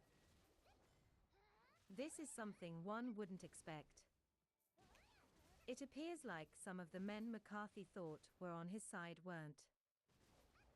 While the Bundy affair led to McCarthy, a genuine patriot, being killed and discredited, someone else, who was a socialist and lackey of the CFR, was given wide publicity as an anti-communist hero from what happened to his. Funny how the credit is distributed by the establishment media. This socialist was Richard Nixon, CFR. He was given false credit for convicting his CFR to build a false public image as an anti-communist crusader. Nixon did not do the footwork, etc., to get his convicted, contrary to the false image the establishment newspapers and history books give. Later, protected by his anti-communist mask, Nixon would recognize Red China, among many other pro-communist NWO acts, by trying to subject a member of one of the top 13 Illuminati families to congressional questioning. McCarthy had signed his death warrant. It was not long before the Illuminati killed McCarthy. And they have dragged this great patriot's name through the mud. Skull and Bones George Bush was still taking potshots at Joe McCarthy during the 1992 presidential campaign. William P. Bundy commented on the help Allen Dulles gave him throughout the Hiss affair with the following words. I guess there was an element of tribal loyalty in the way Allen handled this. That he knew me. He knew my brother, a sort of fellow feeling for the comradeship of the CIA, but also a tribal feeling toward a set of people who were in law firms, entered government when the need was felt, could be invited back to the house. Yes, that set of people is called the Illuminati. In 1960, William P. Bundy, while still with the CIA, was placed as the staff director of the MU Presidential Commission on National Goals. If national goals are seriously being set, then that implies that something is happening above and beyond the American people voting at the voting booths, congressmen voting at the Capitol, and the marketplace simply functioning. Indeed, there is a guiding hand behind events, which is taking use down a pre-planned route to achieve Illuminati goals. Bundy's Commission on National Goals set down goals that are Hegelian philosophy. The goals state that the individual has a duty to advance the will of the state, and that the state is to stimulate changes of attitude. The American citizen in the years ahead ought to devote a larger portion of his time and energy directly to solution of the nation's problems. Many ways are open for citizens to participate in the attainment of national goals. America's Secret Establishment. Page 50. Eric Bundy. The Illuminati uses what is called Hegelian philosophy. A thesis is set up. An antithesis, the opposite of the thesis, is then set up, and then out of the conflict of the two comes the synthesis. Hegelian philosophy is really a fancy term for what the Illuminati were doing before the term was invented. To bring this all down to street terms, That's pretty the savage. Illuminati's mafia, yes, the Illuminati created and runs the mafia, would send businessmen a letter demanding money. My whole life I was told that I'm part of the Italian mafia. This was the thesis. If the demand wasn't met, then the business You're not supposed to would tell burn people or the that, businessman dumbass. hurt. Then the the mafia would introduce themselves as potential Okay. protectors for the businessmen from the Black Hand extortioners. Here's the thing, though, is This is I'm not doing anything illegal, and neither is that mafia, as far as I know. that is the synthesis. We're The playing Illuminati Democrat are doing this tactic capitalism, all over the world. democracy It capitalism, certainly has almost everyone fooled. democracy capitalism, Mafia and then strongman Sam Giancana, get birth this, name Momo Salvatore, super hardcore long-term democracy capitalism. We're like, if you break a rule, we're going to enforce that rule so hard. And if you break another rule because you didn't like it, we're going to enforce that rule too. And if you keep doing it, we're going to just keep doing it. We're just going to keep doing it and keep doing it and keep doing it and keep doing it. Every rule until you're not breaking a rule. And then we go, beep, we go back to normal. You can't just keep spiraling. then the mafia. See, somebody's breaking rules right now. They're doing home invasion bioterrorism. What are they going to get? Well, first of all, they're going to get a civil lawsuit. This is the antithesis. Right. Second of all, they're getting a criminal lawsuit. Begins paying the Right. mafia for protection, that is the Because synthesis. I'm pressing charges, of course. Right. If I press charges, then it has to be a crime. Certainly has almost everyone fooled. Right. Mafia strongman Sam It's a multi-court problem, right? Like if you do something illegal to somebody, you'll go to criminal and civil court a member at the same time. Top 13 Illuminati families spent regular time with sexually. Giancana For the same crime. A friend named Robert Mayhew who worked under Stavros Niarchos of the Onassis family. Stavros Niarchos, a Bilderberger, and a nephew of Aristotle Onassis. The Onassis family, of the top 13 Illuminati families, runs the mafia. Robert Mayhew worked for Giancana and the CIA. Why was a CIA agent willing to help Giancana? While, as I indicated in other places, the CIA is run by the top Illuminati families, and so is the mafia. This CIA agent, or mafia man, or Illuminati henchman, whatever you want to call Robert Mayhew, shows up in the details of the Kennedy assassination and the kidnapping of billionaire Howard Hughes. Robert Mayhew and other men like him had infiltrated Howard Hughes' organization prior to the kidnapping. In March 1957, a wing or branch of the Illuminati under Onassis, commonly known as the mob or mafia, kidnapped the upstart billionaire and genius Howard Hughes. Now do you see what happens to competition to the Illuminati top 13 families?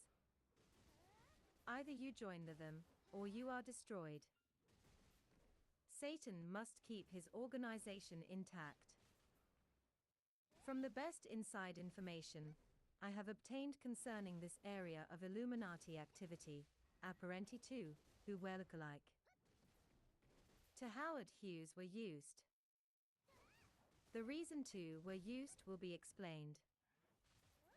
First, because the Howard Hughes, actually L. Wayne Rector, who on rare occasions showed himself was a fake, the Illuminati wanted to keep him out of the public eye as much as possible.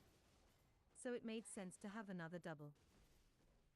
The natural story was that because Howard Hughes was so reclusive, he had hired Hollywood actor Brooks Randall to be his double to keep newsmen and other snoops from following him.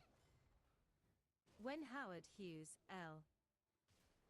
Wayne Rector, would go out, then the decoy, Brooks Randall, would be employed to keep photographers, process servers and private detectives away from the Illuminatis. Real Howard Hughes, L. Wayne Rector. It was Robert Mayhew that hired Brooks Randall. And working with Mayhew and somewhat over Robert Mayhew was Eric Bundy, was given oversight of their day-to-day operations involving the control of their prisoner Howard Hughes, who most likely died in 1971, and whose public death was 1975. For those wanting an official, paper trail, see Senate Report No. 94 to 465 entitled, Alleged Assassination, Plots Involving Foreign Leaders, the 20th of November 75, p. 74 where Mayhew's role is talked about in the death of Onassis. One of Mayhew's top men was Lou Russell, who, besides working for Mayhew, the CIA, the Onassis family was the person who bounded the security and investigative needs of the Republican National Committee, RNC, and Russell was with the company that provided security for the Watergate complex when it burgeoned. The Russell family is a top 13 family. Dude. The Russell All right. family will of course have its own. The Watergate complex.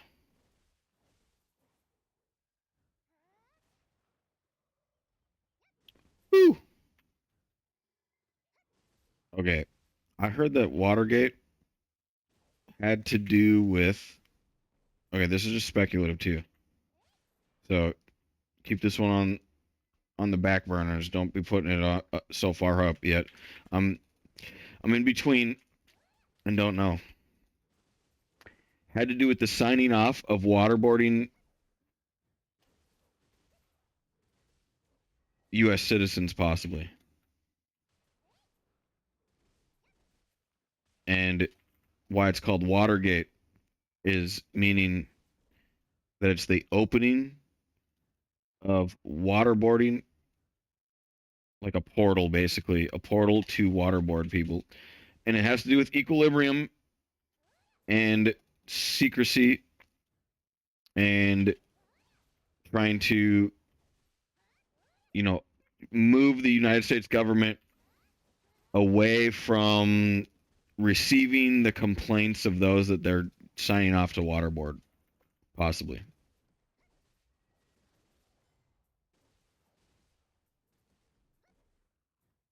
But I heard what this Watergate was completely kind of owned because it has too many back doors. It was kind of almost an attempt to hostily take over America as well, secretly in the back lines. Now, these are just theories and things that I've heard in kind of Akashic kind of stuff. Basically, I was trying to read lots of files at once, and that's my synapse that I read is very bad thing. Big conspiracy. It wasn't just about money and power. It was also about taking over America. In anti-competitive ways as well, torturing Americans that are going to be possibly against a secret mafia of and not the mafia. There's like, what the fuck is the mafia anyway? You know what I mean? Like, there's no such thing as the mafia. There's mafias, meaning gang of people that do illegal stuff to profit, right? Now, that's not always the meaning too, though. Because hear me out. If you're into equilibriumism, you can do non-illegal acts. But is that undermining the government? The president got charged with this, okay? That Donald Trump got charged with subversion. Subversion is basically putting yourself in bioaugmented reality and overthrowing the government at yourself. All right. This is a super rare thing. Now, you could technically be the mafia in your mind and follow every law. The Russell family will of course have its own turn to have an article about them in his newsletter. It is Lou Russell who helped Nixon get his convicted. Miss McCarthy and his used. It appears so. John Smith now puts out the theory contained in his book Al-Jahis, the truisty which claims Al-Jahis was framed. So we have come full circle. the communist agent that almost ruined William P. Bundy's career, because Bundy was Alger Hiss's and Donald Hiss's friend, is now exonerated by a book written by an establishment researcher. McGeorgeBeundy Anthony C. Sutton does an excellent IOB in his book on the skull and bones order in describing how McGeorge Bundy received preferential treatment all through his life. Consistently, McGeorge Bundy got jobs for which there were thousands of better candidates. McGeorge Bundy went to Yale where he was initiated into the skull and bones in 1940.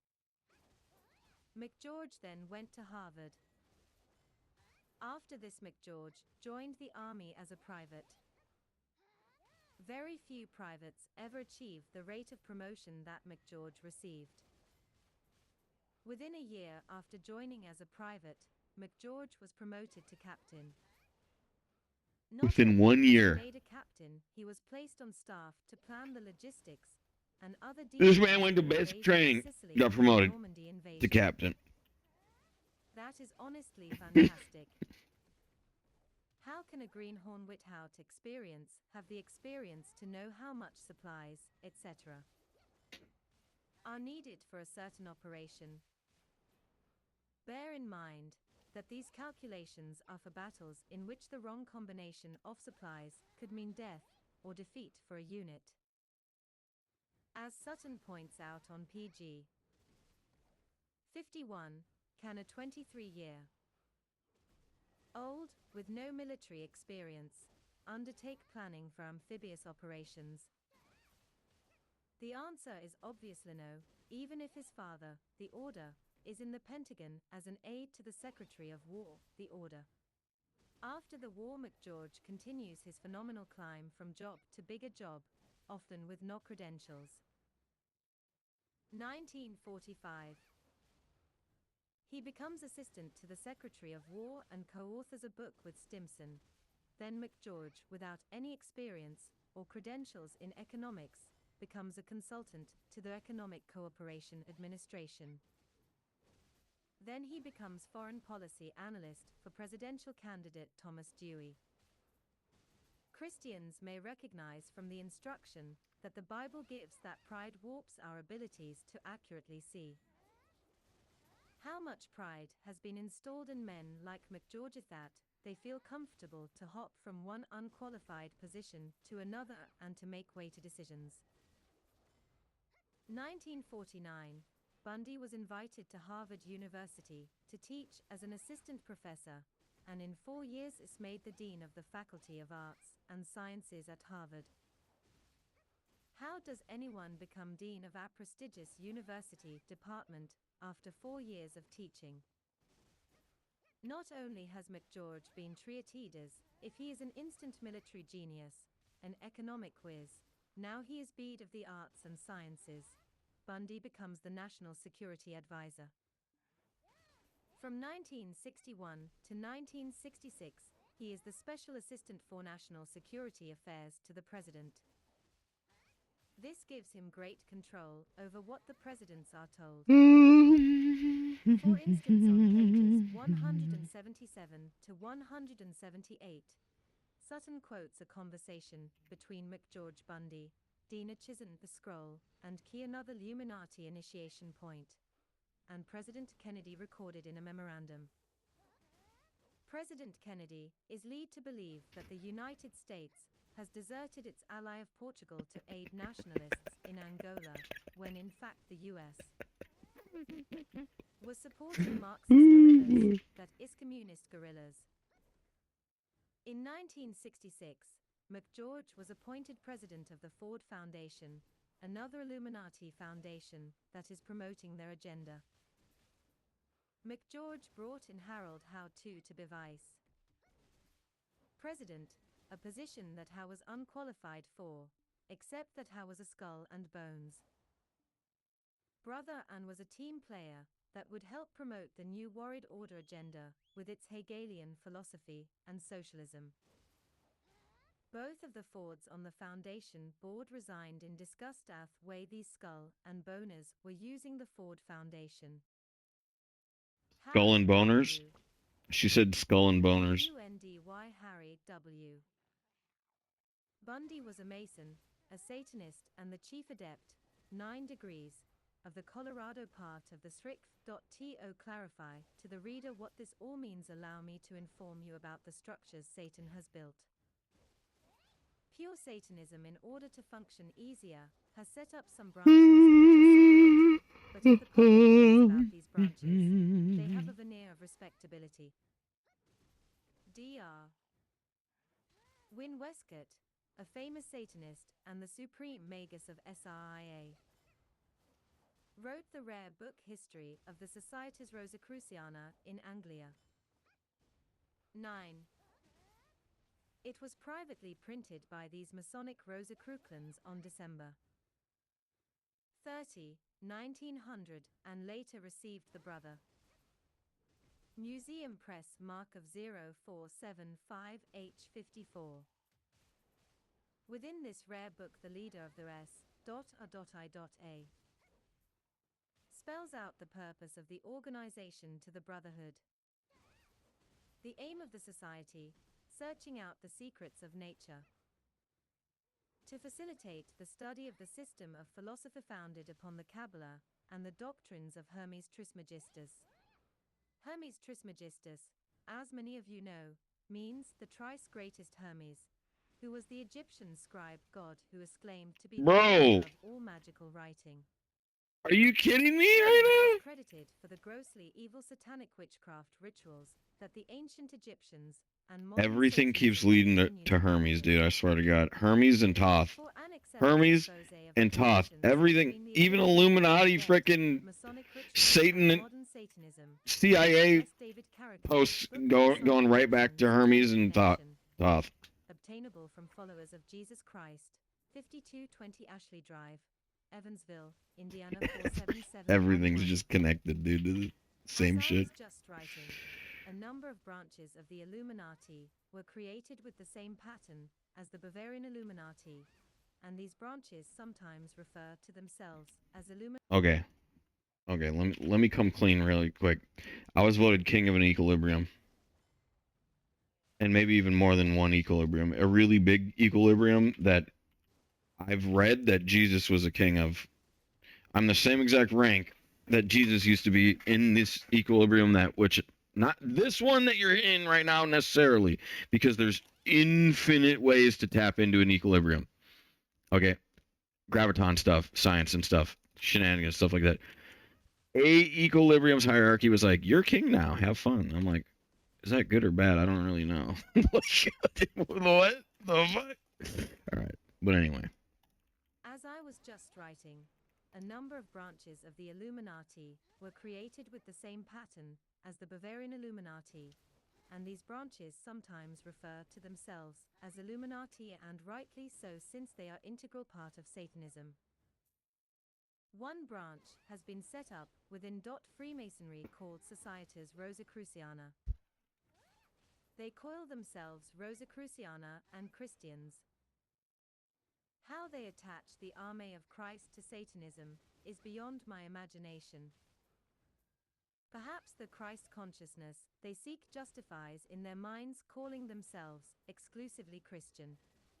Whatever they want to coil themselves, they practice magic and Satanism. A number of daughter organizations have sprung up from the SRIA. Wait. Let's reread this.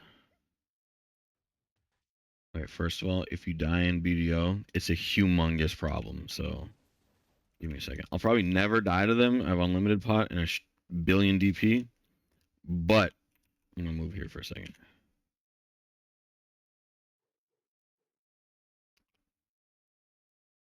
Perhaps Christ consciousness they seek justifies in their minds, calling themselves exclusively Christian. Christ consciousness. I want to go over that. First of all, your consciousness gets killed by somebody. the end. The whole universe is ended for you forever. Or somebody upgrades you infinitely much and you remain immortal until they say. That is kind of where we're going with Christ consciousness. That's the start of Christ consciousness. Then we have natural consciousness, in which eventually you do so much good in the world that it is recognized, and a Christ or the Christ recognizes your accomplishments and works on extrapolating you. What's extrapolating? He finds out the state of matter and positions in which you are operating in, it extrapolates you and upgrades you. And then when you have this experience, it'll be a profound, extremely unforgettable upgrade, that which is unlike anything else ever before. Pretty much. Including your birth and pretty much anything ever, for the most part, since I've experienced Christ consciousness. And that's what it is. All right. And I have done like excellence, dude. I have done counterterrorism. I have done coding so advanced where my blueprints are being used by gods. All right. And not to brag, I'm not the developer of the super advanced side. I was the developer of the super basic side of it. So, but that it's completely different. Okay. It's like that's what we want to see. We want to see these things. And imagine like this, depending on the super basic stuff that you stand for, all right, that's going to define your position in like Christ hierarchy, Satan hierarchy. These hierarchies that are like all angelic of nature, even my own. You know, I have my own hierarchy. I have it right in my head. Like I either like you or I don't. And you know when I don't like you. The moment you show up, I'm like, get the fuck out of here, guy. I don't like you at all. I push him right away. As soon as I see him, I push him down. I'm just like, get the fuck out of my head.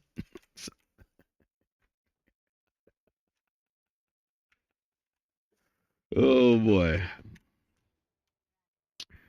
All right. I didn't mean to pick on anybody right then in that moment, but I kind of did, I think. Christ consciousness they seek justifies in their minds, calling themselves exclusively Christian. Whatever they want to coil themselves, they practice magic and Satanism. A number of daughter organizations have sprung up from the SRIA, such as the Golden Dawn, the Stella Matutina, and the Ordo Templi Orientis, OTO. The SRIA also worked closely with German Illuminism and the Theosophical Society. In England, the Societas Rosicruciana, SR, is named S.A.I. in Anglia. In Scotland, it is SR. I got so much to learn in this document. It's insane. In Greece, it is SR. In Grecia, in Canada, it is SR. In Canada, and in the US, it is SR. In Civitatibus Federatis, the membership is very exclusive, and me understanding that there are about a dozen US lodges called colleges, with about 40 members each, which lends me to guess they have an exclusive membership of about 500 in the United States. Membership in Societas Rosicruciana has included such notable Satanists, such as A.L. Waite, Eliphas Levi, and Kenneth Mackenzie. It has included that Luciferian Albert Pike too. Within a nation, the arena are divided up into provinces, each of which has a college, their fancy word for a satanic lodge. On April 20, 1948, Harry W. Bundy became the chief adept of the Colorado College. 2 letters B, the supreme magus of all the SR, Groups Win Westcourt are photocopied so that the reader can read for himself from the SRIA's Supreme Magus, lending magician, that they are connected to the Illuminati. See for yourself. An interesting point in light of what I have printed in other newsletters, the Mass College in 1393 printed a book by its Supreme Magus called 9 Degrees, which declares that the grand central sun of the universe is Alcyone in the Pleiades. Shades of Alice Daly and C.T. Russell. One of the most knowledgeable people to try to expose the New World Order and the satanic hierarchy behind it said, "It remains for the student to follow every line of inquiry to the point of concentration, where nil threads are gathered and systematically manipulated for the eventual destruction of Christian civilization. It may lend to the BIB Rith, the Universal Israelite Alliance, India or Tibet. But in any case a thorough and complete study of Rosicrucianism embracing a minute one of Rosicruciana in Anglia and its various branches will be a great step taken in the direction of uncovering much of the political and moral chaos of present-day history of mankind." Page 510. Interesting that this expert would say this. The threads go back to 13 top families, and wouldn't you know, several of their people are lenders of the SRIA, including Harry W. Bundy. The Bundy family has been a very powerful family in American history, which has managed to keep itself out of limelight. Often the members the Bundys have had power by virtue of being advisors to those in powerful positions. P.S. Congressman Reese, a real hero, tried to go farther and expose the connections between his, though Carnegie Endowment Fund, the Morgan Bank, and the rest of the tax-exempt foundations. The Illuminati moved mightily against Reese. Simplified Bibliography Almanac of Famous People, Census Records, National Cyclopedia D. American Biography, Sutton, Anthony. America's Order of Skull and Bones, Voorhis, Harold, Supreme Magus 9 Degree. Masonic Rosicrucian Societies. Bloodlines of Illuminati. By Fritz Springmeier, 1995. The Collins Bloodline. The next family in our series of articles on the top 13 Illuminati families is the Collins family. The first two have been the Aestia family and the Bundy family. The first two articles were fairly straightforward. Both the Aestia and Bundy families have been written about by others, and I had more information on both families than I needed for my articles. In fact, I left out worthwhile details in both articles in order to keep the articles to a comfortable length. In this Collins article, there will be some padding. In terms of research on the Collins family from a scale from 0 to 100, I'm about at 10. There are some hard connections that will be presented and some soft connections. Joan Collins is what I'd call a soft connection. She has associated with a long list of key Illuminati men, and at least a few known Satanists, but this is only the barest of dues that she might have anything to do with the Illuminati herself. Let me give some of the hard connections first. The following is a description of a highly secret, high-level satanic meeting. It comes via an ex-insider who is now a Christian. If any other ex-hierarchy person is reading this, perhaps this will trigger some memories for you. This experience dates to 1955. This is a meeting that is held twice yearly, and Tohich the Rothschilds and all the mother families attend. The meeting is inside in a big room, and the Grande Mother on the throne was a Collins. The Collins family has been kept out of the limelight because they have more occult power than the Rothschilds or the Rockefellers. To make money, this Collins family does something financially, such as deal with the exchange of money. I've noticed that numerous Collins have been insurance executives, and although I haven't exposed the connections between insurance companies and the NWO, there is a book out which shows how most insurance companies are connected and under the guidance of the NWO elite. The Grande Mother Collins, dressed in black, has an ebony and gold moon-shaped throne that she can automatically rotate by pushing a pedal with her foot. Behind her sits the Grand Council with 13 members. This might be or might not be the Grand Druid Council. Holy moly, this thing crashed. The difference between this council in 1955 is that it was all males, while the council in 1978 has several women on it. The Grande Mother, a Collins woman, was thought to be in her middle 50s at the time of this meeting. She had a deep dictatorial voice, was small in stature, and was very powerful. She was decked out on her throne with a great deal of jewelry. One of the first things done was to lay before her feet small gold bricks, shaped like small bricks, and made of pure gold. 2 boys, who were taken to be her sons, one of whom was Tom Collins. Tom was later gunned down by the Illuminati, were near her throne. As only the most honored and powerful dared be in the vicinity of her throne. This showed that these 2 Collins boys were powerful. The boys passed out papers, which had timetables written on them of things that were to happen. A great discussion was carried on about what had happened in the world to bring in Satan's one world government during the last 6 months, and what was prepared to happen in the near future. Things that had not gone according to plan were discussed. The Ark of Covenant was discussed, where it was hidden in Africa, and a ritual mocking the Ark of the Covenant was held. 7 children in white were brought in from generational satanic families and presented before Grande Mother Collins. They laid prostrate in worship of her. She would move her scepter with a snake up and down, striking the floor to show approval of a child candidate.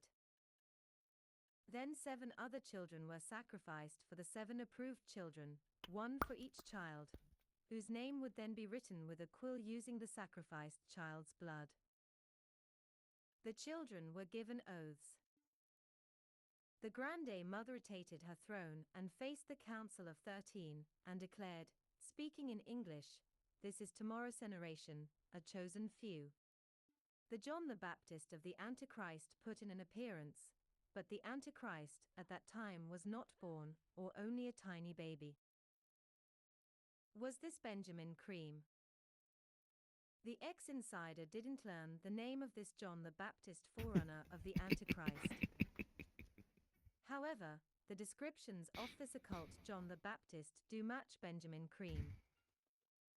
Benjamin Cream was born in 1924, and was deeply into the occult and witchcraft even when he was a boy. See the official newsletter of Tara Center Emergence, January 1982 issue. He claims that in 1959, he telepathically received a message from his master, a member of the demonic hierarchy. Cream calls these master spirits simply the hierarchy. Christians know it is the demonic hierarchy. Because all these things are planned out well in advance, it would have been very appropriate if Cream had been at a high-level planning meeting in 1955. For more understanding on Cream's Christ the Reader, is directed to read the article on the Sufis in this newsletter. Referring back to the gold bricks laid before the Grande Mother's throne, there are several reasons that real gold is important to the Illuminati. Perhaps in some other article this newsletter will go into it all. There have been massive secret gold shipments out of the United States and Russia. Guess who is getting it? In my the 1st of January, 93 newsletter, the names of many top Illuminati are given. One that could have been included is Robert Moore Collins, 1867-. who was a member of Pilgrims, 60 of the modern equivalent of the Bavarian Illuminati. Robert M. Collins was a porter for several important newspapers and worked as an editor in the Washington and New York offices Whoa. of the Associated Press. He did chiefly political work for the Associated Press. He was the chief newsman for Reuters, Illuminati-controlled press, and the Associated Press for many stories coming out of the Orient. Although he was born in Wash, D.C., his address as an adult became Bournemouth, England. He never married. As those who investigate the Illuminati find out, the Illuminati control the press. Here was a man who helped do it for them. Last newsletter issue, the 15th of January 93, went into some detail about how important the Satanic Society's Rosicruciana is in relation to the satanic groups such as the OTO, Golden Dawn, and Stella Matutina. The Society's Rosicruciana is definitely a high-level exclusive Illuminati organization. One of the New York SR officers was James F. Collins, 8 degrees, who died April 2, 1896. He was with the original set of SR officers of the First High Council of the SR in America, which had oversight over all the SR colleges, lodges in America. His position was presenter. I don't know what that officer does. When the Canadians set up a Societas Rosicruciana in Canada, the High Council, which had oversight over all Canada, included a Collins on its council, Daniel Collins, 8 degrees. Daniel Collins had several positions on the council. The highest degree is the 9 degrees.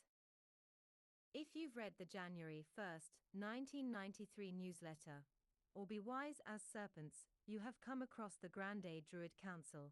This is a high-level Illuminati council. In Be Wise as Serpents, in the second section, in a chapter entitled Heresy Interlocks with Power on the 8th page, I gave the names of people who were on that secret Grande Druid Council in the spring of 1978. Each of those people are powerful witches, and have a great deal of power in the world. Yvonne Collins was on the Grande Druid Council. She was a traditionalist. To be a traditionalist means that she holds the view that only those people who are born to families with satanic power and witches in their family background can be true witches. Obviously, the Collins family has a long history of witchcraft, if she holds this view. Remember that the leading Satanists feel they have special blood, the top ones feel they are gods.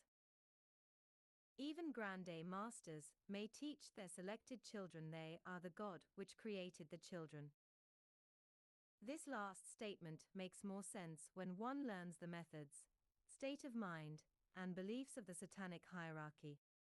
Yvonne Collins would reject the idea that just anyone can become a witch of any significance by training and practice. The occult demonic power would not be strong. Yeah, I don't believe in any of that crap. Okay. This person is a hack. All right. They're so delusional. I know who this is, okay? They think that once you're like established in a root of power, you can't lose it or be overthrown no matter what. Which is infinitely wrong, no matter what. Like this person is delusional. A lot of what's going on right here is delusional. Yvonne Collins would reject the idea that just anyone can become a witch of any significance by training and practice. The occult demonic it's so wrong, dude. It's so wrong. It's so wrong. Anybody can just start doing witchcraft. No matter what. There's literally there's no way you can stop that. The occult demonic power would not be strong enough for a convert to witch. Okay. So it's just a series of lies. Anybody can become a witch. The end. If you fight people infinitely that are hated, their enemies will make you powerful. Does that not make any sense here? Like, does that not make sense? Like, that's what the counter to this person is, basically. Oh man, dude, I swear to God, I met this person in real life pretty much, and they're so delusional. I looked at them, I'm like, all the time, I'm like one of the most powerful fucking like wizards in my first person, right? And I met this person in real life, and I'm just like, the whole time I was just like, I just can't believe that you oracally put out this presence. Like, you were just the ugliest being ever. You're so dumb. You're scorned. You have tattoos on you didn't even put on you, that literally other gods are putting on your body, that literally are telling us all of the bad sins that you did in your life. And I'm just like, are you kidding me, dude? Are you kidding me right now? Like they have those darkness eyes where it's just like pure darkness inside their eyes. The only thing they want to do is attack people, and the only thing they get is people attacking them. And you know what? In first person, all we did was talk. Because they're just like, they're the type of person where it's just like, I don't really want to fight you in real life. Like, I don't want anything to do with fighting in real life. Maybe they do sometimes to some people, but for me, it was like, hell no, dude. I'm not fighting you in real life. That's not even a fucking option. Like, we're not even, like, first of all, if I did fight you in real life, I'm so clairvoyant, I probably would go fucking multiversal instantly. They knew that. I knew that. We were just like, why would we even argue or have negative vibes in first person? Child, whose name would then be written with a quill using the... Where did you just go?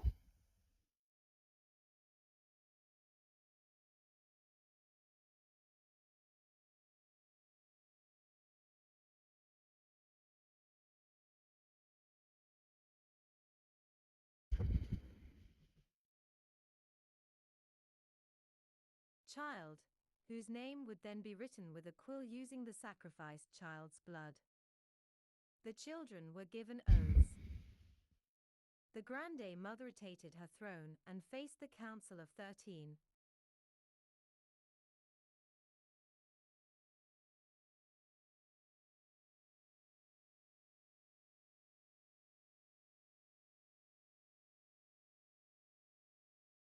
Al Blood, the top ones feel they are gods. Even Grande Masters, they teach their selected children they are the god. Okay, let me tell you, even I feel like I grow every day that I do good, and I've fallen every day I've done bad. Okay? Every day. I know this is the way because it's particle fucking physics dynamics. Okay, once you reach the state of enlightenment that I'm at, the only thing you can do is be peaceful, and you'll prosper. Because of infinite square vector dilemma. Infinite square vector dilemma means there's infinite three-dimensional spaces inside of every three-dimensional space. Okay? We're just going to draw it like that. Three-dimensional space, right? When they collide with each other, right? This forward momentum, right, doesn't disappear. It stays in there in smaller, broken up forward momentums. So like if this collides into this and it like inhibits, right? And this three-dimensional square vector doesn't grow, right? But this went inside of it, its total power, right, goes up. Obviously, we know that. It goes up based off of how fast you throw it and based off of how much total kinetic energy in here there is, which is impossible to extrapolate because of equilibrium law. You can only extrapolate one equilibrium, which is considered x, a rational number, out of infinity. This is a law. This is a law. This is an axiom, actually. It's an axiom. There's no way to disprove it, and there's only proof of it. and nobody has any disprovings of any of the proofs. So, like, right now, I'm going to challenge your mind. Okay, under what proof disproves what I just said? That the universe is different. Those are just words.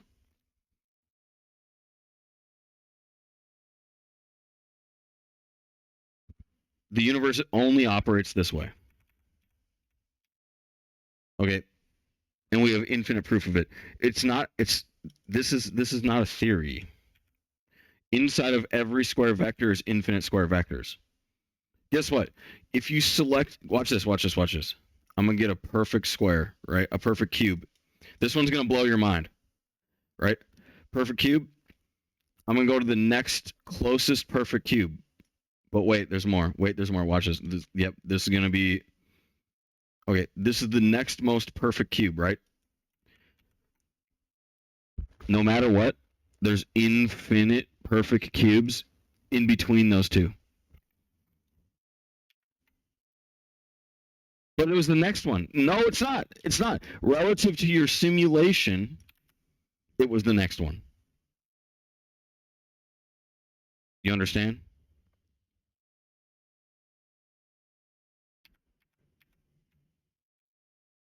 Those cubes are supposed to be inside of each other.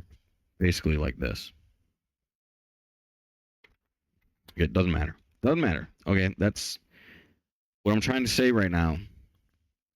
Infinite micro measurement counters all goddess beliefs because of natural oscillating beings alone, regardless of whether or not we're all mortals. Okay, if we're all mortals, there's not infinite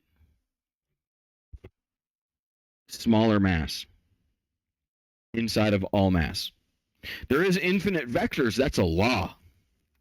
There's infinite smaller three-dimensional vectors inside of every single vector because of microvector law. Right? We can always make a smaller vector of three-dimensional space. There's no like end to that dilemma. Your brain can't. It doesn't count. There's no counter to that. Right? That's a law. It's an axiom. It's a law. You can't possibly disprove it with any amount of words. There's no words. There's just nothing you can do about it. Right? So,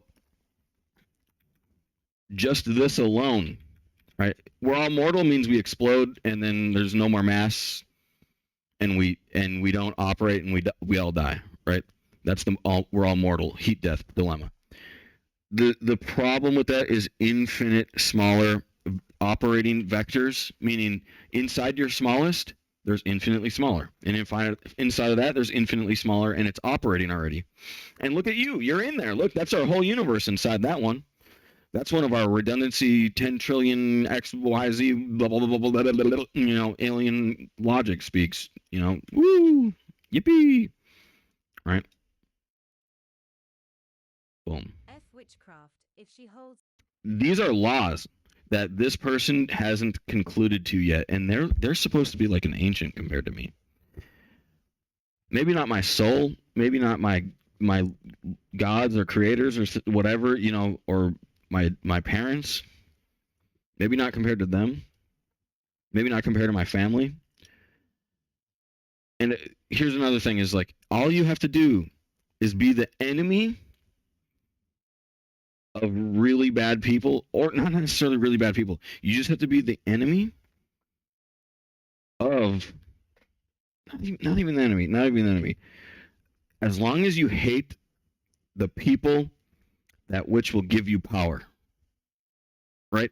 If you hate the wrong people, it could mean that you lose power.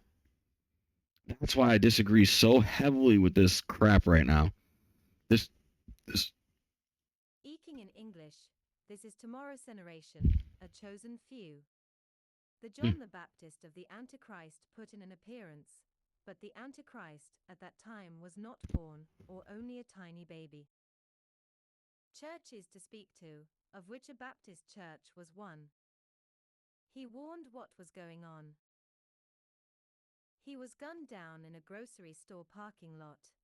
and has been used as an Alright. example by the Illuminati to anyone else who dares utter a word. Remember Tom Collins? They warned.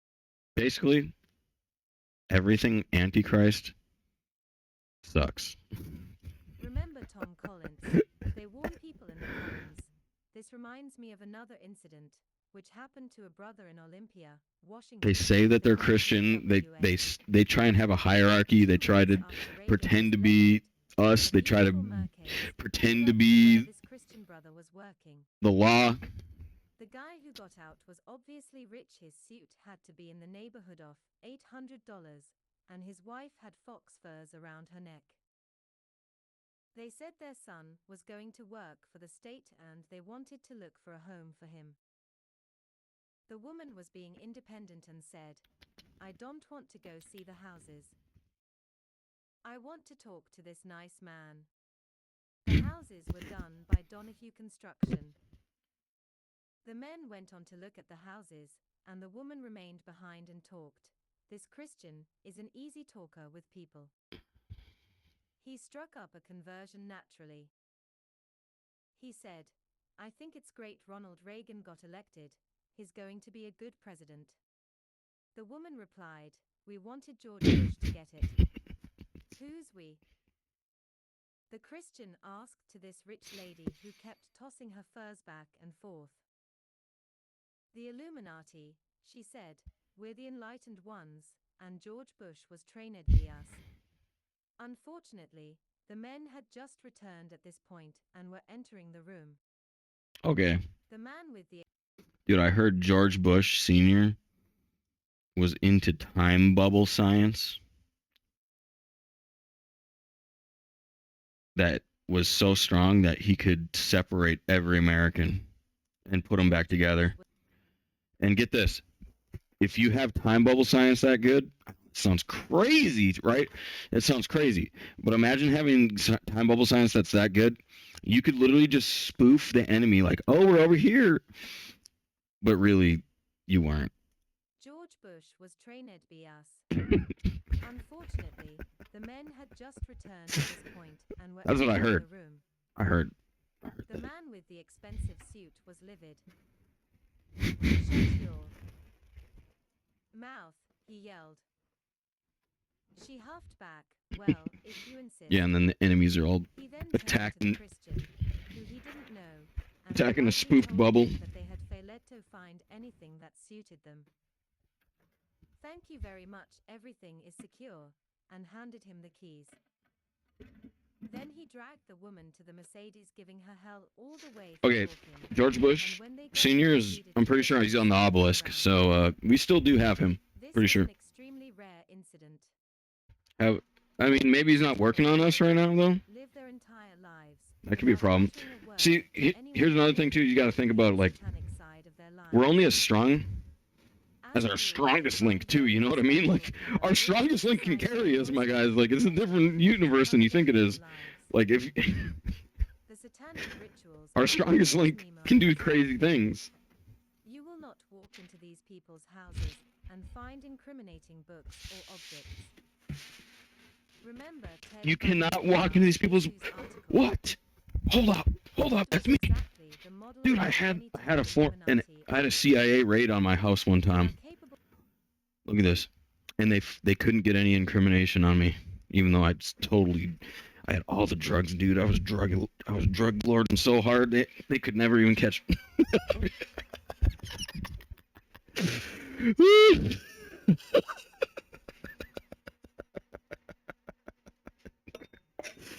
Oh boy. In my world, though, it was legal in my defense.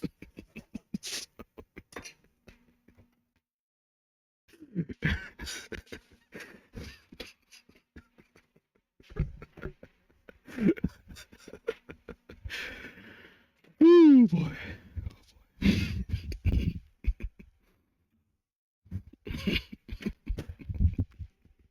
No, I wasn't doing anything illegal. That's what I gotta say. Making me a nice wrap. Nice spicy wrap with some chipotle on it. Chipotle powder, chicken, Some fried royal chicken. Royal chicken, baby. You know what the difference between a normal chicken and royal chicken is? I don't. I actually don't know the chicken. I don't know the difference. But royal chicken is pretty damn good. All right. Yeah, royal chicken. They got that at Burger King.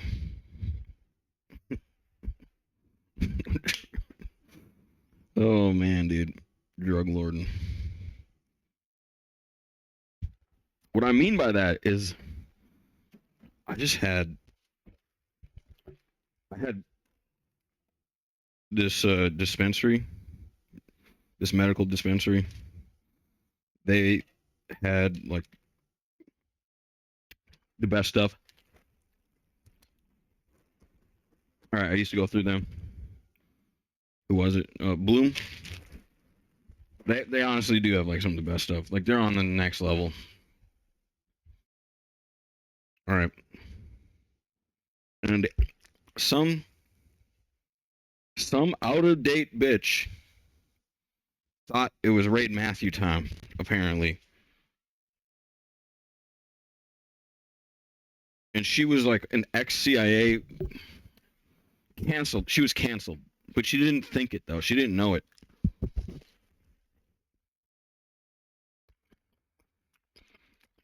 She raided my house. I played League of Legends the whole time. Never got interrupted once.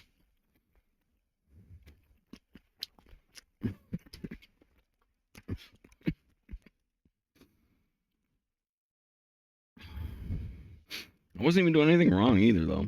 That's the worst part. They are capable of most horrendous things, but to everyone who know them, they are the most likable, intelligent, normal people. Yeah, that's me. People who knew Ted Bundy had no idea what he was doing in secret. The satanic hierarchy and their Satanism is clearly the most secret religion in the world. They are a priesthood that rules the world through political leaders that they place in power. Wild. And because of their power, they have the ability to suppress a great deal of the publicity that could arise from their numerous activities.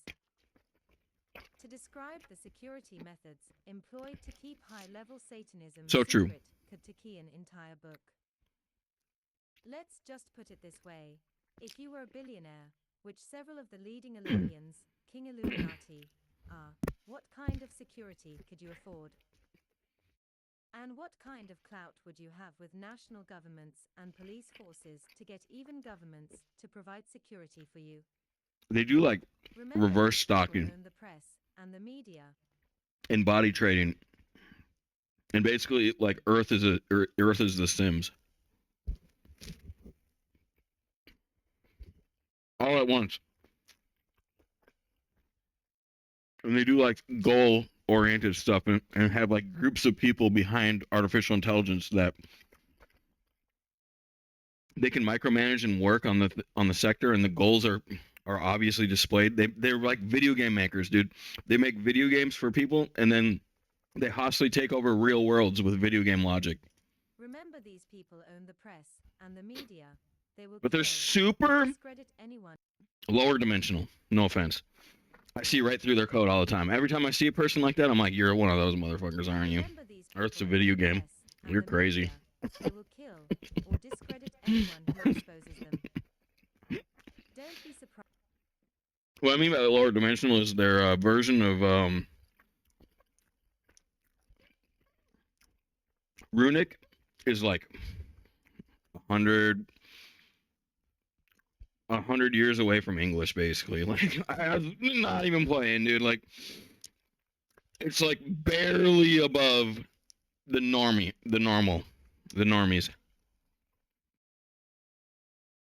Meaning, like, it would be like, let me give you an example really quick. This is hard to explain. Here is your encryption score. Okay. And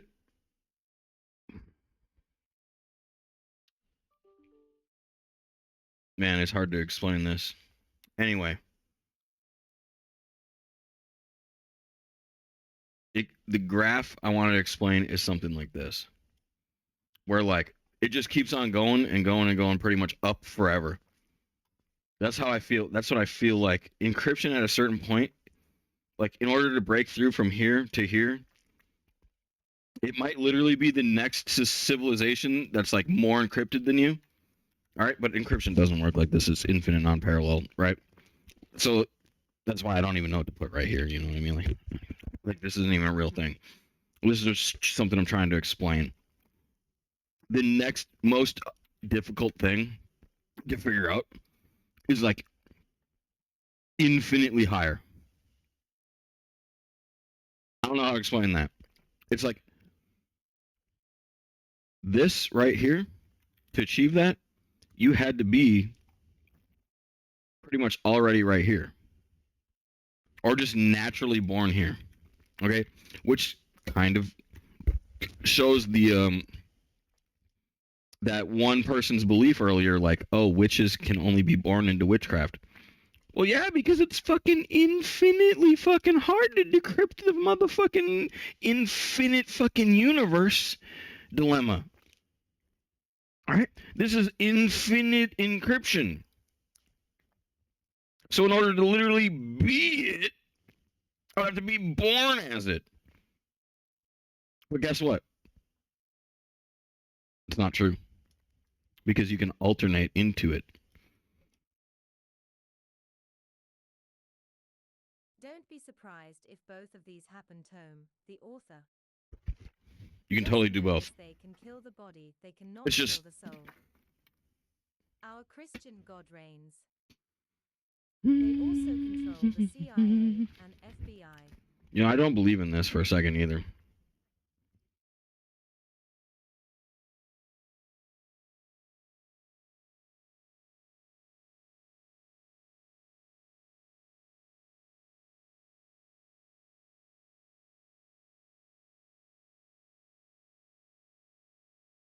They can kill the body.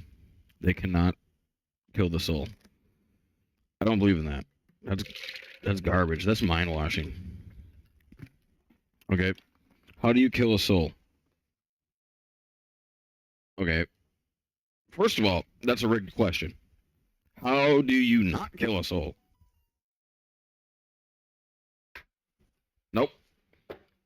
Okay, how about this? How about this? How do you not kill a soul? An infallibly true thing that you can do no matter what.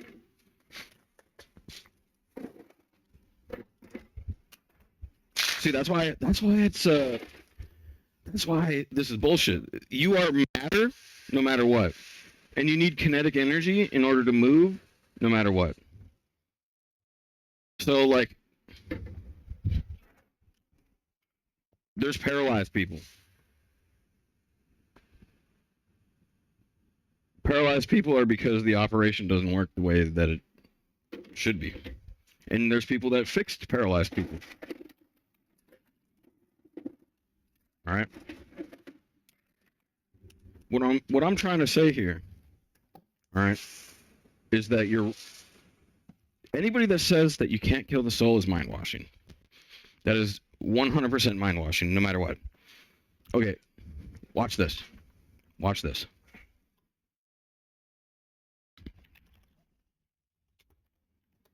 Paint.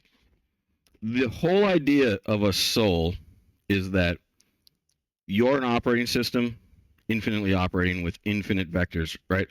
You have infinite scale universes inside of yourself. If you die here, you alternate there, and then revive back here automatically. Okay? Then eventually, somebody kills you for real here. You're literally dead. You die. You're operating in this smaller fundamental operation, right? And let's say it's this big. That's your soul right now. Right? When at the moment of death, you can shoot out to, let's say, your soul because you're a god instead of a Colossus driver, right? Because there's two things going on here. Is Doesn't everybody run on the same operating system? That's blasphemy. Naturally oscillating conscious beings.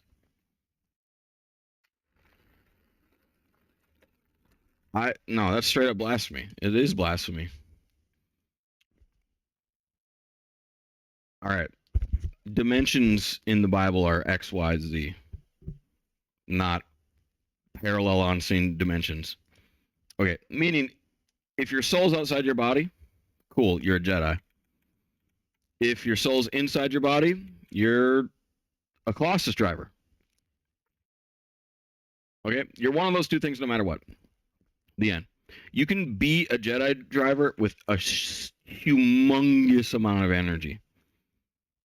And when you die, cool, you're just everything. But not everything. You're just like a whole bunch of stuff.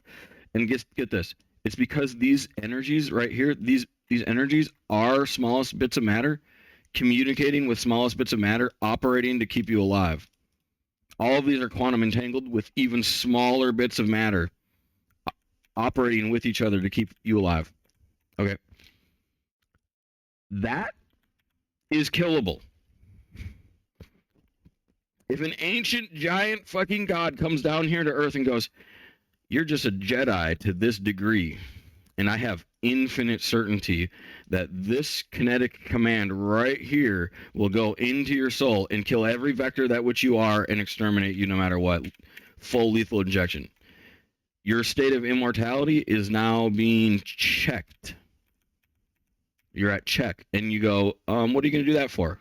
And he's going to go, because you have lethally sinned in my culture. And you're going to go, but I lived on Earth. And I followed the law of America, and I didn't do any lethal American laws. And they're going to go, oh, yeah.